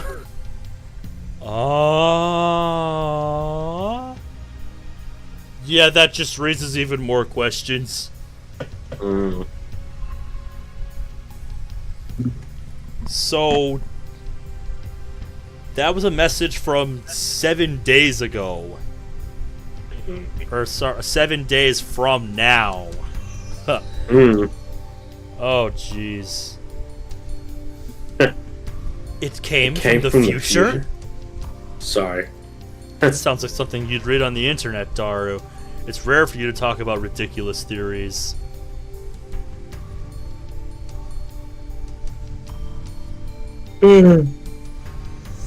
No, the date was definitely a week later. It came from the 28th. Wait, that's today. That is what it says on our phone here. Daru pulls out his phone and shows it to me.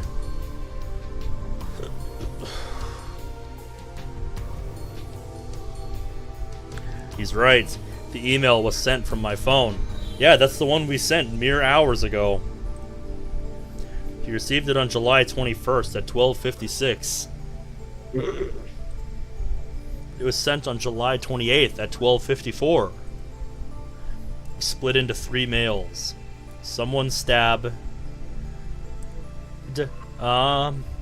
Makise, Korsu, don't. Why did I send such a short message in 3 parts? That's not how it was originally sent.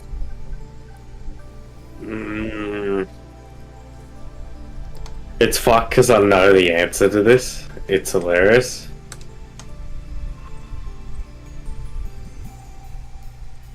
I was gonna say, we don't have any kind of history to check that. Because according to ours, like, there's no such message. Very fascinating, very fascinating.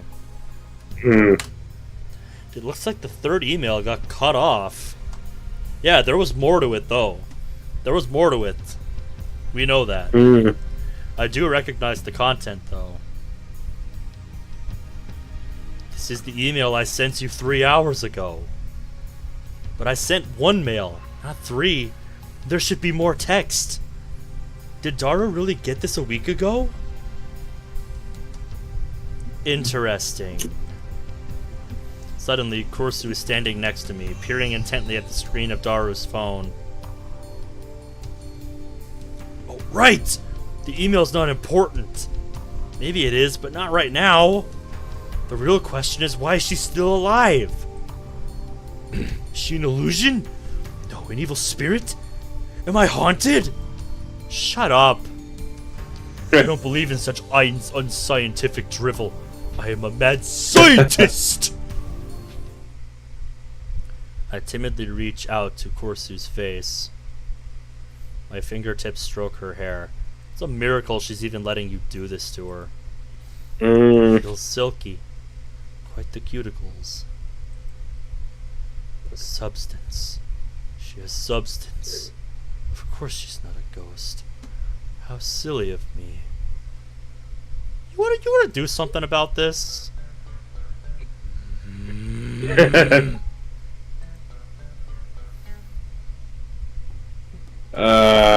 Kareem, I don't think that's a good idea. I poke Korsu's cheeks with my fingers. He literally squeezed her arm. Yeah, I know this, but this is a whole other level. There's a difference between grabbing someone's shoulders and literally stroking their hair and poking their cheeks. Like, Don't worry, it there's gets a difference worse. here, folks. There's a difference. Such softness. Dead bodies don't feel like this. Not that I've ever touched one. Hey. Wait a minute. We already touched where I bumped into her coming out of the elevator. I even grabbed her shoulders before being pushed away. And I still doubted that she had substance? That's just proof of how confused I am. If she's alive, then what did I see back at Radicon? What was that scream I heard? The hallucinations? Just like that mass disappearance? That's right, she was stabbed! Maybe she's just hiding her wounds. No! No, no, no, no, no, no, no. No, no, no, no, no, no, no, no, no, no, no, no, no. No. No, no, no, no. No. No. No. This requires further investigation. I grabbed the hem of her blouse and slowly lifted it. Are you trying to get yourself arrested? I just want to know the truth. I stare straight back at Korsu as she trembles with anger and lift her blouse a little higher. What truth, you perv? You stupid? Wanna die? She pushes my hand away.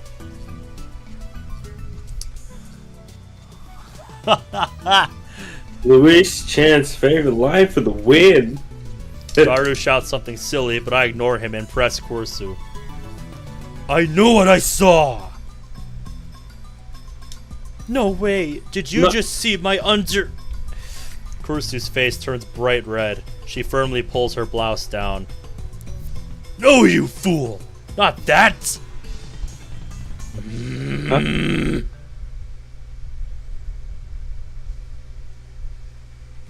This is going nowhere fast. Mm. Earlier this afternoon, after Dr. Nakabachi's presentation, someone killed Makise Korsu and left her in a pool of blood. I carefully explained everything that I saw.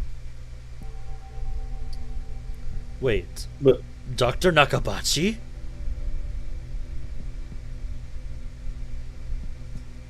what are you talking about?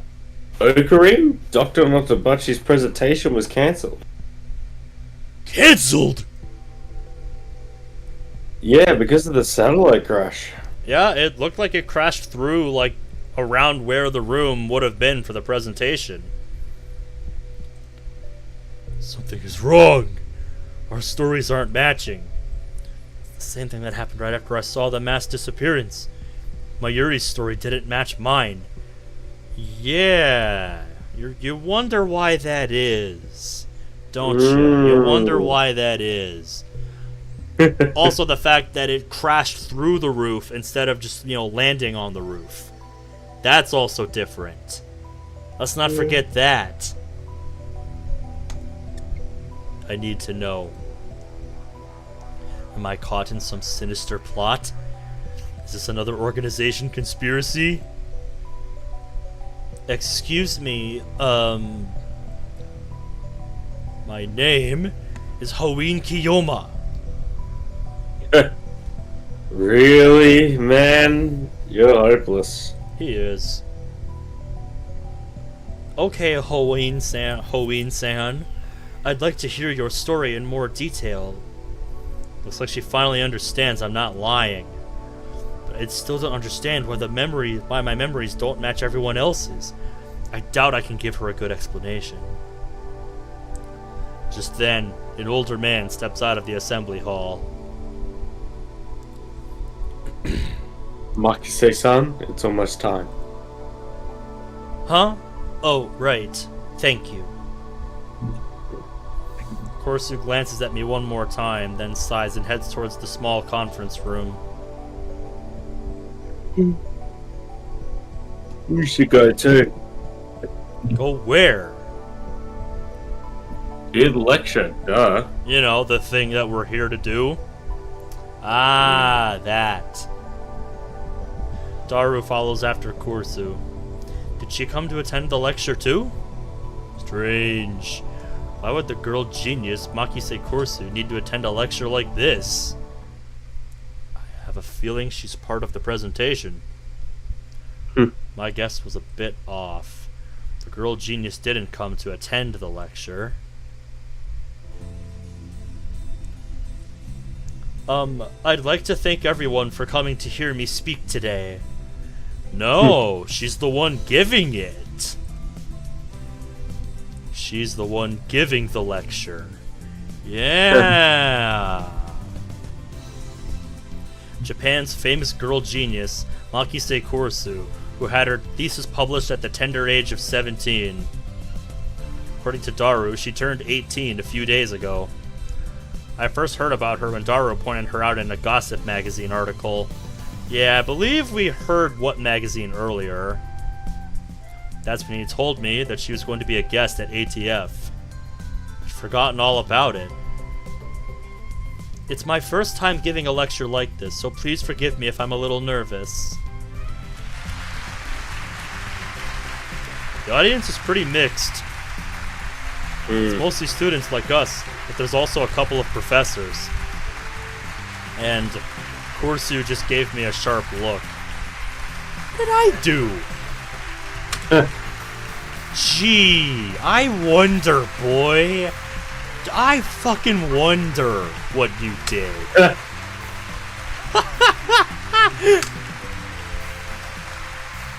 When I return her stare, she quickly averts her eyes.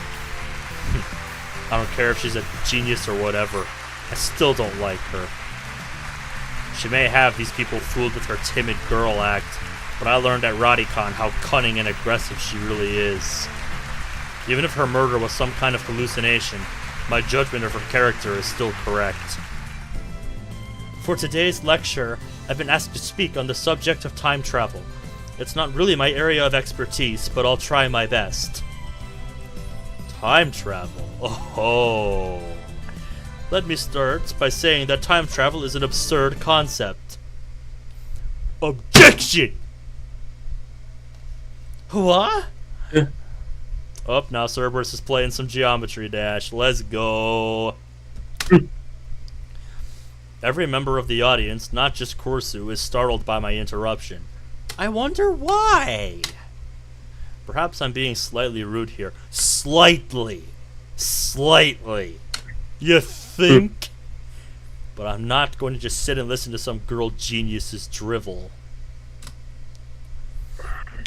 It's presumptuous for you to claim that time travel is absurd. Alright, sounds good, Zach. Have a good night. Have a good night, man.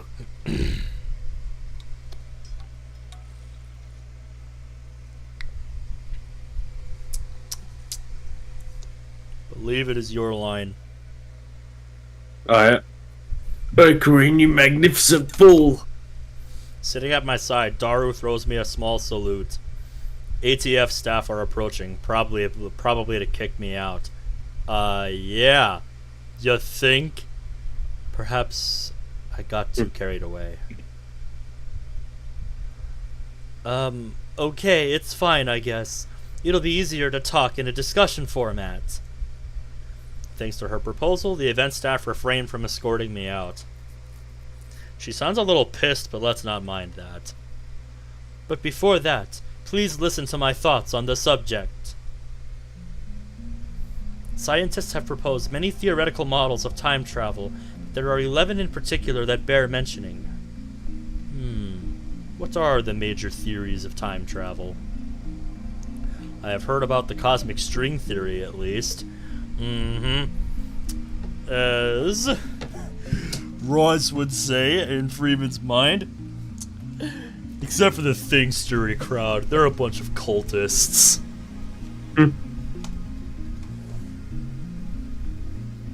The 11 theories. Neutron star theory. Black hole theory. Light speed theory. Tachyon theory. Wormhole theory. Exotic matter theory. Cosmic string theory. Quantum gravity theory. Cesium laser theory. I'm probably pronouncing that wrong. Elementary particle ring and laser theory. Dirac antiparticle theory.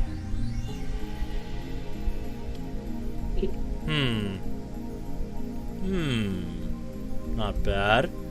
Perhaps Makise Korsu is a worthy rival after all. However, all of these models are purely theoretical. Some of them even contradict each other. Well, what if someone comes up with a 12th model? Cesium. Okay, thank you. Right, well... It could be contradicted by the 13th model now, couldn't it? Damn, she twisted my question and used it against me. Touché, genius girl. She has her way with words. Suddenly, I feel eyes on me. Some puffed up professors are giving me hard looks from across the room. Maybe I got too carried away. No! I don't want to risk losing my credits. Should back off for now. By the way, time travel to the future is available to us right now, according to Einstein's special theory of relativity. Yes. The famous E equals mc squared. refers to both Einstein's special theory of relativity published in 1905 and his general theory of relativity published in 1916, represented by the famous equation E equals mc squared. The special theory of relativity is defined by the following axioms. Objects cannot travel faster than the speed of light.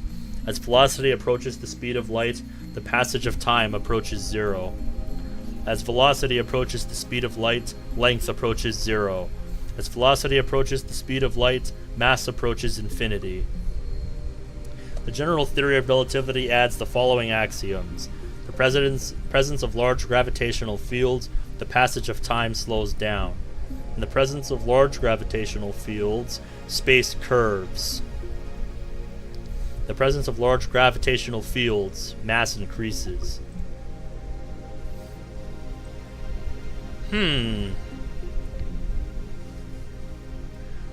Japanese employs a system of name suffixes that define the speaker's relationship to the addressee. The common honorifics are as follows. So, yeah. That came up the first time I think san was used earlier. Tan and chi, I don't think I've ever heard, but yeah. Used with strangers, people of equal status, and in general, whenever one needs to be polite. Yep. When used after the given name, it indicates closer. Okay. An informal suffix generally used for male friends or male subordinates. It's used by males towards female subordinates in professional environments. Chan, a diminutive suffix that indicates high affection, usually used for small children, young girls, or between close female friends. Tan, an even more diminutive version of the Chan. Okay. For fictional characters, especially anthropomorphizations for added cuteness. A literary honorific generally used by formal publications such as newspapers. Some otaku, such as Daru, use she regularly. Louise Chan, the main heroine of the anime, the familiar of Ten, on the next scene, whenever you feel like it, like, neat. I think I'm done soon, so yeah. Yeah, it is 3 in the morning here, so I'll be looking to wrap up soon. Yeah, so whenever you're ready, I'm not feeling well. ATF, short for Akihabara Techno Forum, a meeting hall located inside Dabiru. Several universities and research institutions hold special seminars there. For example, let's say someone were to go to Haneda Airport and board a plane headed to Okinawa. Upon arrival, that person would be about 100 millionth of a second farther into the future than I am. What does that mean? According to the special theory of relativity, time moves slower for objects as they approach the speed of light. For example, if you could run at near the speed of light, you could reach a point where time moves half as fast for you. If you were to keep running at that speed for 24 hours, 48 hours would elapse in the rest of the world, meaning you would jump 1 day into the future. Understand, Hoin Kiyoma? Gah! Why are you singling me out? Because you're the one that started this whole thing? Doing my best to hold back, but it looks like Makise Korsu wants to pick a fight. I wish she hadn't said that name in front of so many people. It's too great of a risk to let others know my true name. But that's not really time travel, is it? Now a professor calmly makes an objection. True, Makise Korsu's example isn't strictly time travel per se, but I never expected an older man, a professor at that, to refute an 18-year-old girl. Maybe he's just testing the genius girl's resilience. Yes, you're correct. The genius girl readily concedes the point. If you're a normal 18-year-old, it'd be impossible for her to be this calm in front of all these people. A normal 18-year-old would panic when refuted by such a distinguished-looking professor. And yet, Makise Korsu's giving off an aura of gutsiness that says, I can take this guy on. Then what about going to the past? Going to the past is possible right now. Take a look at the sky at night. You can see light from tens of thousands of years ago, can't you? Ugh. That's not time travel That's either. not time travel either. This time it's a nearby student who objects. Well, I was just getting started. Is it just me, or did Kursu look a little nervous just now? She did say don't be surprised if that does happen. Let's say we wanted to make a machine that could physically transport people through time. What would we need? The best candidates for this are cosmic strings and wormholes. A cosmic string is a string-shaped crevice with extreme mass. A string-shaped crevice? Must be how they enter our universe. But do cosmic strings really exist? The crevice is about as wide as an elementary particle, and at least as long as the diameter of a galaxy. Fascinating. Fascinating. I think after the lecture we'll call it an episode. An episode. You can really tell I'm getting tired. The smallest unit of matter. However, the definition of what constitutes an elementary particle is unclear. Certain elementary particles have a corresponding antiparticle with opposite charge. It has immense mass, so it distorts space-time. If you were to travel through that distortion, you could make a full circle around the string in less than 360 degrees. Possibly. In short, you can do something resembling a warp. This is called a space-time angular deficit. Yeah, I think I've heard about this before. When you pass through an area of angular deficit, transit time becomes 0. Now, we apply this to a cosmic string moving at near light speed. According to the special theory of relativity, time will flow slower for the cosmic string in relation to its surroundings. Therefore, passing through the area of angular deficit would cause the transit time to become negative instead of 0. In other words, you will arrive in the past after transit. If you use 2 cosmic strings, you can do a space deficit jump. If you loop back to your original location, you can return to the same time you started revolving. And that, roughly speaking, is time travel by means of cosmic strings. By the way, just so nobody misunderstands, cosmic strings are not the same as superstrings. Okay, what's the difference? The theory that all matter in the universe is composed of strings, the vibrations of which manifest as the elementary particles. This theory, which posits 11 dimensions, is currently impossible to prove experimentally.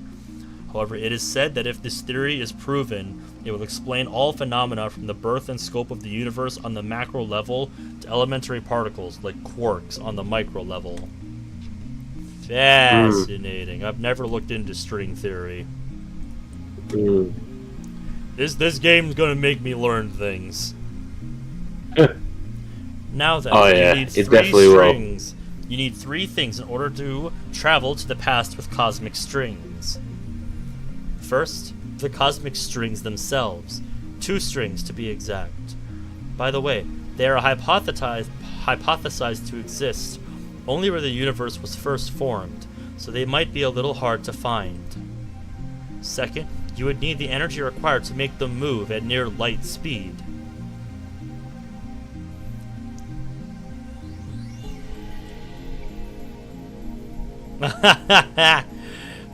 Nice reference. I knew what reference you were going to make as soon as I saw gigawatts up there. How much energy do you think you'd need to accelerate something as long as the Milky Way to near the speed of light? I'm pretty sure it's a little more than 1.21 gigawatts.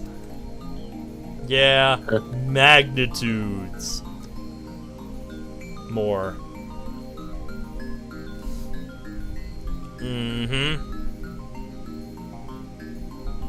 The correct unit is gigawatt. Gigawatt is just more fun for a sci-fi movie, though. You know, for a science fiction movie like that. It's just more fun to say for Back to the Future. This earns a few chuckles from the audience. Third, you'd need a spaceship capable of reaching these cosmic strings and returning. With the time traveler alive, of course. What do you think, Hoeen-san? Care to take on the challenge of cosmic string time travel? Like that's even possible. Why the hell is she addressing me? I wasn't even the one who jeered this time.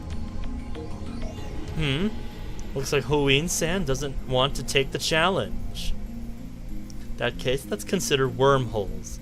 They may be a little more realistic than cosmic strings.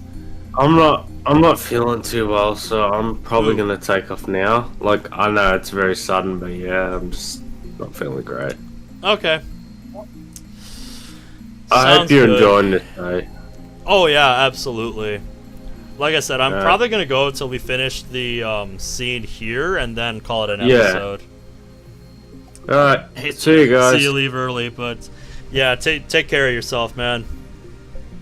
Take care, guys. Yep. And See you in the next one. See you, man. Alrighty. Shouldn't be too much more. I guess we'll find out, though. By the way, Hoeen-san, do you know what wormholes are? No, don't ask me. I'm trying to hold back here. Since I've been challenged, though, I can't leave the question unanswered. It's like a shortcut through space, right? Yes, that's correct. Whew, I got it right. How sure are you of that, though? I sigh inwardly in relief. There are two wormholes joined by a tunnel. No matter how far away the wormholes are, transit time through the tunnel is 0. But oh no, there's a problem. The wormhole tunnel suffers from supergravity and collapses as soon as it opens. So we need something to negate the effect of gravity. So-called exotic matter, a substance with negative mass which repulses other matter. Negative mass, huh? Is it something that floats if you leave it on the ground? Maybe not. I can't even begin to imagine what it would be like. Korsu raises her right fist. Say that the wormhole tunnel is being squished by an invisible fist. In order to pass through, you need something that could oppose my fist's grasping force so that I can't squish anymore. Korsu opens her fist. If you stabilize the tunnel with exotic matter injection, instantaneous time travel between wormholes becomes possible. To travel through time, however, takes a little more effort. For example, let's say there's a wormhole entrance here in Akihabara, and the exit is in Los Angeles. First, we send the wormhole in LA all the way to the end of the universe and near the speed of light. And once it's there, we yank it back to LA.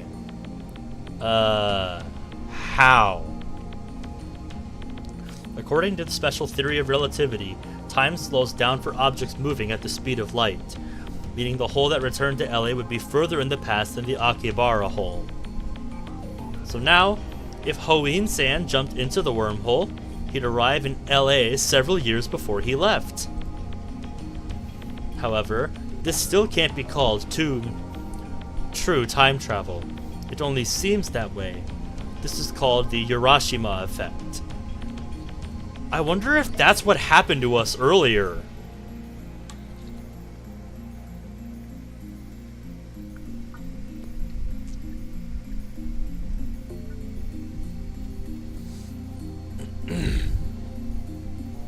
But he would return to Earth to find that thousands of years have passed in his absence.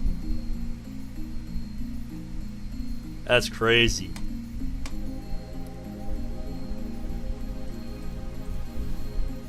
The important part is to return to Akihabara from LA through the wormhole once more. Since the transit time is 0, Hoeen-san will return to Akihabara several years in the past. Time travel complete. The prerequisites for wormhole travel are simpler than the ones for cosmic string travel. First, the wormhole itself. They may exist somewhere in the universe, but nobody has ever seen one. Second, the energy required to move a wormhole to the end of the universe and back at near light speed. Third, exotic matter, which, by the way, has not been confirmed to exist.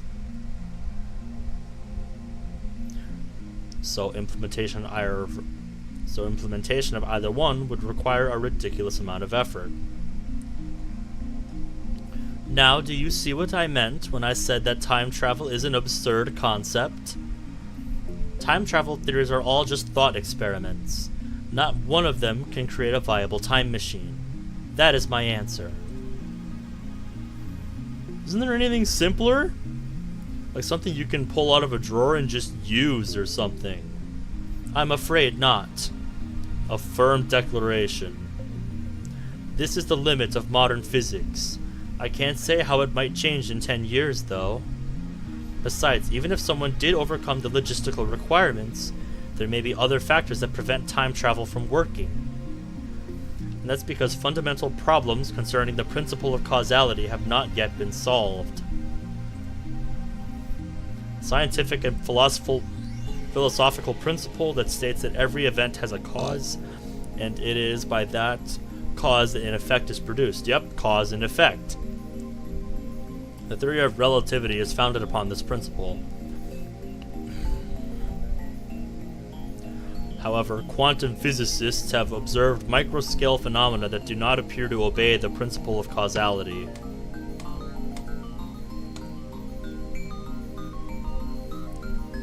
You mean time paradoxes and conservation of mass? The mass of the entire universe is constant. If a time machine traveled from the future to the past, there would suddenly be extra mass of the time machine and its pilot in the past. I remember reading in a book, not a terribly reputable book, but still, such a violation of mass conservation would put the universe in danger. It didn't say what kind of danger, though.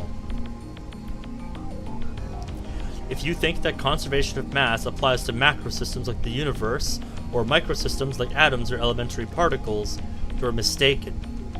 What? Is that true? She's laughing at my reaction. That little... How mortifying. Conservation of mass only applies to chemical reactions. It doesn't hold in modern physics at all. Something can come from nothing. Wow. It's pretty amazing. Then what is the problem? The time paradox of time paradoxes. In other words, the grandfather paradox. Oh, that thing where you kill your own ancestors before you were born? As long as this paradox goes unsolved, time travel can never be realized. Never. Ugh, excuse me. What if you just don't kill them? You can't think of it like a sci-fi movie. It's not just about your family tree.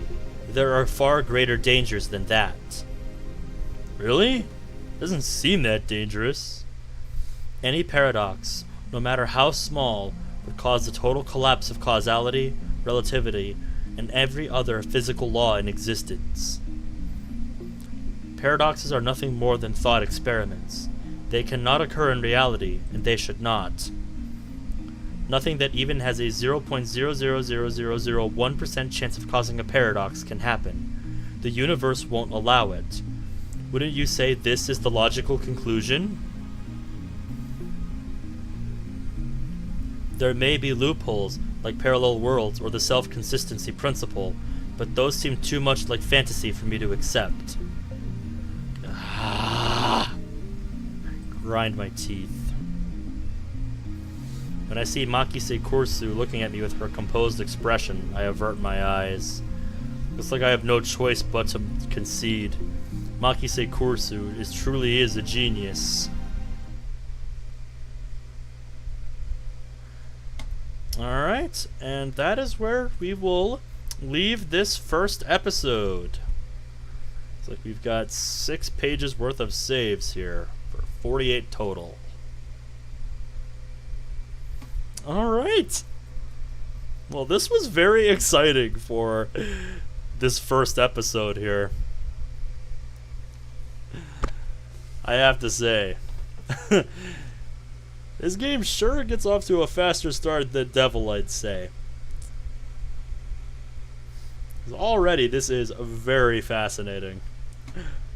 And I get the feeling it is going to maintain that pace throughout. But who knows? Only time will tell. We're only 1 episode in. I will have to figure out when we will be gathering next. I would imagine possibly next Saturday. I don't know though. We'll find out.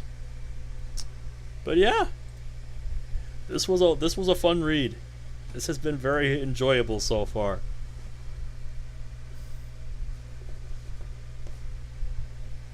I am very curious to find out more about this microwave, I have to say. Because it sounds like they don't yet understand what the deal with the microwave is, and they're trying to figure it out. I'm gonna have to ponder this until next time. Because it sounds like we're getting some possible suggestions for what the reason could be for why our boy Rintaro ended up where he did. Like, did he accidentally, get caught in a wormhole or something? You'll find out eventually. Yep. I can only speculate for now, because all will be revealed in due time. But yeah. That being said, though, that's going to be it for now. So, thank you all for watching. And until next time, take care.